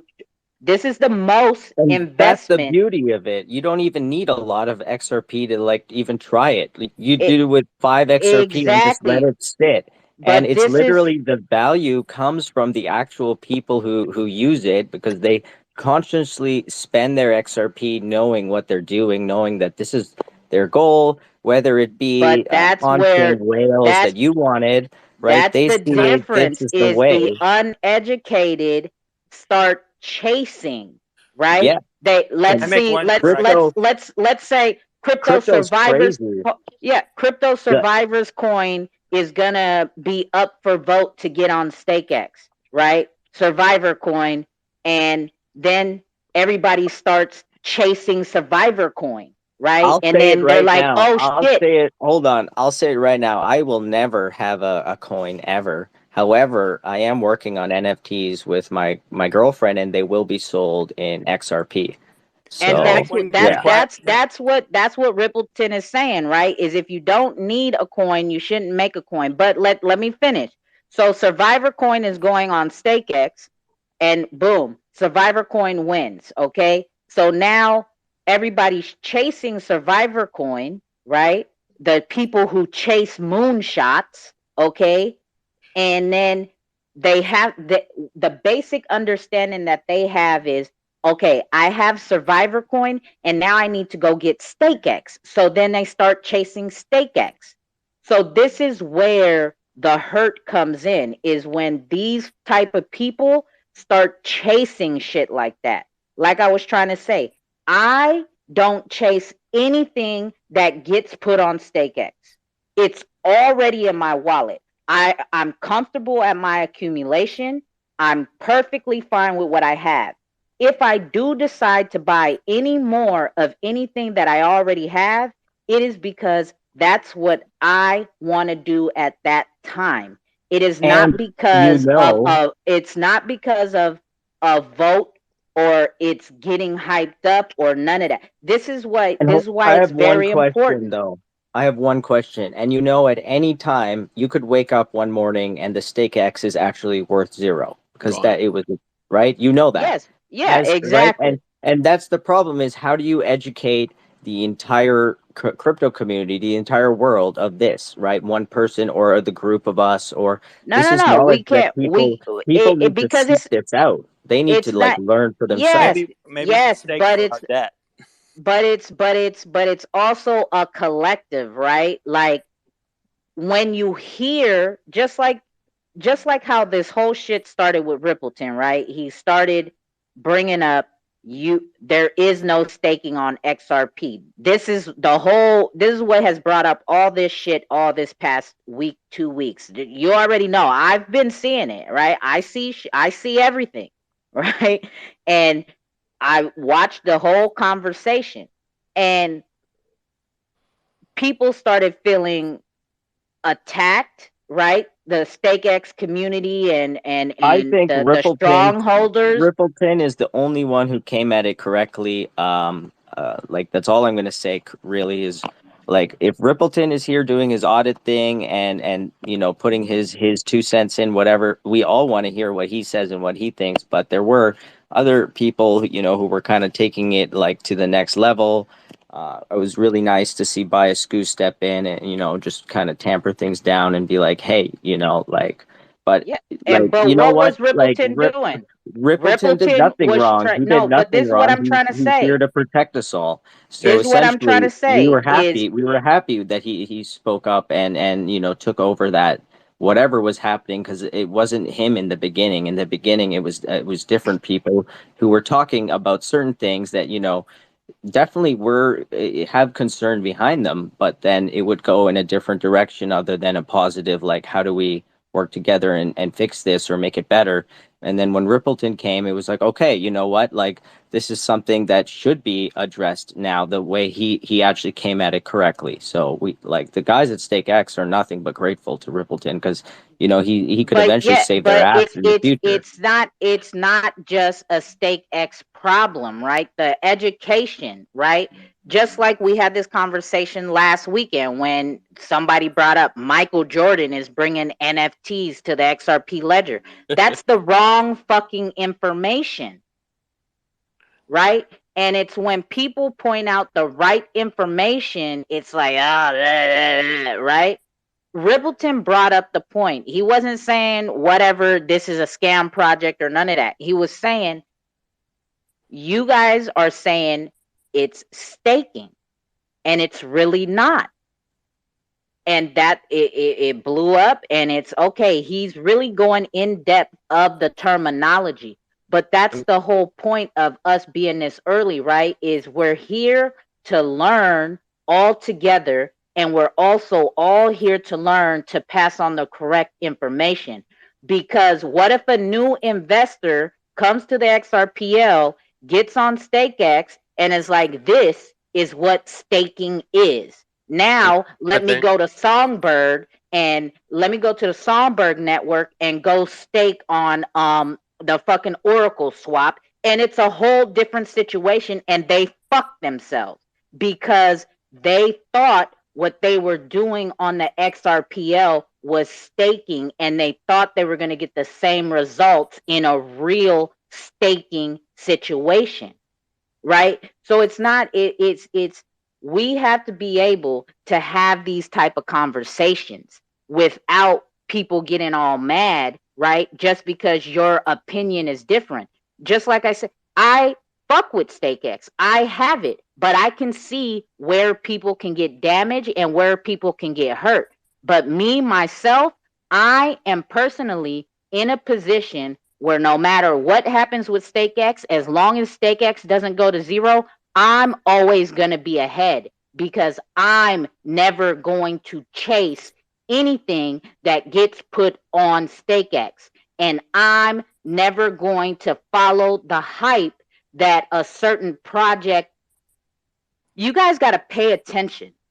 Okay, there's certain projects that are not here for the greater good of the community. Okay, and there's certain influencers that have a large amount of followings that have a whole community influencing certain situations because they were paid. Okay, understand this. I'm not, you know what? I don't even give a fuck. Extreme. Anything that Extreme touches and is saying vote to get on StakeX, understand this.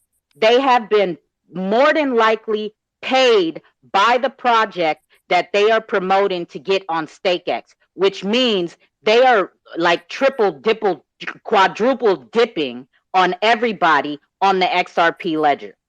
Understand that, okay? So all this shit that, you know, everybody's passing out FUD around here and all the shit, whatever. Uncomfortable situations and uncomfortable conversations, I don't give a fuck. Shit needs to be talked about and addressed, right? What about And so hey, fuck Two all Cold? of you who think that me and Rippleton are out here spreading FUD because we bring up uncomfortable conversations. Two Sorry, Cold. but go ahead, Two Cold. Awesome Possum. So like, but with my project, like when I first talked to StakeX, like I talked to them months ago, and I knew that we weren't going to get on until sometime in November. So once all the voting started, like you can see that obviously I'm not going to get voted in, but I still want to bring like something to my investors. So it's like, okay, so if I'm not going to get in till November, right? This is like just what I was thinking is like, okay, well, what if all of our X possums are gone, like everything's minted, everything's gone, then what do I have to like promise like all my investors that I promised that we're going to be on stake X. So that's where the opossum came in, is like that's the backup. Yeah, so Right? that's exactly my point. You see, you've got nothing to give. So what are you giving? You create a token that's worth nothing and give them that token. It's still worth nothing. But you're telling them it's a reward. It's a reward for what? It's got no value. So therefore so somebody else has to give that value to that person on your behalf. Are you talking about the opossum? Opossum, yeah, the opossum. Well, no, because So if you look at it, if the opossum goes out, then that token is going to be to exchange that token for the second gen. That's what they're getting. Like it could be one XRP. It doesn't matter. Like it's Yeah, that's so it's what not a token; that it's like an NFT that at that time. no that I yeah think like it's like the people get it for free. Like, let's say I'm a possum investor. Okay, I got this opossum because you guys want to give some tokens out on yes Stake X, and you also at the same time have a second gen that you're working on and want to find a proper way of distributing that to your real investors, right? So I get that, and sure, it's worthless. It has no value. Right, yeah. so So I I could put it up for apologize. sale for $1 Yeah, million. No one's gonna buy it, or I could sell it for 0.01 XRP to some weirdo who wants yep. it. Like, these are all conscious decisions made by people on the ledger, unless there's some crazy AI out there who's buying all our shit for some reason. I do find it really confusing sometimes, like who is exactly buying all of these tokens. Like, you'll have a shit coin in your wallet, and then you're like, I don't want this, and you can actually go sell it into the DEX. Like, exactly whose order is that buys that? Like, there's so many questions that are really go unanswered, and things that we may never understand, Rippleton. And like 2Cold, you were saying, no one is really upset with you guys. We really appreciate what you're doing and the tough conversations that you guys want to have. It only makes us better. So like, I'm happy to be here. I'm happy to learn, and I really appreciate what the Possum guys are doing. They really just decided to make art and make something that people can rally behind. And, we do have a lot of fun with them, whether it be in Xrpcraft, whether it be on Twitter, just in community circles, hanging out on Parkcast. Like, it's just one big community at this point, right? So it only makes sense for us to have the tough conversations. But yeah, I'd just like to apologise because I missed the fact that they were talking about a second gen token, a second gen NFT, of which that token would be representative of. And at the end of the day, a reward system of that is absolutely as it should be. You get a portion of that token. Where the problem lies is if you give the rewards are in the staking token, the token that the staking people use, like StakeX. If it was their token that was the reward. So yeah, the value comes from your NFT. So that's great. And like I say, I apologize for that's what it would be. And like they would be getting the Possum, which would be an NFT. But as soon as the X, if we can hold on to the X Possum through all the staking before the XLS 20 comes out, then that's going to be it. But if we're going to come out with our second gen and it's going to be some time before it does come out, then we'll offer that just to reward our holders. But if none of that's needed, then we won't do that. It's all going to be XRP. Like that's like we're here for XRP, XRPO. Like after the Opossum, if we do use it, we're not making no tokens. We're not making no other nothing. It's going to be XRP for our NFTs. Cool. Yeah. So to make it clear, right? Like I was saying, like it's not any personal attack on any projects, right? Like I fuck with StakeX. I'm not pulling my shit off of StakeX. I fuck with it, right? But you also have to understand the bigger picture and what possibilities are at hand, right? And not with just StakeX, but with any quote unquote reward project that is saying they are providing quote unquote staking, right? Or rewards, however they fucking want to word it, right? Whatever. You have to understand what you're getting into and don't go chasing the reward. Because when you chase the reward, that's where Rippleton is saying you're rewarding yourself. Because when you go to buy the tokens to get the reward, how much XRP did you spend to get that new token? And then how long is it going to take you in rewards to get the same amount of XRP back that you spent to get those tokens? That's what he's trying to say, right? So when you don't go chasing the shit, you can walk away beneficial from it. But when you don't know what you're doing and people are, hyping it up in a way that it just makes it seem like it's fucking a dream come true, as they say in the real world, if it sounds too good to be true, then it's just too fucking good to be true. And I'm going to tell you right now, right here, my own very fucking personal opinion on Xtreme. Xtreme is a project that supposedly invests. They take they take all the XRP, supposedly. They take whatever amount of XRP and then they go and put it into XRPL projects, quote unquote XRPL NFT projects. So if you really take the time to really think about and understand what this really means, you're paying them to be your broker because they're picking the project, they're going to invest in it, and you're waiting back for the reward from Xtreme. What if they pick a wrong fucking project?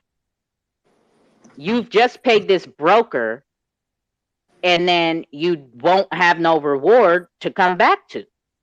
That's my personal opinion. Like it's you're that lazy that you don't want to do your own research and pick your own fucking NFT project instead of giving somebody else the control of which projects to invest in for you.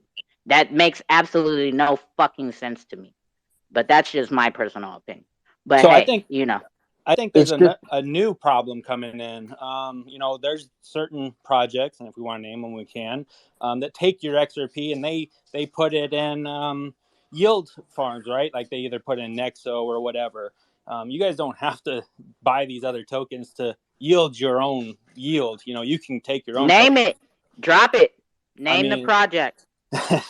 so Zoj just started doing that with their Possum yield, right? They got this PAWS token that they're selling for 1 XRP, and they put that XRP into a yield, either a Nexo or whatever, right? And then you got Reaper doing the same thing, right? Their drip program, they put their XRP. Now, when XRP takes off, do people really think these projects are going to stick around and give you back all that XRP? The way I trust projects, probably not. But that's a new thing that people seem to be doing.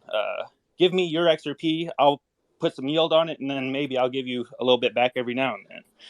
Another thing that I think people should look at is when they're releasing these new tokens, what tokens are they accepting? Are they accepting their own tokens back as payment, or are they accepting XRP? That tells you a lot about what the projects consider as value, right? I just Thank you wanna very I much. wanna I wanna add that, you know, when it does come to like like what Russ just said, that's why I never use centralized staking platforms like Nexo and Celsius, because yeah, I might have had XRP to stake, but I wasn't willing to buy that platform token to pair alongside my XRP to gain a proper staking percentage, because I knew eventually that that token would depreciate over time, even if I were to gain XRP or whatever I staked towards, it still wouldn't equal out to what I paid for that platform token. So with Stake X, essentially what they did, which is what I really liked, is the tokens stay in your wallet and then they just check your balance and airdrop you what the projects want them to. Right. So for that, right, stake X, stake king, the way the two words work together are you stay the king of the assets of your own assets. Right. It doesn't leave your wallet. And if you do it right, I've never bought any stake X. I was quite lucky where I was early into X blades and I really like swords. I think swords are cool. So I had bought swords, and eventually they came out with a project they collaborated with, which was OCW. And then together those guys made Stake X, which is essentially a very smart, intelligent way of airdropping other projects' tokens, right? So for guys like X Possums and for other projects who are like, we don't want to do this shit or we don't have the skills, they go to guys like StakeX and say, hey, you know, our project will bring your project value and we find value in your token. So essentially the value of STX, the token which they made, right? The value is their tool and what they bring to the table and all the other projects that join their platform. And there are some pretty shitty ass projects that get on there because they try to just do it based on what the community wants. And these were the projects that got voted on. So like, I really think 2Cold's on to educating the community properly. Like, why are you buying so much Stake X when you actually can get it for free? And even now, if they do come out with you pair your XRP with StakeX, essentially all they're doing is distributing their own token in an equitable way against people's XRP balances using XRP as like a control, right? Kind of like how Flare was like, oh, we're snapshotting your XRP on this date, December 21st, I believe it was, back in the day, 2020 or 2019.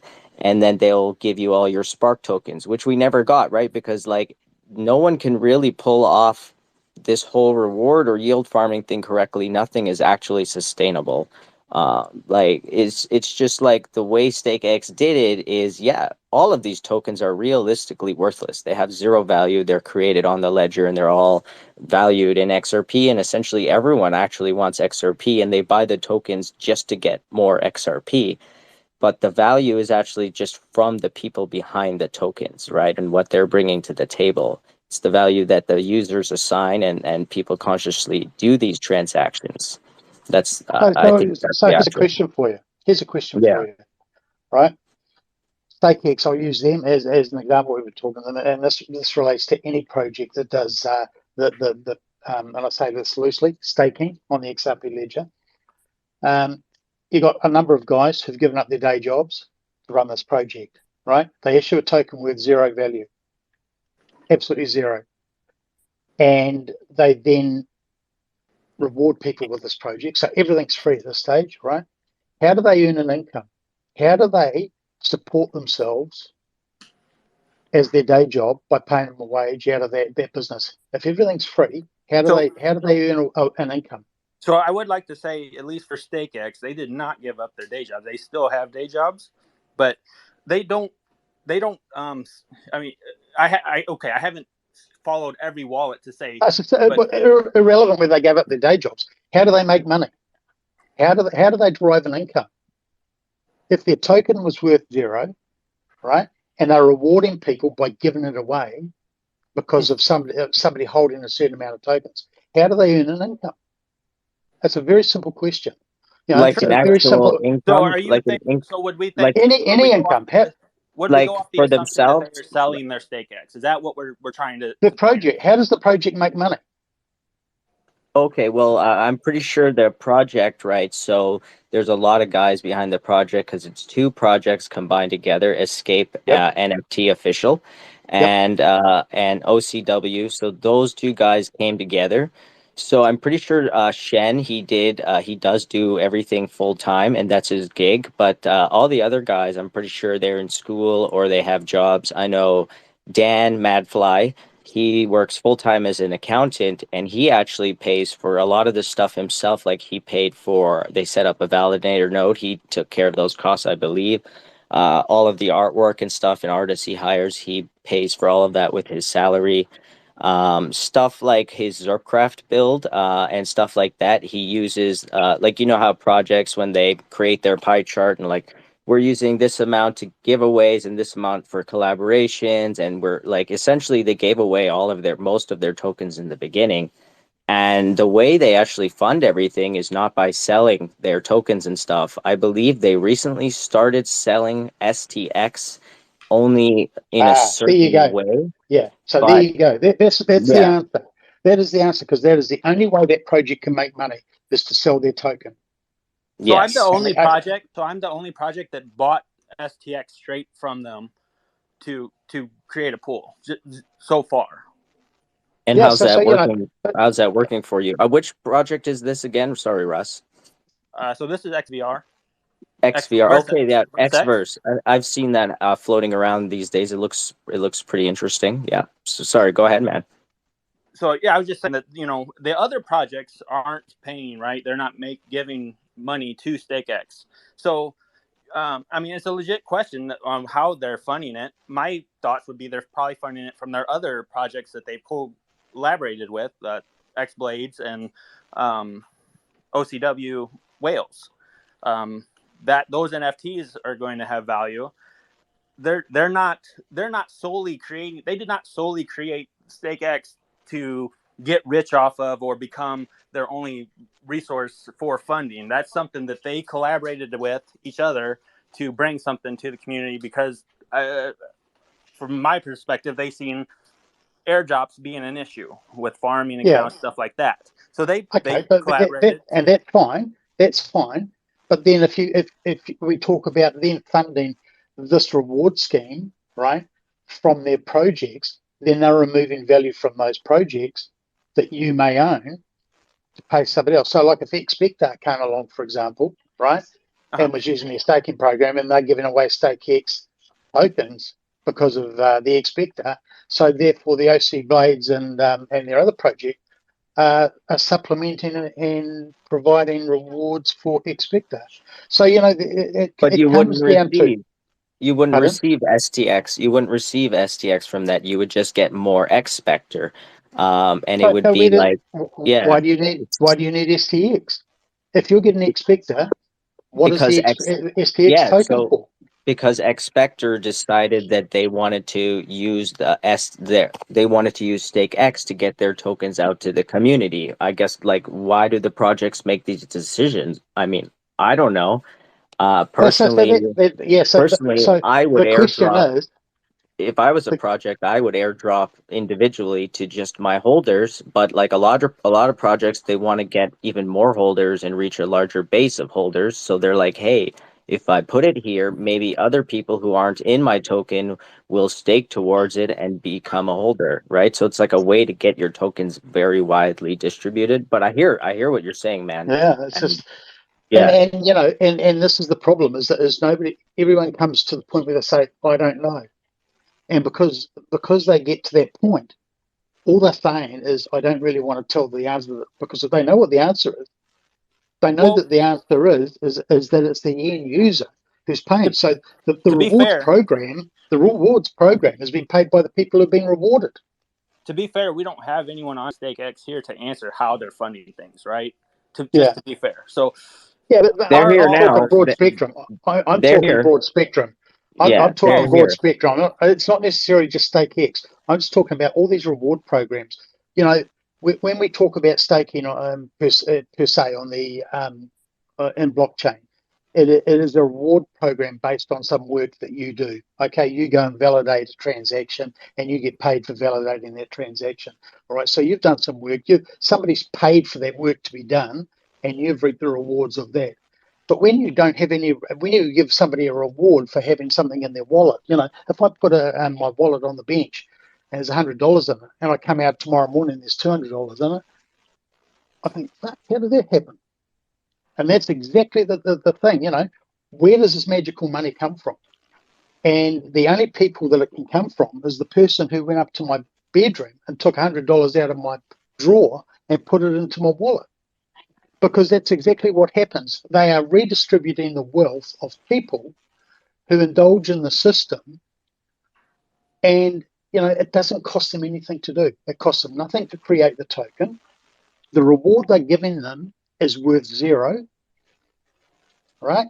And the people who actually, when they come to cash that reward, they're selling it to somebody, right? It's not like they go to STX and says, I want to redeem my reward, thanks, and STX gives them $100.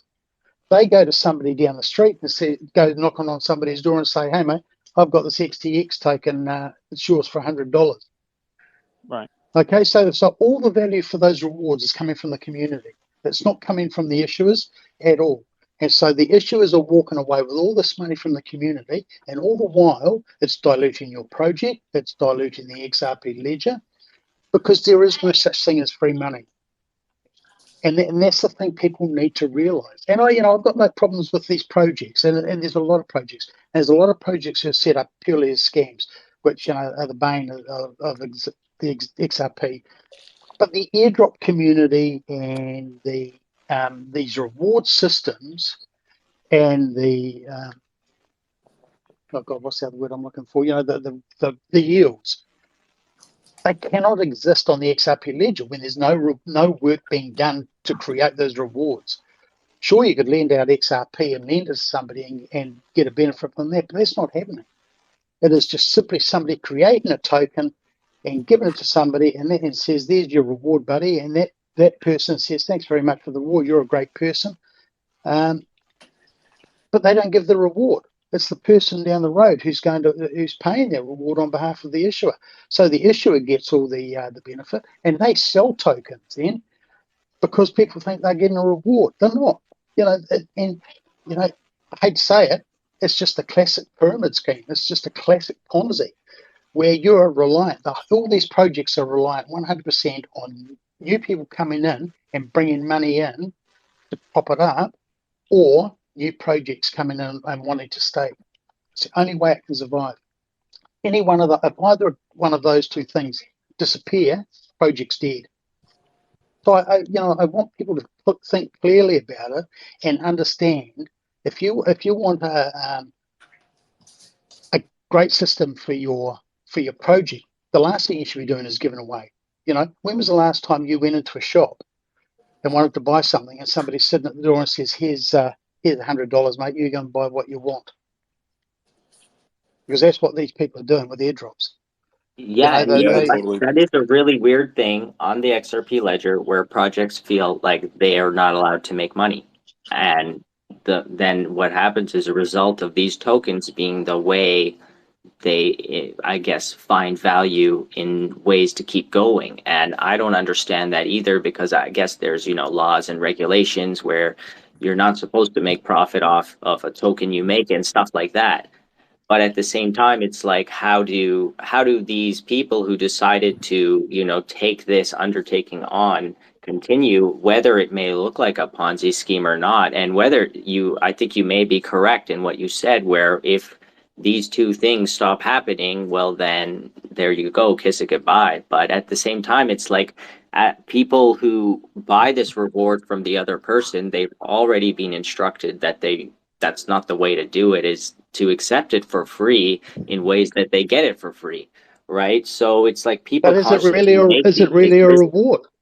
Is it it's a not. It's reward? really, it's like, here you go. Here's the tokens that make you happy because everyone just wants more and more IOU tokens, and there's like an unsatiable appetite for it. I honestly think it's quite weird. The end users, the end user of the XRPL, it's a very weird community at the moment, where we're just chasing the, like you said, worthless rewards. And at the same time, it's like, why is all this liquidity here anyways? Why are all these people actually liking this, enjoying it?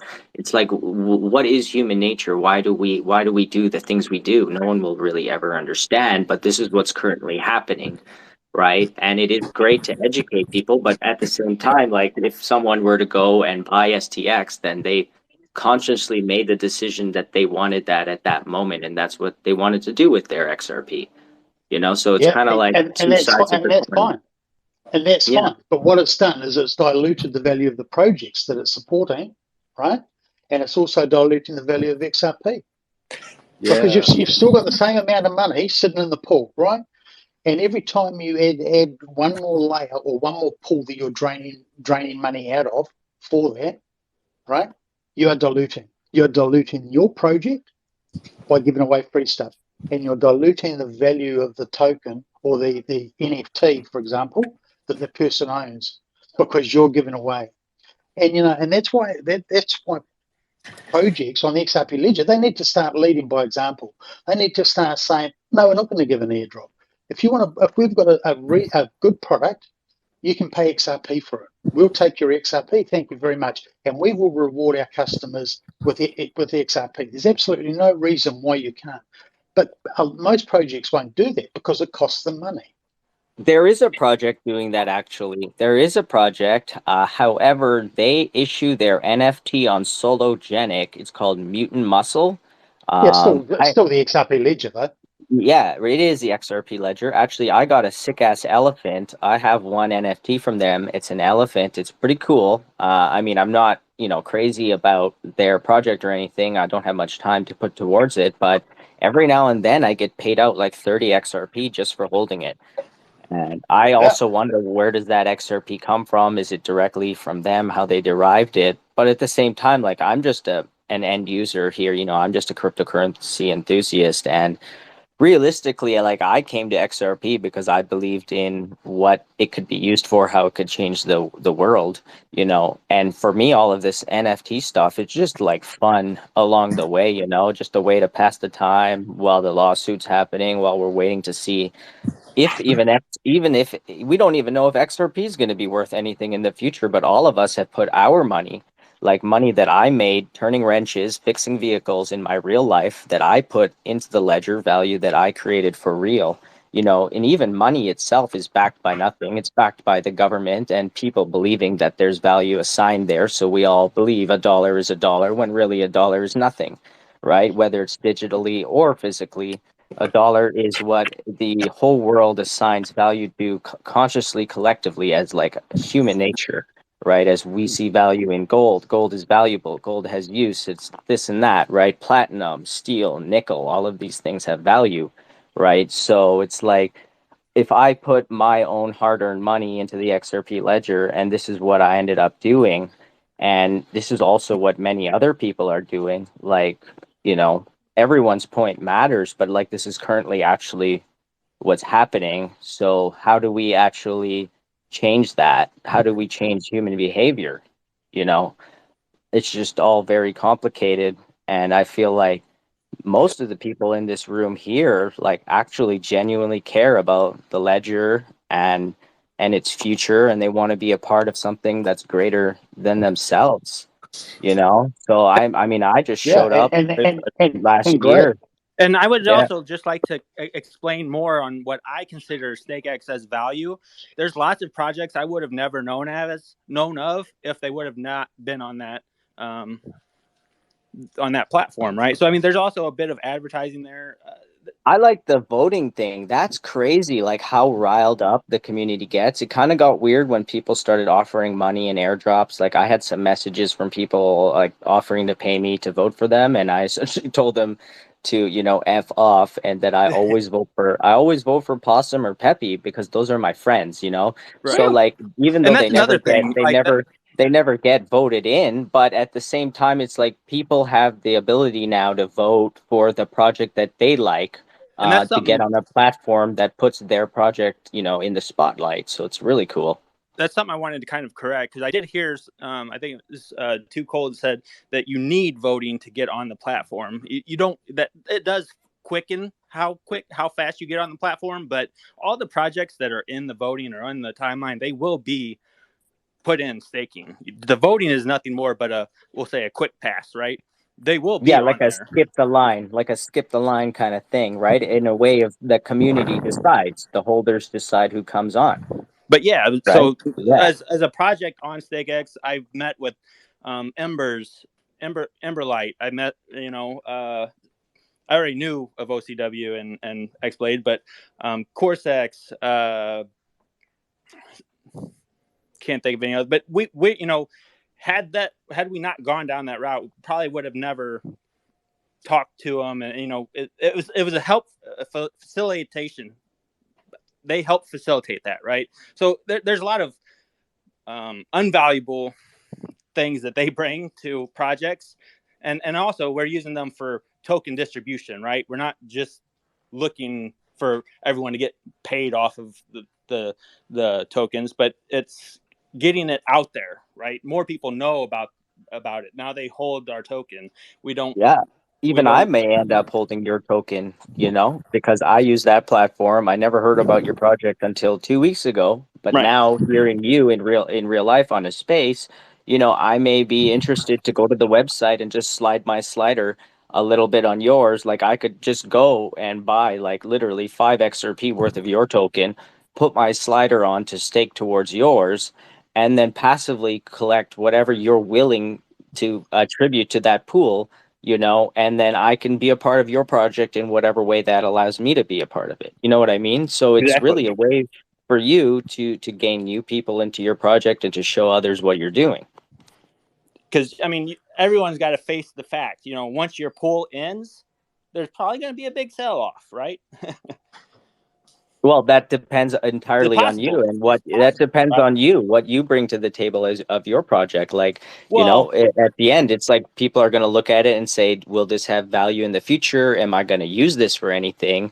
You know, is anyone else keeping this? What is the general sentiment?" Right? People will take your token and type that into Twitter. You can just put, you know, the name of the token and go see what everyone's saying, what everyone's thinking, you know, see if there's any action at all, any interest. And it really depends on that. Like there's lots of tokens that I hold that have held for a long time and they do nothing, but because I believe in what they're going to do in the future, I still hold it. And I don't mind doing that. And everyone has their own risk tolerance, right? This is crypto, right? This is like, you know, don't invest what you can't afford to lose, right? It's still bad. right, but I mean, even in Discord, you could tell there are people there specifically to make back XRP. Like they don't plan on holding any project tokens once it's near the end. They're just going to sell because that's their motive, right?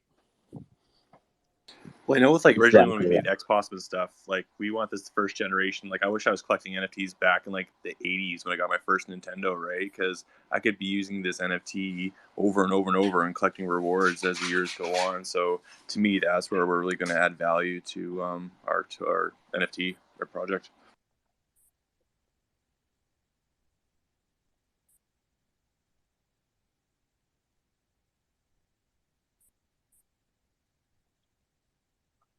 Holy shit! Do we have a lull in the room? Where are you at, Oh, 2Cold's? Yeah, but those P tokens, some they suck. my bad, my bad. Well, Some very good conversation today, right? Like we are touching on some things that, Rippleton said we as a community should be talking about, right? So with that being said, if there's anybody down there that wants to join this conversation and add to it and jump in, share your opinion, whatever, right? This is what I'm it's all gonna be about. right back. I'm gonna be right back. I gotta put some food on a plate, but I'll be back in 10. Hey, I got All a right, for question for sure. Rippleton, if that's cool. Yeah, man. Anything. Yeah, so I've I've kind of been thinking about like how I know you do a lot of research into this stuff, and I'm wondering if you've ever come across people. I don't know if you'd be able to really like verify it, but if like people who create a token and then let's say they buy their own token, they're basically That's like why paying you gotta run themselves, yeah, and like then right pump now. up the price basically. That runs the shit. And there's a few people talking there at once. I understand what you're saying is that have I come across or verified a project that's been buying back their own token to pump the price? Yeah, like basically paying Oh, hell yeah. themselves and then Yeah, XR Doge Classic. I'll give you one example right there. Their price is 200. Their price is 200, 300 times, because they are basically selling their tokens, buying what they can back, and then just pumping the price up. But they're stopping as soon as somebody sells their token, they'll then freeze their trust line. So they basically boost the price that way. But there's many projects out there who are both buying and selling their tokens. All you need to do is do a quick analysis of all their wallets. And one of the classic ways of catching people, and they can't hide this, is rather than look at all their wallets, I just download all the transactions from the actual token itself. So, every time a transaction occurs on a token, there is a record made against that token on the Xrp Ledger. So, anything that's rippled across, all buys or sells, everything is recorded. So I just download every transaction. And from that, I can see who's buying, who's selling, where the wallets are, who owns those wallets, and it's very easy to see. But I can tell you now, there's many, many projects, some of them sitting in this room, who buy their own tokens. And, but they won't tell you that. And they will try and prop up the price. That's how 3D Apes screwed up. He was trying to set a floor by setting an order, but he screwed up his order. And rather than set a floor, he ended up tanking it. Their token value, I think, went from about 600 XRP down to 3 because he bought up the floor, because he fucked up the transaction. And that was because he was trying to buy. He was setting a buy order, right? Instead, he set a sell order. So that's a classic example of a project who's buying up his own tokens. Yeah, thank you for answering. That's right. You're welcome. It's You know ethical.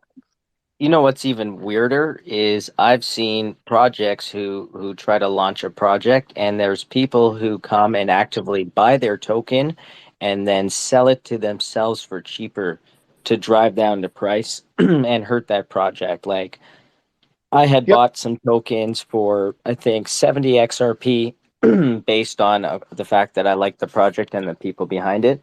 And then after looking into like transactions and stuff, I realized that there's wallets out there with like millions of XRP that are buying the token and then selling it to their secondary wallet for like half the price. And they just keep doing it over and over and over again till the token is trading for like 5 XRP. And I'm like, this is really weird. Like, why are people doing this? Yes, so why they do that, and I'll tell you, if you go onto most tokens and if you generate a rich list of each token at any point in time, most of the top 5 or 6 wallets, or the whales of that token, as people like to call them, are generally traders, and none of them have been airdropped for the most part. What they've done is they've seen a new token launched, they've set their bots up to buy these tokens, and they buy them as people sell the airdrops. And then what they do is they might be sitting on, let's say for argument's sakes, 1 million tokens, right? And what they'll do is they'll send some to another wallet, and they will sell some of those and at a lower price, and they'll do that to drop the price. So then they can top up their wallet at the dollar cost averaging, and because they've got their benchmark price, so they can still sell cheaper to buy cheaper, and then they just keep topping up like that, and they just eventually just screw the market. And these guys just do it, rinse, repeat, rinse, repeat, rinse, repeat. The Zumbot, when I talk Zum, is the XUM and XWM token by the user. What's his name? I can't remember his name. But he, that whole project is basically run by bots. Is that he just trades bots? So you can go on to most tokens and find 4 or 5 of his bots trading them. And that's where he derives the income from to pay his project. But he's reliant on people buying and selling those tokens for his bots to work. So, so he's giving people money to spend so that his bots can work. And so, he's giving you a dollar, but he's making $5 while doing it. So, there's a lot of thought and big thought gone into these projects about how to make money. And, don't get me wrong, it's about making money. But I think if you come down to how to derive value for your project, the last thing you should be doing is giving people the money to buy your project with. That's just crazy. And if people are, sit down and actually think about it, who's paying for those giveaways? It's not the project, because it costs them nothing to launch a token. It's you, the buyer. You don't go into a supermarket and and go to buy something and they're sitting at the door giving you the money to go and buy the product with. No. But what they'll do is they'll con you into thinking that you're getting rewards for buying that product, right? But they've inflated the price previously before I they were do giving get it away. rewards. I get rewards from my grocery store when I go there and I buy stuff. They give me their PC optimum points, and then Yeah, I turn around and and do you know I what? use Do that to you want buy the more shit. Yeah, I do you mean, know what? I'm Do you know the happy bad to. news? Yeah, Do you want to know yeah. the bad news? Let's hear it. Yes, please. Yeah, you paid for those rewards. Oh, absolutely, right? But Yeah, I also need that stuff I bought to survive. I mean, cryptocurrency to me is just a hobby, but like when I go to like a grocery store, right, I'm there to buy food to eat and stuff. I'm pretty much playing by their rules and hoping that they are offering clean food for purchase. And even like right now, like they're pretty much like a pack of strawberries is like $15, where last year it was $4. It's like they set the rules, they make the system. We're just consumers. We're like, honestly, man, sometimes in life I feel like just a paid slave. I'm just a part of this yeah. society of cogs. I Okay, go to work, okay. I So, work my shit, and I just try to have a decent time. and that's fine. But when we talk about crypto and we talk about the change and the change to the financial system, and we want to be our own bank and everything else, but all we do is conform to the norm. We do exactly the same as the norm, and so we don't change. And it's the same as we want to have no identity, but the minute somebody rips you off, all of a sudden you want them to have identity, and you want to complain to the authorities. Well, we need to decide as a technology, and don't get me wrong here, the technology is different from the speculation, but we as a technology need to work out exactly what we want to do and how we derive value within that environment. And I can tell you now, and I'll say it time and time again, reward programs, airdrops are killing the Xrp ledger and are killing your project. And it's a way of getting custom. It doesn't know. All it does is rewards people who are not interested in your project. All they're interested in is free, and they don't give a damn. If I go to 99% of these people who harvest these and talk about airdrops, where's airdrop, when airdrop, and ask about the project, they wouldn't even tell you. They wouldn't even know how to spell your name. because they're not interested. All they're interested in is free. And you, the projects, are giving it away at the expense of not you, but the people who buy into your project. Because your project would be worth a lot more, as with the XRP Ledger and the XRP token, if people stop giving away for nothing. I really like that. So maybe it's time for projects to realize it's time to stop giving stuff away for free, and it's time to and start telling people, hey, this is what we've created. If you see value behind it, then you can go ahead and you can buy it with XRP, and whatever rewards that person receives from it would be only the utility that's really, built into whatever that person has created. Correct? Yeah, absolutely. And a token can still come onto the market, and if they need funding, they can ICO it and go through the normal procedure of creating an ICO or an IDO, whatever. But they can still raise funds in a legitimate way.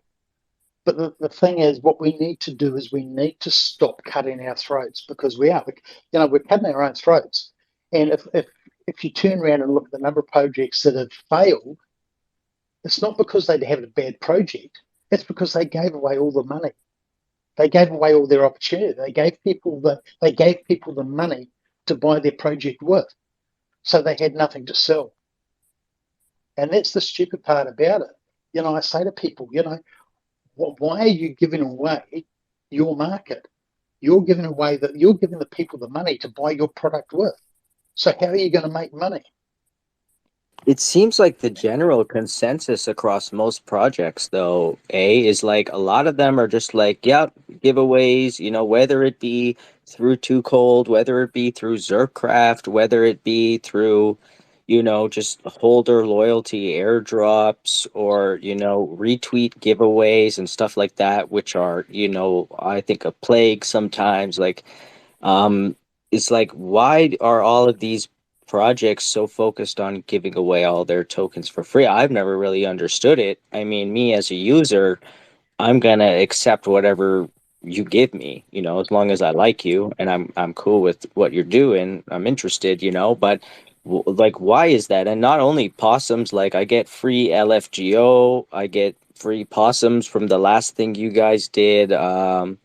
Whatever projects are in here, there's schmeckles. I think James Ray, like I got some free schmeckles. Like I'm just unsure why that's the general consensus, is that everyone should give their stuff away for free when this is technically your IP and your creation, which Rippleton, that's an amazing point. Yeah.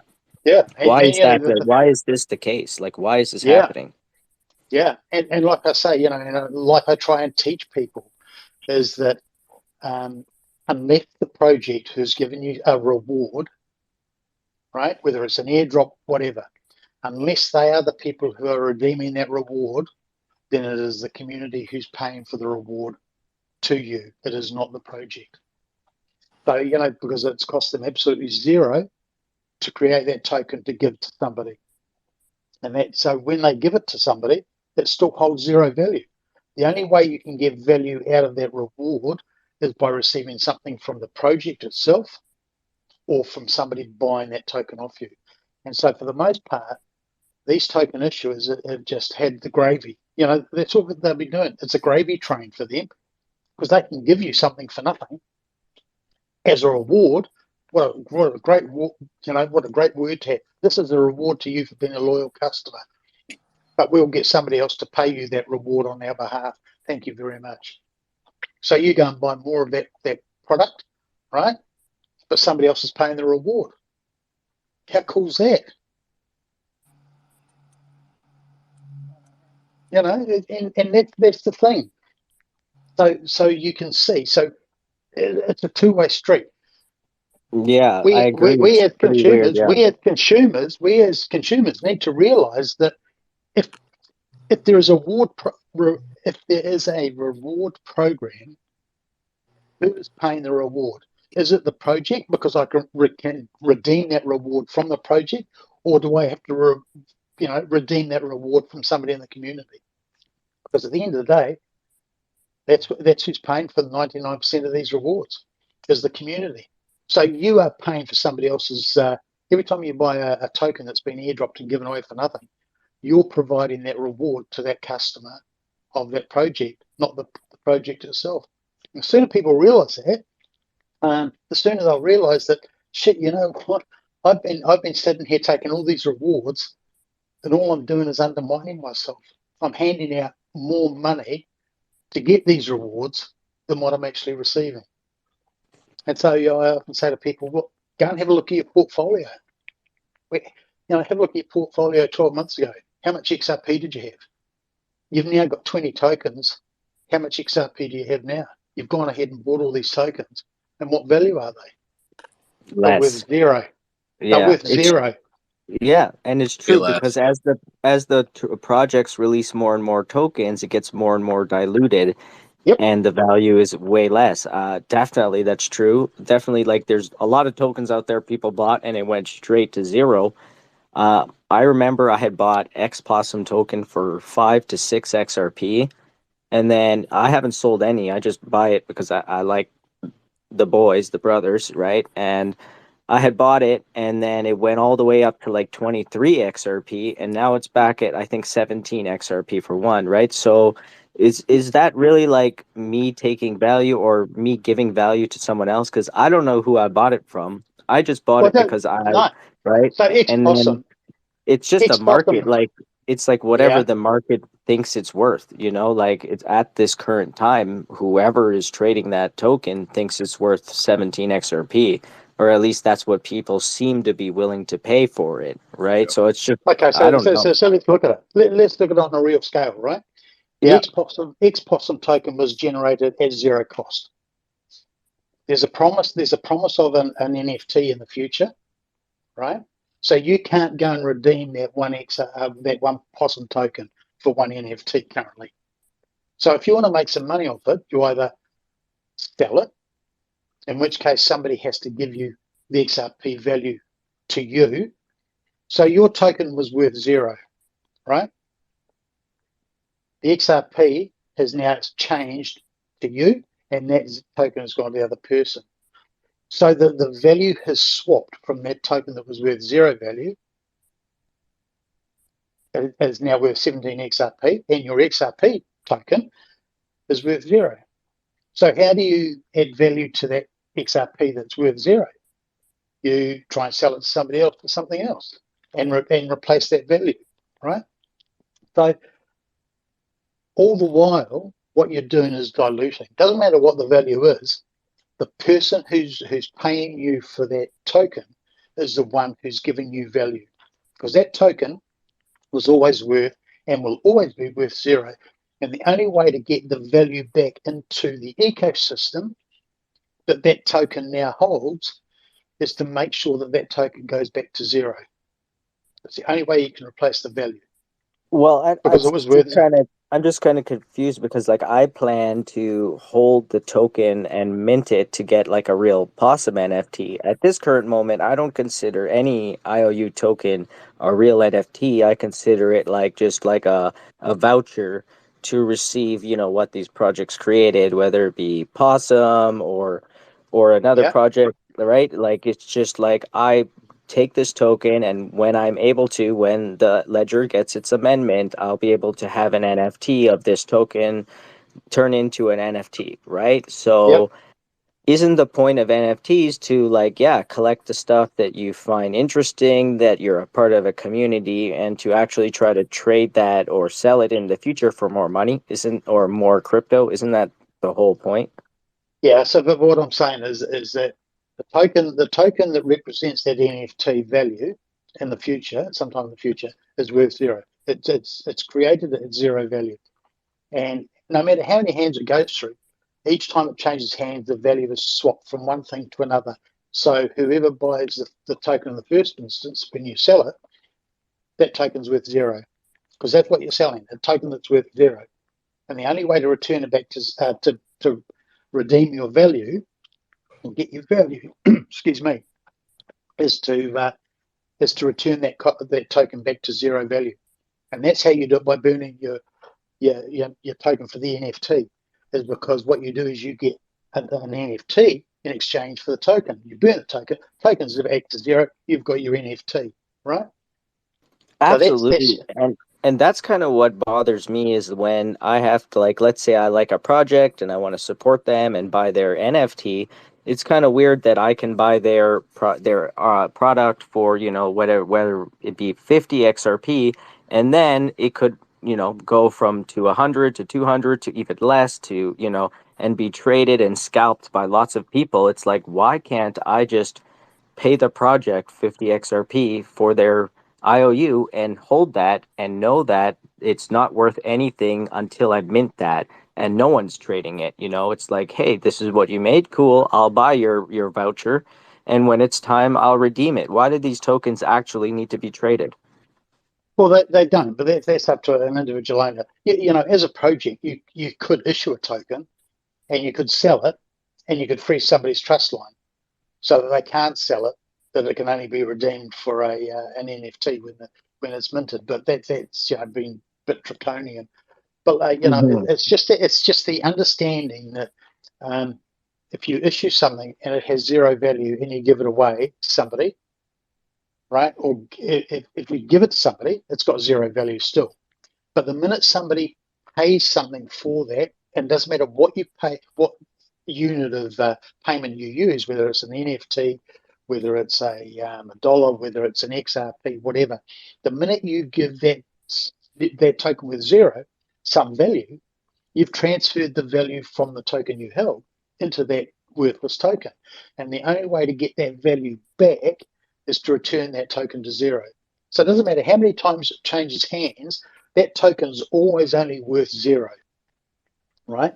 And so to redeem that token, because that's what it is, it's a reward. So to redeem that token for something you've got to have that's worth zero, you've got to have somebody who's willing to pay for something that's worth zero. And the knowledge that when they get it back or sell it, they're going to get some money back for it. So if you airdrop tokens, for example, that are worth zero, and then you give it to the people, and the people then sell it, all the value that goes into those zero tokens are being provided by the community. They're not being provided by the issuer unless the issuer is buying back those tokens. It's the only time that issuer can genuinely give a reward is redeeming that token. So if you genuinely wanted to give a reward as a project, you'd say, we're going to give out 1,000 tokens, for example, to our most loyal customers. You give them to your customers and you say to them, we will redeem them for $100, right? So the people sell them back to you for $100. The token's gone, they've got their $100, end of story. Everyone's happy. But if you just distribute 1,000 tokens into the community for nothing and say, this is a reward to you all, thank you, great customers, and the customer comes back to you and says, well, I want to redeem this reward. How much are you willing to give me for it? And you turn around and say, piss off, I've given you your reward. You've got your token. And you say, well, the token's worth nothing. There's no value to it. And What you if say, well, you go sell it to someone. what if you do your reward and no one wants to cash out? Because I did my airdrop last Saturday. I gave out to 376 accounts, almost 400 X Possum, and I think like within like after I did that, within like the 2 days, I think there was one person that sold one X Possum. That was it. Yeah, Like, so I take it those rewards that you've given out are redeemable by an NFT yes, in the future. Okay, yes, so that's where you return your token's value that holds no value into value, and okay, then you take possession back. So that's just a simple exchange, and that's Yeah. how money changes hands. That's exactly it. So if I give you $1, right, and I'm happy to accept 50 cents for that dollar, we've yeah, exchanged two things, right? yeah, But if I give you a token that's worth absolutely zero and holds no value because it doesn't, it costs you nothing to produce, yeah, right? So it's worthless. But if you say to somebody, I'm going to give you that reward, which is redeemable for one NFT, right? It's always worth one NFT because you've given it value as you've issued it. yeah, All right. And so that creates the value. But if you turn around and just airdrop a token and say it holds absolutely no value, and I'm talking about these reward programs specifically because I'm not doing any work, They're just giving away a free token. And a free bit of paper says, this is worth a reward. And you go back to the project and say, well, I want to redeem this. The project has to buy back off them to give them some money or some reward, right?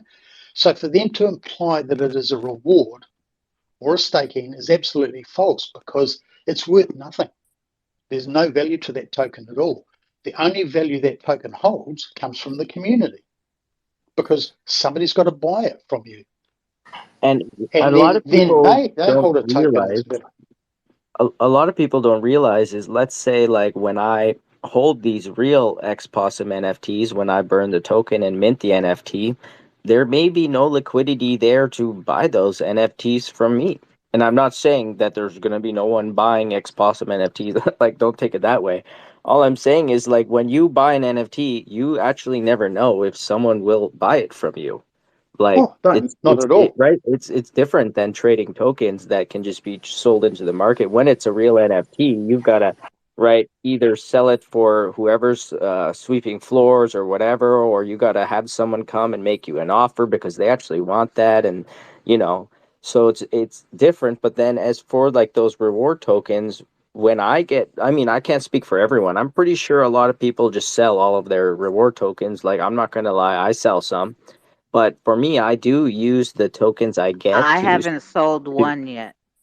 Oh, you're doing it wrong. So I do use a lot of them to stake towards like other stuff, right? Like, there was another project that came on that I really love, SEC token, Super Eagle Coin. I really like that project. I've been in it from the start, and I've held their token. I hold some of their solo NFTs, their IOUs, and all that stuff. So when I saw their token go on, I was like, I already have SEC. Now I can just use the STX I got, right, to pair with SEC to get more SEC, which I'll use in their breeding game when it comes out. So it's like, are there people who maliciously use the system? Absolutely. Are there people who do that in every industry around the world, including construction and mining? Absolutely. There's always people scamming the system and removing value instead of keeping value in the system. Yeah, So it's like, yeah, and I accept that, and yeah, but I think what it comes down to is that every single token that comes onto the XRP ledger, or every token that's issued, genuinely or generally has an airdrop attached to it.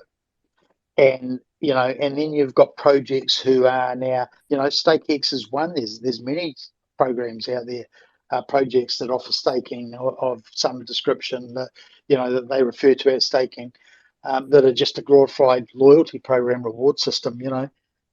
Each and every one of them is giving you a token worth zero, and the rewards that you receive aren't from the projects.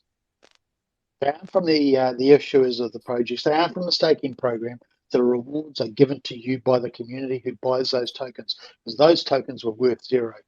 And unless the person, unless the project buys those tokens back off you, right, or the staking the rewarding program buys them back off you, then you are paying for those tokens yourself as part of the community. And that's the thing people need to realize, is that all the while you are being rewarded, you are both the rewarder and the rewardee. And that's what people need to realize. So for all these tokens that are doing it, you're paying yourself. So you're undermining your portfolio, you're undermining the value of your holdings.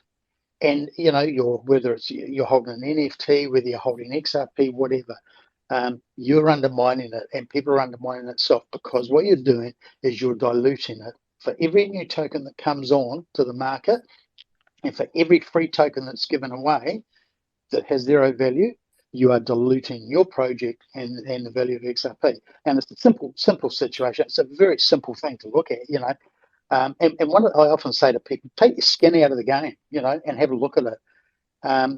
Sell your XRP, sell your tokens, and sit back from the back and have a look at it, and just see how stupid it is, and how stupid you are for indulging in these games, because you're losing value. And Hey! Don't yeah. be calling us Oh, stupid. I wanted to add a Back the really, bus up. I wanted to add because something really funny. All that got me thinking of Jed McCaleb and how he's almost done selling all his XRP. So I don't know, right? I don't know how that made me think of that. It's like yeah. everyone is diluting our XRP. The government's Well, no, it's diluting not. our So money every day, you know. Jed McCaleb's not diluting XRP.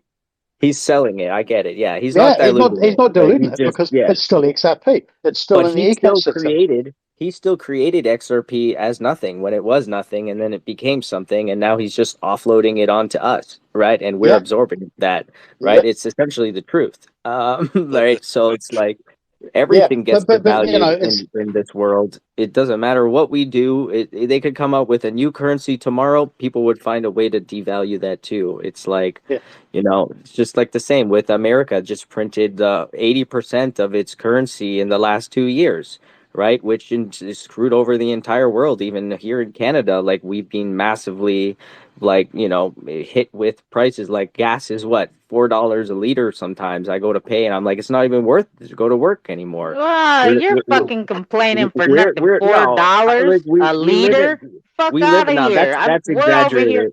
It's We're over here exaggerated. $4 fucking a paying liter. like $6 a gallon over here in Yeah, fucking but California. a gallon has multiple liters inside of it, right? Yeah. So but no, all I'm saying is we live in a broken world, in a broken society.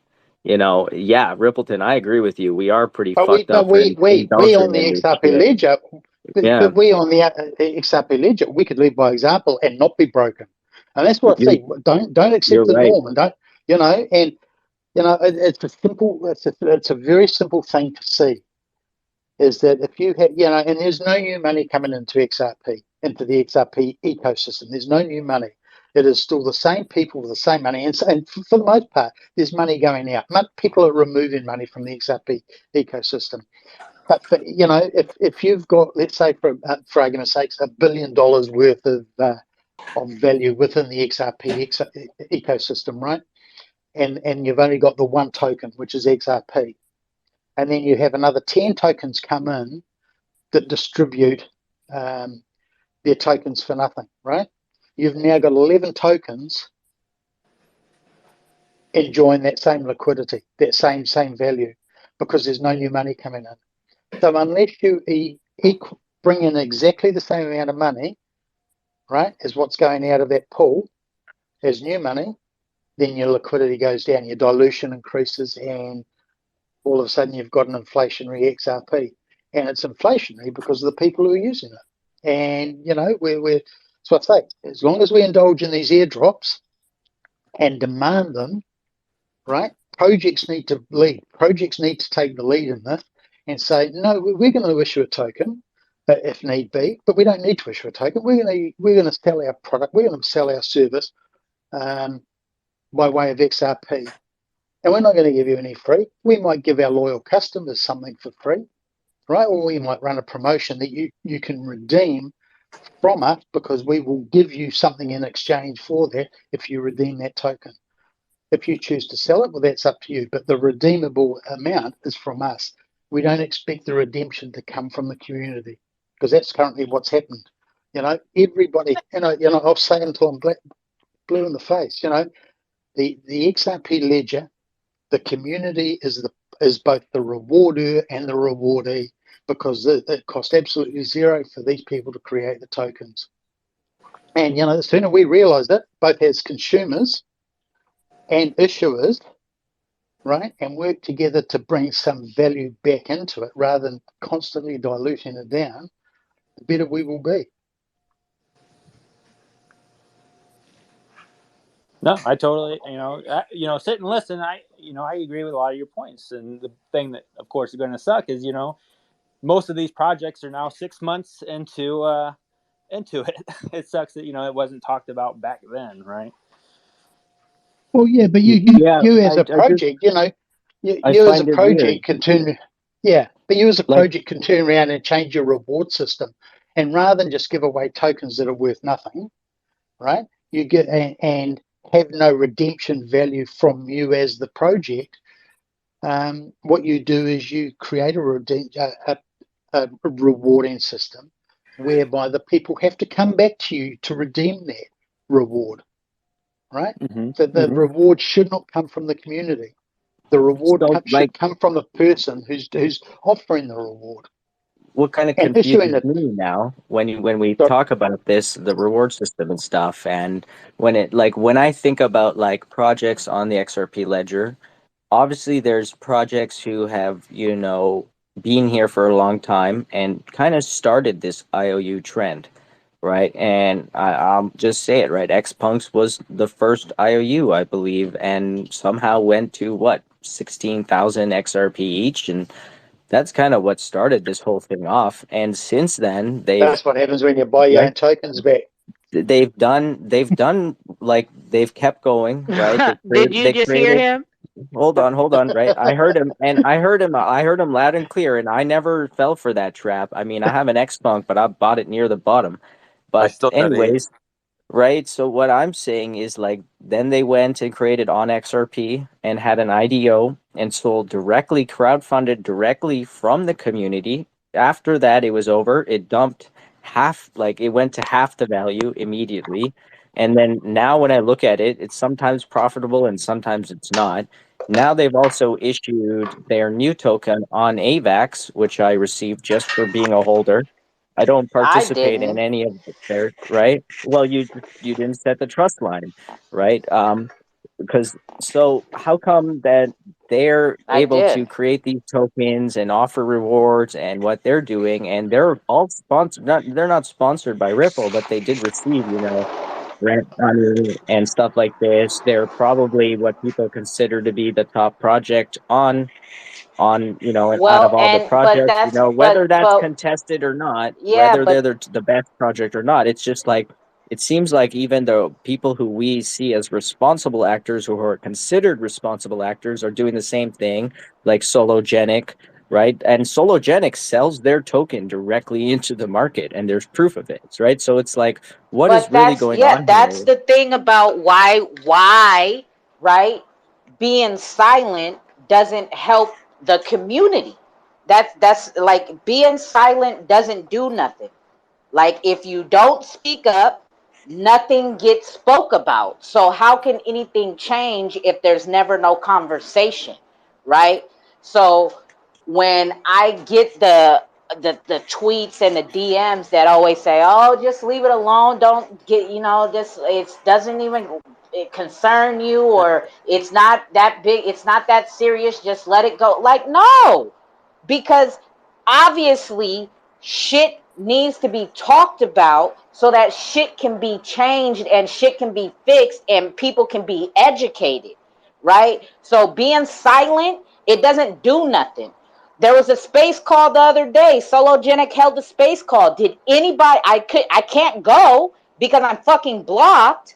Did anybody in that fucking space call, whatever, Friday, did anybody ask Sologenic anything about XLS 20 or Corium? Or did you guys, from what I heard from people saying who were in there, oh, it was just basically a whole bunch of projects coming up talking about their I projects. just So got my internet back today. We had a nationwide internet outage. no, but this, I'm not So talking I mean, specifically to you, Survivor, but I'm just okay. saying, like, did anybody who attended that fucking solo call, did anybody request a mic and ask hard questions, or did everybody just sit back and listen to Sologenic let projects chill? Right? It said, come chill with us and ask us anything. I seen the fucking tweet, right? But I can't get in the fucking space call. But like, no, nobody wants to ask the hard questions because nobody wants to be seen as the bad guy or wants to cause controversy. But You already know if you you, ask questions, you get blocked. yeah, exactly. But if these are the top projects, these are the projects that are setting the fucking standard. So yeah, and they've also been heavily favored to be the standard. They've been given lots of help to extract this money from the community. exactly. So if the community doesn't band together, one person can't change nothing, right? Rippleton by himself can't change nothing. Me by myself, I can't change nothing. Me and Rippleton together, only the two of us, we can't change nothing. There has to be the whole community, and it doesn't have to be everybody, but there has to be more than two controversial voices having the whatever you, courage, balls, nuts, well, I don't give a fuck, whatever, the tenacity, whatever you want to call it, that has it to want to say, hey, that looks fucked up, why is it moving like that, like, can you explain some shit, like, what's the problem? And if you see somebody call it out, you notice it yourself, don't just pass it by. Comment in the shit. Bring it up to keep the conversation going, to show that we're not the only ones who sees the type of shit, right? Okay, you don't have to be the first to call it out, but when you see the shit happen, step in as a community. That's what a community does. That's how we change shit in this XRPL community. We change it together, right? If we're tired of being scammed and tired of being taken advantage of from these top standardized projects, how can we stop being taken advantage of if nobody is fucking willing to stand up to them, right? It's where we always preach decentralize this, it's like you're letting them centralize us and letting them fuck us the way they want to fuck us. And they keep winning the whole fucking time, and we stay down here at the bottom and keep getting fucked. Sorry. Yeah, so no, it's all good. But it comes, it comes back to the very first question we talked about with Possum. Is you made the statement, we want to add value to the Xrp ledger, and so it comes back to how do you add value without removing the value aspect from the people that you're supposedly dealing with, and is to give them value. All right. So if you want to give somebody a reward, give them a reward, but be the person to pay that reward. Don't expect the community to pay it on your behalf, because that's what's currently happening. Okay. Unless the reward you give is redeemable for something that you're willing to give them, and whether it's an NFT, whether it's whatever. All right. So whether it's XRP, you need to give them something as a reward that actually has value. Don't give them a token that's worth zero, because the person who they sell it to is then giving them the reward on your behalf. And that's what it comes down to. So think wisely about what you're offering, how you're offering it, and what you're given in return. And that applies to all your airdrops, because they're just rewards. Okay, whether you give them out at the start, whatever. A token that is worth zero, as the person who's giving that token, if you walk away with some value from that, you have taken the money away from somebody. All right. So as a project who issues a token at zero value, if they walk away with 100,000 XRP in their bank account, they've taken it from the community. And if they've given nothing for that by way of redemption, then it's all win-win for you, and it's all loss for the community. And it doesn't matter how many times you use the word reward, bonus, we've given you all this free stuff. It's not free, because the community have paid for it. You've just conned them. You've sold them a lie. Okay? And I'm totally aware that most projects who do this know full well that this is what they're doing. And, it doesn't matter whether you call it a drip, a bloody airdrop, staking, yield, whatever. At the end of the day, you need to give something in return for what you're offering. If you give them a chit of paper that says this is a redeemable reward, give them something for that. Don't expect the community to give it on your behalf, because that's exactly what's happening now. And the sooner we do that, and the sooner we tidy up the act, the sooner we get rid of the airdrops and make airdrops intentional and purposeful, right? As opposed to a way to launch a token, because it's not. It's screwing your projects. If the projects that have failed on the XRP Ledger, if you go back to most of them and ask them what was their biggest mistake, 99% would say airdrops. And, that's it in a nutshell. Yeah, They wind a different way. One project kind of talks to, you asked XR Phone why give an airdrop, right? I remember all that. And then they went ahead with the airdrop, and what happened? they had to create a whole new token and re-airdrop Yeah. it. So That was a complete screw up. It was a complete screw up. But at the end of the day, he whilst he has a need for a token for his project, he didn't need to do an airdrop. He's learned that now. And if you asked him again, now, would you do an airdrop? He'd say, fuck off. What a pain in the ass. And it's just a joke. And for the most part, most of these projects don't need to do an airdrop.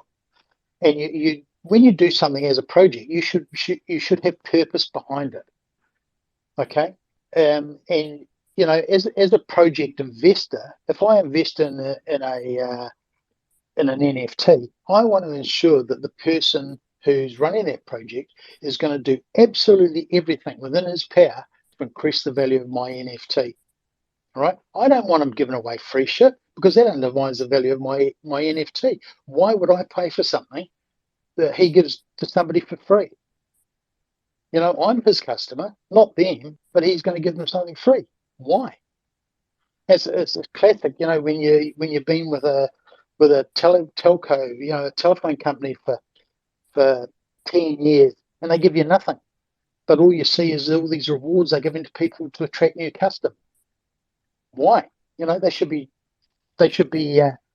paying the people who've indulged with them for the last 10 years because you're paying for that promotion as the customer. And it doesn't matter where you go, it happens, but it doesn't have to happen on the XRP Ledger. And be the leaders, be the changes to the norm, and know that if you create a project that has value, let the value sell itself, and sell it into FKM XRP. Pirates, FKM Pirates. Just pay your way that way, and allow people to enjoy the value. Use a token if you absolutely need to, but for the most part, XRP will do exactly what you need it to do. It has all the functionality of any other token on the XRP Ledger that you create. The only thing it won't do is it won't give you free money, and that's the key to it. That's the reason why most people issue a token, because it gives them access to free money. And see, that's why I fuck with this elephant showing his ass all the time in here, right? Be the fucking change that you want to be. All right. That's a saying that I've said in my personal life for years to people, like my friends, my family, all the shit, like just off of little shit, recycling and like buying from, not big name brands and buying from independent brands and all this shit. I've spoken them very exact words for years. Be the change that you want to be. And in order to be that, you have to not go where the crowd is, because the crowd obviously isn't looking at the bigger picture of things, right? Even though we as a collective, not just XRPL, everybody who's in this space right now, crypto space and NFT space, yes, we are being the change that we want to see right now. We're so early, right? But within those communities, you don't have to follow the crowd, because now there's just, as we always say, when every fucking space call I go in, not just mine, just like any crypto space call that I enter just to listen, the normal word is when mainstream comes, when adaptation comes, when the sheep get led here. But you have to understand, even though we continuously say that, there is still sheep here now. That is the crowd. You have to understand that. Like, that's where the main crowd, whenever there's a main crowd, that's the sheep. right? And you have to always step back. And yes, we've stepped away from main society sheep, right? And now we're in our own little crypto world bubble. But within this little bubble, there's still sheep in this bubble. And you have to be able to identify what the sheep are doing, right? And step back and be the change you want to see in that new space. Because that's how early we are. That if we continue to accept this, that is going to be the standard and the norm of moving forward. But if we, like we're doing today, sitting here having these type of conversations and bringing these conversations up in other space calls where none of us are, right? Because we all don't hang out in all the same space calls all the time, right? But more than often, you at least see one or two people randomly throughout different space calls that you recognize from the XRPL community, right? So like it's just it's being silent gets nothing done. Absolutely nothing. Nothing at all. If you were in school and the teacher said, "We are having a test today, and the test is a verbal test where you have to tell us your answers," do you think being silent is going to get you to pass that test even though you know all the fucking answers? No. Being silent gets you no fucking where. You have to stand up. Stand for something or fucking fall for anything. Straight the fuck up. Yo, where's Bias Goose at? We need to have a chat with him. I don't know. That's kind of weird. Why do we got to chat with him? Because he's supposed to be the voice, the mouthpiece for the XRP or the Ripple Labs or whatever. I mean, a lot of this blame falls on them because they overpromised that they were going to have NFTs on this platform, and they failed to fucking deliver that shit. And now people are stuck with all these IOU tokens that can't be redeemed for fucking NFTs. That's the fucking problem. No, we How can't does that blame fall on? Rex How does for that it. fall on Bias Goose? That's like he How is does the it fall on community anyone? tech. Nah, it's Yeah, he's nothing the to do with community Xrpl. tech. Yeah, It's, he's Okay, community tech liaison. Okay, hold on. 5 people talking at once. Nothing's getting heard. Yeah, I don't think it's falls on anyone's shoulder. You invest in, you know what you invest in. Don't make investments if you don't know. Well, the thing is, most people probably coming into this community probably didn't know what NFTs were. Like, how many people could actually explain what a non-fungible token is? Yeah, I mean, I'm not sure. Like, if all those people will ever, dude, it's up to the person who puts their own money in to do their own research and learn. Like, we can't hold every single Absolutely, person's though. But hand. what 2Cold was talking about was speaking up, and there's certain people that you can try to help get the message through to. But like I people, get what Mouse is saying, right? But Bias, so it's not Bias Goose fault, but he Yeah, is thank right. you. He is the representative of the XRPL dev, The the dev, yeah, of the XRP dev dev, of the of the dev, dev. which Not of us, not of us. Like yeah, but he's a community liaison, but he's a part of the tech community of XRPL. We yeah, are just but retail investors here. he can definitely get some shit done, right? Sologenic on XRP, right? I by myself, understand this. Me all by myself. When everybody started talking about XLS 20, I tried to bring it up to Sologenic. I got blocked. Okay. I tried to call out attention to on XRP. No fucking response. So what did I do? We saw what by happened. myself. But wait, hold on. I'm saying me by myself organized a space call that had 5 marketplaces on there. I organized it. I put it out there. I made tweets about it. The call is on YouTube. Hours of good conversation of what 5 marketplaces on the XRPL are gonna be like when they launch. What to expect as a consumer. What to expect as a project minting on there. All these questions, all this shit. But I get what you're saying, Mouse, because Bias Goose has the contact and the connection. That's just 2 fucking projects, but they're the 2 most There is a highly AMA coming up. regarded. There's an They're the AMA 2. coming up with the Ripple X Discord and Sologenic. I don't remember When? what the See, date that's is. the no. There's no date. I haven't seen that come across. I've asked. So I I've will asked Bias I Goose. will look it up. I will look it up and send it to you. I don't know if it already passed, but I know that there is an AMA No, that's yeah, supposed to happen. I know what you're talking about. Bias Goose brought it up after all that shit popped off, and then he brought up, and then I seen the space call for then not the space call, and then I seen that they were gonna have an AMA with Ledger City, and in that very fucking tweet, I didn't give 2 fucks about the Ledger City AMA. I fucking went in that tweet. I said, when is the fucking call for Sologenic? I thought that was happening.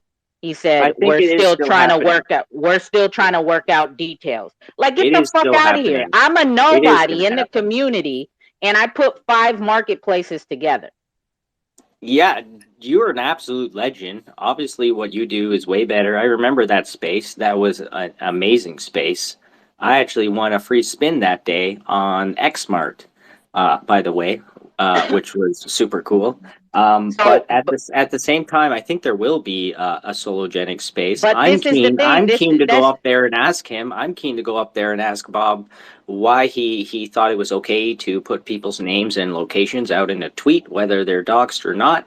Even he had a tweet that he replied to me saying something like, "Oh, sorry, I don't know who you are. First, send your name, your location, and let us know who you are, and then we'll talk." I'm like, why exactly. do I have to give you my identity for you to talk to me, first of all? And he knows that I hold solo NFTs, right? I mean, I'm not blocked, but at the same time, I didn't really have the time to participate in all of that stuff. So I don't know everything that went on. Obviously, you guys are right. Like Solo, who is supposed to be a leader in this space, considering their token is one of the top volume. They have grant money given to them by Ripple or by the Xrp Ledger Foundation. I don't remember at this point. But either way, the way they acted was extremely disgusting. What they Okay, did. on top of just being a crypto project, you're trying to get into tokenizing stocks. So I assume I Sologenic assume is that has also. failed. They But are hold not on. tokenizing stock. I They're not assume tokenizing stocks. I assume They're not. Sologenic is supposed to be a business as well, right? And for a business to act in that regard against commentary or questions that they feel are uncomfortable, that says a lot about how they feel about real community and real people in the real fucking world. Because let somebody talk shit about some Nike shoes, some Puma shoes, or some Adidas shoes in a fucking Puma, Nike, or Adidas tweet off of their official page. Do you think somebody from their fucking business headquarters, especially the fucking owners, are gonna fucking go in a tweet and reveal some of their customers' fucking personal information that they have in their fucking data system? That's absolute fucking bullshit. And for people to still sit here and back that type of fucking fuckery, I'll say it right here, you're fucking idiots to think that this is a company or a crypto project that gives a fuck about you, because that move in itself proved every fucking thing, that they will use your personal information at their own fucking benefit if you do not comply and move to how the fuck they want you to move within their community. Don't you dare fucking ask them any hard questions. Fuck out of here. Fucking bullshit.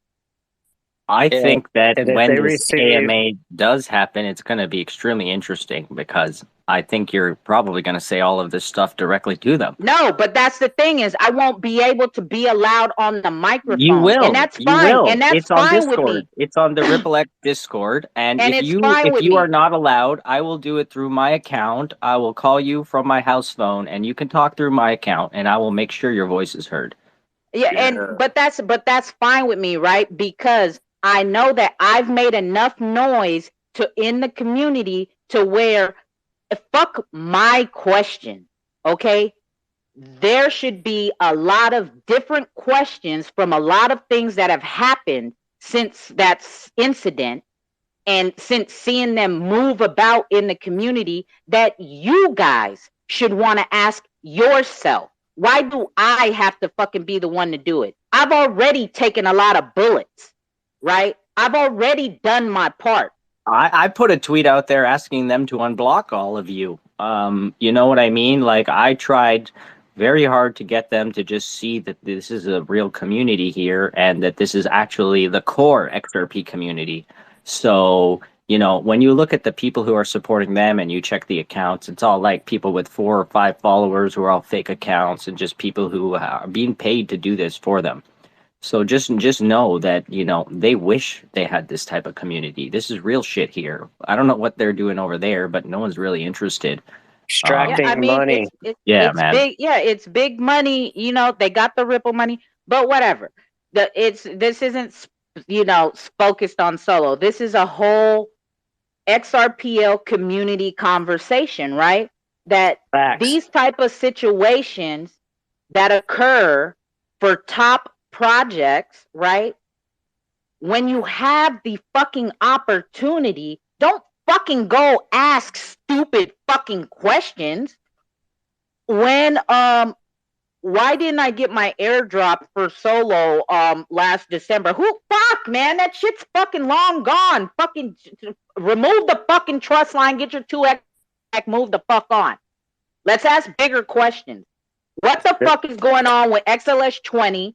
What is this bridge gonna look like? What's gonna happen to our NFTs that we already have that are XLS 14? Like, are they gonna be damaged? Or are they gonna show up in our what? Like, how is this gonna, like, is my NFT gonna be safe? Like, what the fuck? Are these projects? So what I heard, these... what I heard is all of that is transferable, and they've worked on that. However, the question that I asked, which I found was the most concerning thing, is how are they going to transfer everything to XLS 20, and how long is that going to take? Because if you look at how long it takes to mint a collection currently on Solo, you have to do everything like one by one individually. I remember a few projects said it took them months to mint their entire collection. So if that's the case, is it the same process to transfer all of their NFTs from the 14D standard or whatever their custom standard is that they built to 20D? Is it possible? I think it's possible. I think they know how to do it. But how long will it actually take? How long will you wait to get your, you know, new NFT, your upgraded 20 version NFT? You could wait a couple months. It really depends maybe on the project. Maybe they're going to put it up to the project to do it. Maybe Exactly. Rippleton has something to say. I expect to see it on Corium. I don't expect to see it on the XLS 20 at all.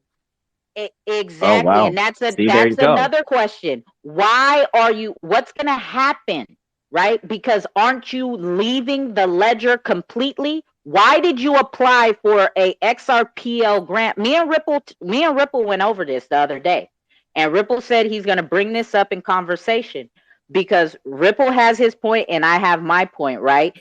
It is the grants are called XRPL grants, right? And creator funds, right? But then Ripple says, I mean, Rippleton says Ripple does, you know, do business with a lot of businesses outside of the XRPL blockchain, right? Which is great. And we understand this and we know this, right?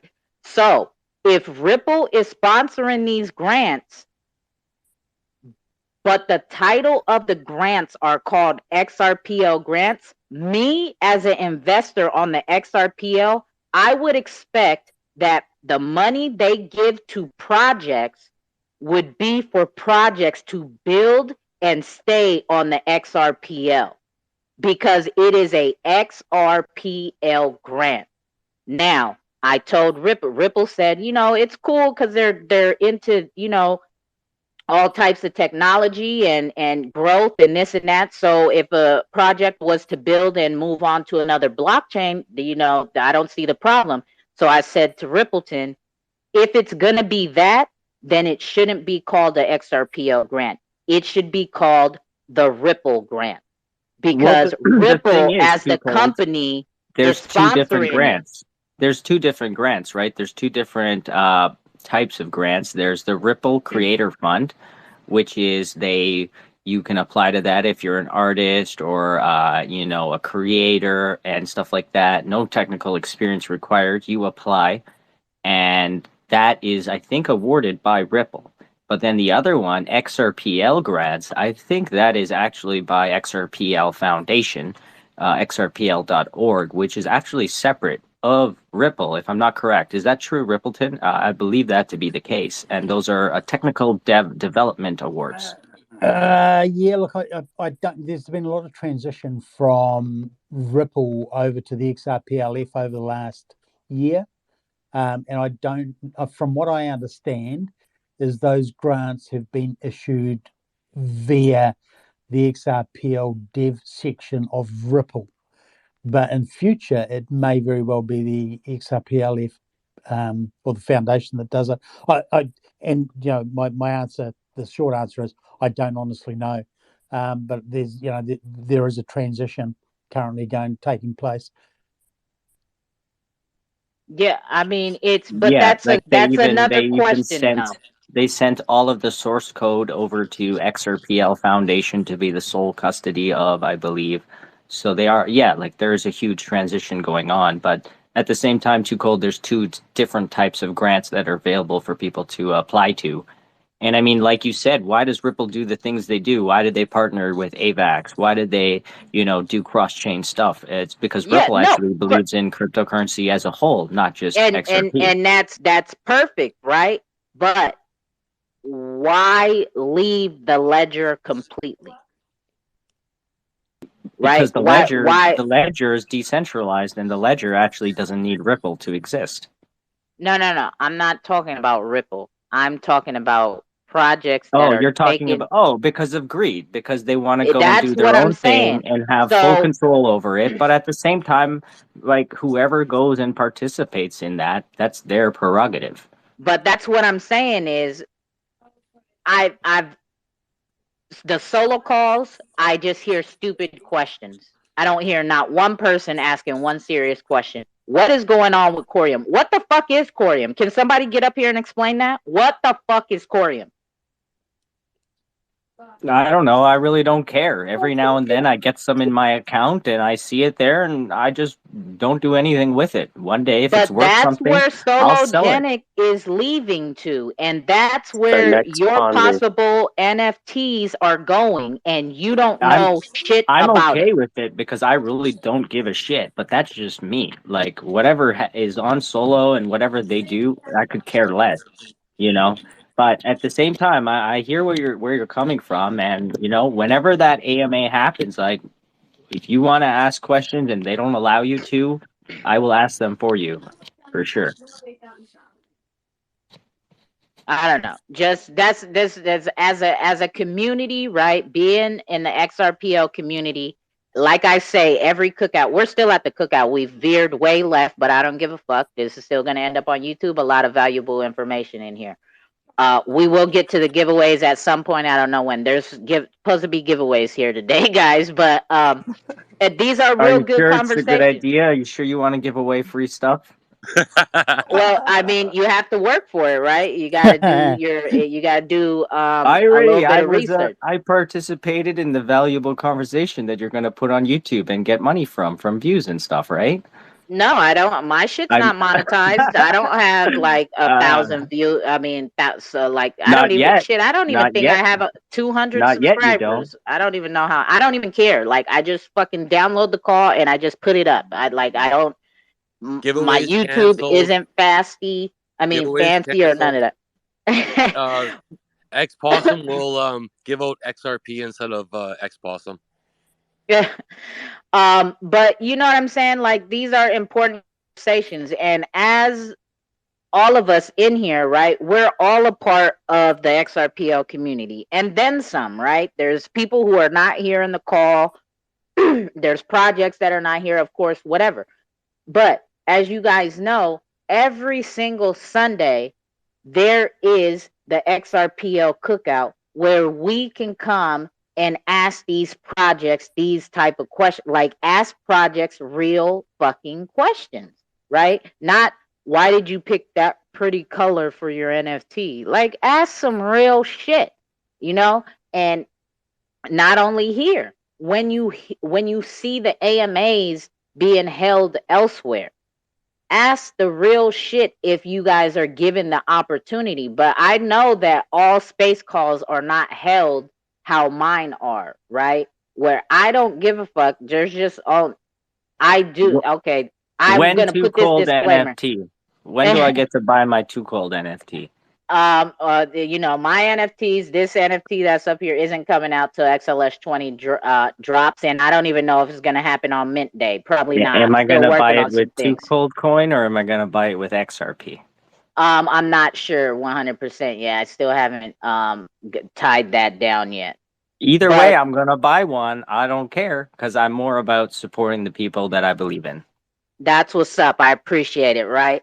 And more details to the NFT will come out a bit later. But you know, in these other space calls, right? Like ask these questions, right? Like I'm telling you, like when I heard about the solo call, and then I put up a call later on that day, and I asked anybody who came in the room what happened at the solo call. Did anybody go? Oh yeah, I was in there for a minute. They were just talking about you know, projects were just coming. It was just basically a shilling room. Projects were up there shilling. They weren't even educating about their project. They were shilling because they were done in 3 minutes talking about their project. So there's a difference. Understand that. We sit here for hours with 3 projects every Sunday, hours learning about a project because we're not sitting here being sold and it's like hurry up because we got 20 other projects to hear from and you know, pump the hype up behind them, right? So the people who came in the other day from the solo call were like, you know, I don't know, I like nothing was asked about XLS20. Like it was just all about like why did nobody get on the mic and ask any fucking real questions? Like you guys you guys really don't give a fuck. As much as everybody tweets about when XLS20, when you have the fucking top marketplace hosting an AMA and you're not asking XLS20 questions. A lot of community members, not like I know it's like 50-50. I know there's people who have bought some NFTs on Sologenic, and I know there's people who will not, right? I've been gifted the NFTs that I have. I will Same here. not. Same I here. I will, haven't bought yeah. anything. I've been gifted everything on there, except for one that I bought from a real artist who made my Twitter profile banner. They offered to make me something and that I would buy it off of their page. I was like, sure. So I Yeah. supported them that way, right? But Right. at the same time, no one really cares about Solo. That's the truth of it. Like it's just idiots trading that stuff or day trading it, and no one really sees value in NFTs there right now. At least I certainly don't. As for XLS20, like you just have to wait and be patient, I guess. Like Rippleton said, they're currently going to release everything again as one amendment. And that way, all of the validators will feel safe voting on that, knowing that that enables XLS20 and that the 2 fixes are contained in that amendment as well. So when it goes live, they're not scrambling to make a fix on a live system. So I think once that gets released, maybe you'll see that 80% validation for 2 weeks. Who knows? Because Ripple has been putting out a lot of tweets about the how much they believe in XLS20 and that it's ready to be adopted and stuff like that. Whether they have control or not, they don't, because you still need 80% of all the validators voting yes, right? So, I mean, I think just people are super I think they impatient. got a lot more control than they actually make themselves out to be. They have a lot of influence on all those validators. Like, No, they don't don't. tell me they don't. That's bullshit. I can tell you that right now. They have absolutely zero influence. I'm a validator. I I'm would on the agree with that. UNL.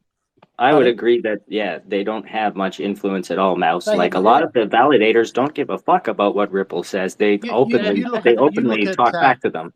yeah, you look at the tweets I have against Ripple. Look at what the XRPLF writes about Ripple. Alloy Networks, he's always abusing Ripple because they're a bunch of fuckwits. They don't know what their left hand is doing from the right. You've got a marketing team who do all this advertising, who haven't got a bloody clue of what's going on the XRP ledger.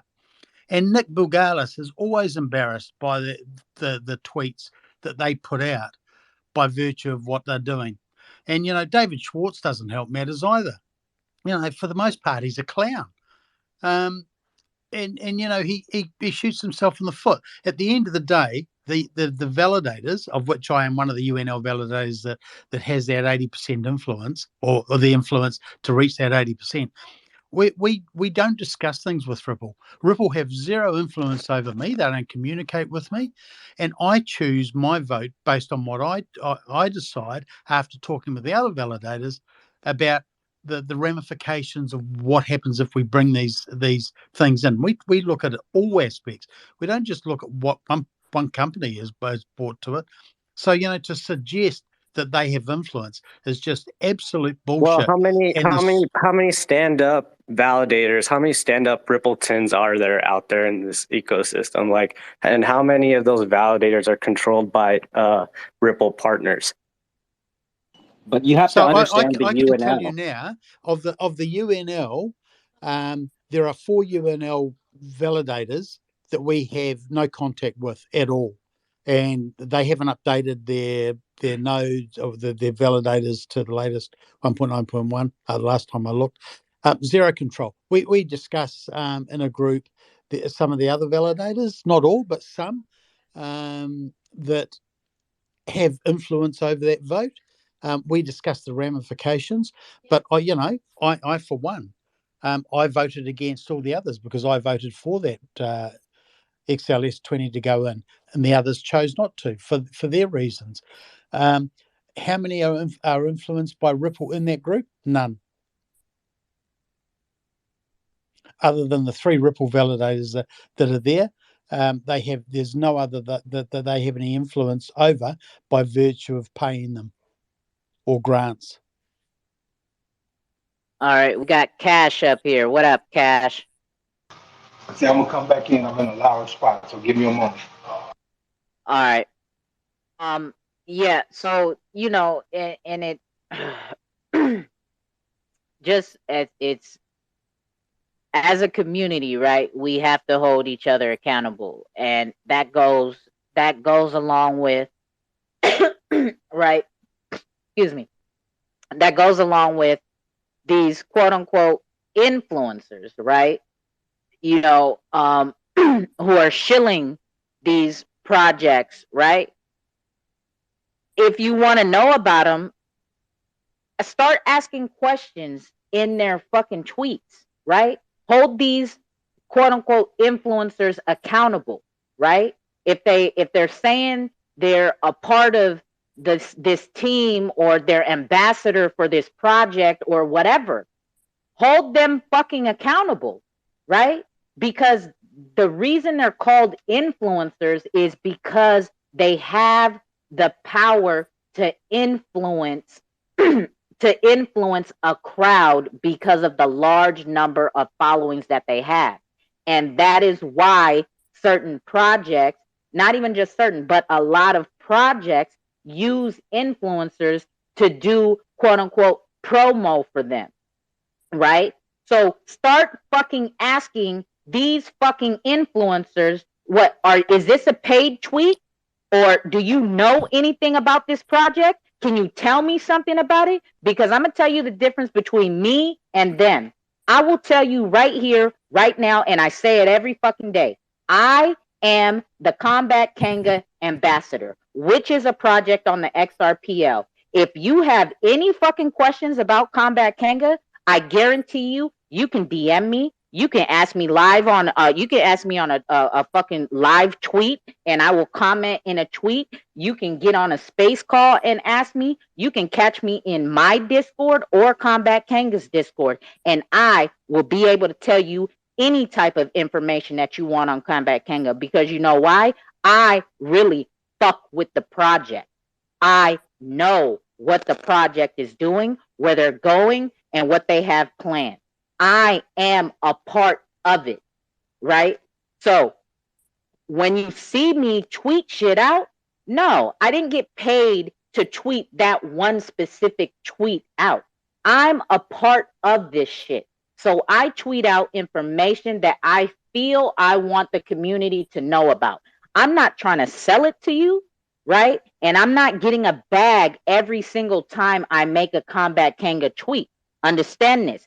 So everybody in the community needs to start holding these people that have the power. I'm not an influencer.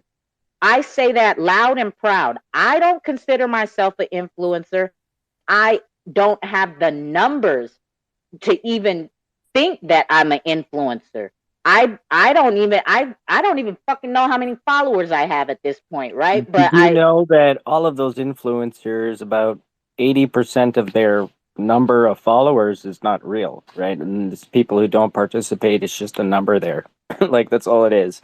yeah, and I know, and that's the thing is, but they have these bots and whatever it is that does it, that when they get a hold of these tweets and they do these giveaways and they do this and that, look at how many retweets they get, right? They get a lot. So they have the ability to get that shilling out there, right?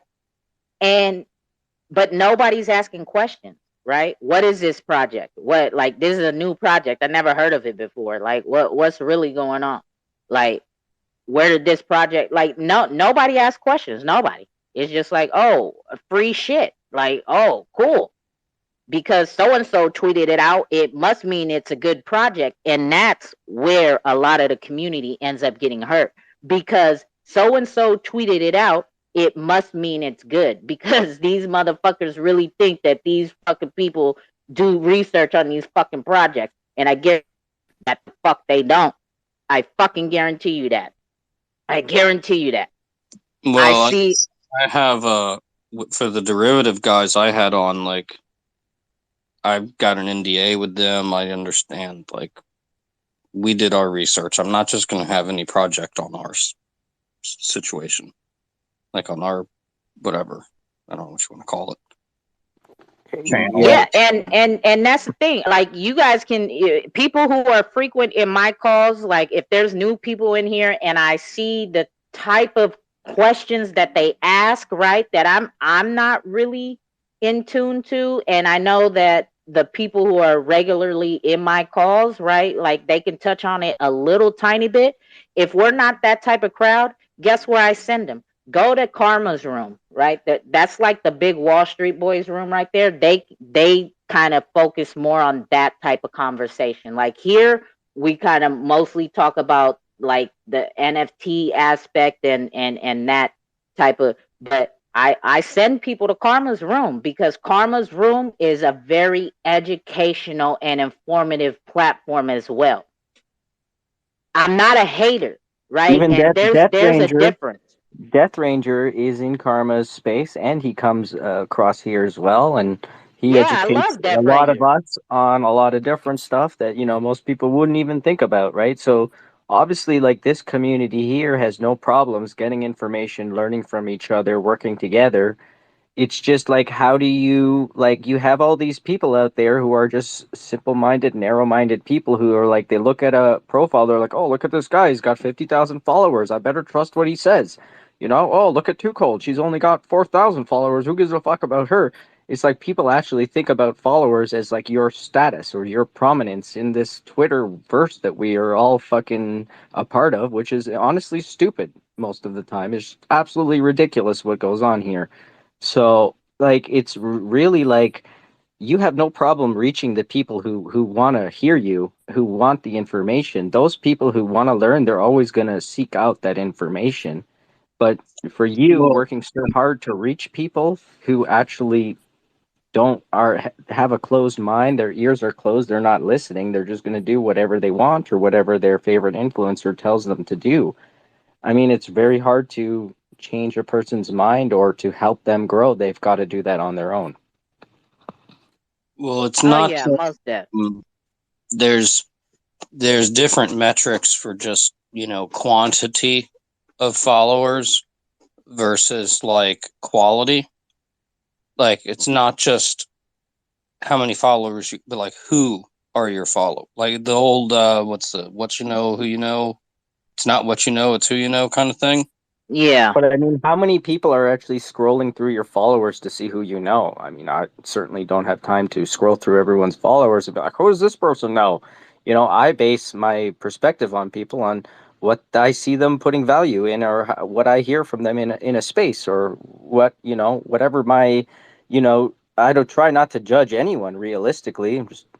I just try to see where I jive with people and what I have in common with them, and that's where, you know, at least for me, how I decide, you know, who I want to listen to and who I think is contributing to, you know, to everyone's benefit, right? It's really, the followers is just a number. Everyone's chasing, oh, who's the most influential, or who knows the best people, or who's got the best connections. Really, who gives a fuck? It's who's the realist, who actually cares, who's actually here for not themselves but for everyone, right? If this is a decentralized community, it seems the whole community is centralized and gated off. Oh, you're not friends with us and you don't know the same people, so we're not going to follow you, right? It's like, come on, man, this is the fucking internet. These are fucking cartoons and pictures and shit like that. Like, we came here for tech. This is a stop along the way. Simple as that. Like, you know, whatever comes from this, it's just, you know, to be taken as like, hey, this was a really cool, you know, time in our lives where the financial system changed and shifted to our benefit, and we were a part of it. I don't No, really yeah, care, you it's know. If I it's made some great friends along the way, like 2Cold, like the Possum brothers, you know, like Gorilla Jake's down there, like just awesome people. You know, it's always appreciated, you know, just to find like-minded people. But at the end of the day, like, I care about my life, my family, the people that I love in my real life. And, you know, that's the reality of it. This is just a secondary thing for us to have fun, to let steam off, you know, when we're not living our normal lives, you know. Some people scroll Instagram, some people go on Twitter Spaces. Something simple as that. Yeah, very true, you know, and at the end of the day, we are here, right? And we're not this isn't like just going to be a moment in time. We are a part of fucking history. Like, regardless if your name ends up in a fucking history thread or whatever, we are a part of an important time, in a very important time in the transition. And that's why I take what it is that I'm doing and I'm bringing to this table very seriously, because it's like this is the foundation. Like, we're so early that we're helping lay the foundation. The foundation isn't laid, it isn't settled, and it isn't set. It is still being formulated, and we are all a part of helping lay it, right? So that's why I say it's important to speak up about shit that is fucked up within the community, right? If you see it, call it out. If you see somebody, call it out, Don't you stand up remember and add Owl's to it. Court? Do you remember Owl's Court? Yeah, I do. Go ahead, Cash, my guy. So thank you, man. Thank you very much. So I like everything that's being said in here tonight. I don't usually get a chance to jump in as much as I used to, but I like what's being said. But here's the thing that I want everybody to kind of remember, at least from my perspective, right? Number one, y'all touched on it already, right? A lot of these people who are gravitating to the bullshit, right, are gravitated to the bullshit because something inside of them, whether it's greed, whether it's ignorance, these kind of deficiencies pushes them towards those things. And nothing that 2Cold is going to do is going to change that, right? So I'm all for speaking out and asking the hard questions. That's fine. But understand the reality at the end of the day is you may not change that dynamics, right? So what you have to do is remember, because you're saying this, and I'm just tying it all in, the control ultimately lies with the people at the end of the day, right? So when y'all have discussions about, well, whether Solo can influence XLS20 or whether this validator can influence XLS20, remember that at the end of the day, it's still just a community. And if you want to push things forward as a community, we have to engage as a community, right? So that includes maybe funding and starting our own community validator, right? And all of these things that it takes to push progress forward, not trying to basically steer people away from bullshit, because what you're going to do is you're going to waste a whole lot of your time that could be put better towards building and doing other things that are more productive, right? So like I said yesterday in Karma's group, right, everyone's first responsibility here is to yourself.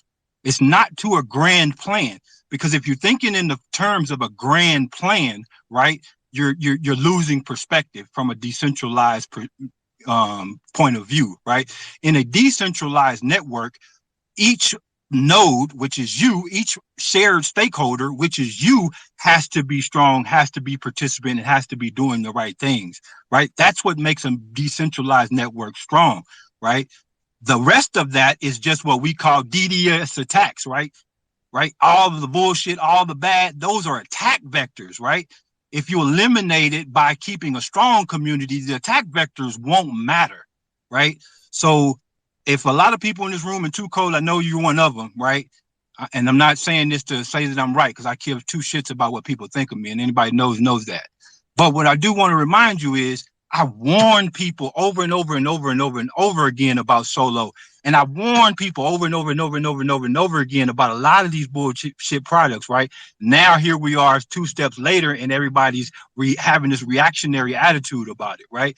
The solution to a lot of this shit is just start constricting down to the basics, right? Support just XRP until some clarity comes out about how robust a lot of this new stuff is.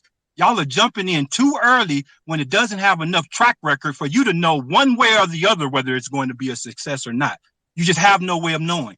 So give these projects some time to mature before we go rushing in them, no matter how great the idea may be, right? Take some time and pull back. Let's focus on just XRP. Now, there will be some good projects, because I know of some, like I happen to like Evernode, right? And I would probably support them, right? But they have shown a lot better, right, disposition in this space behind not getting in bed with influencers, not trying to pre-sale tokens. Like, those are the red flags and stuff that you have to look for in this space.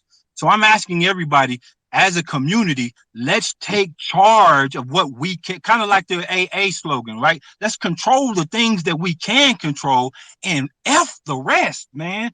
Like, at the end of the day, even if Ripple folds at the end of the day, I have confidence that Xrp Ledger can still be successful for the world if in the hands of a community that knows how to use it, right? So that's just one of the things I wanted to quickly come in here to say tonight, man. Again, I heard what y'all were saying. I'm not contradicting or rebutting anything, but I just want to tie it all together, and I'll yield the floor. Sorry I took so much of y'all time.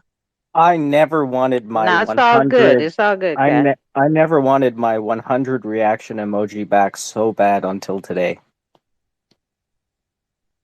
100%. So I don't think you were here earlier when Rippleton was talking. So that's kind of basically in essence what Rippleton was saying, right? Like, XRP is the undermine of everything. And you're right. It's the blessing and the curse. The blessing is we're so early. The curse is we're so fucking early.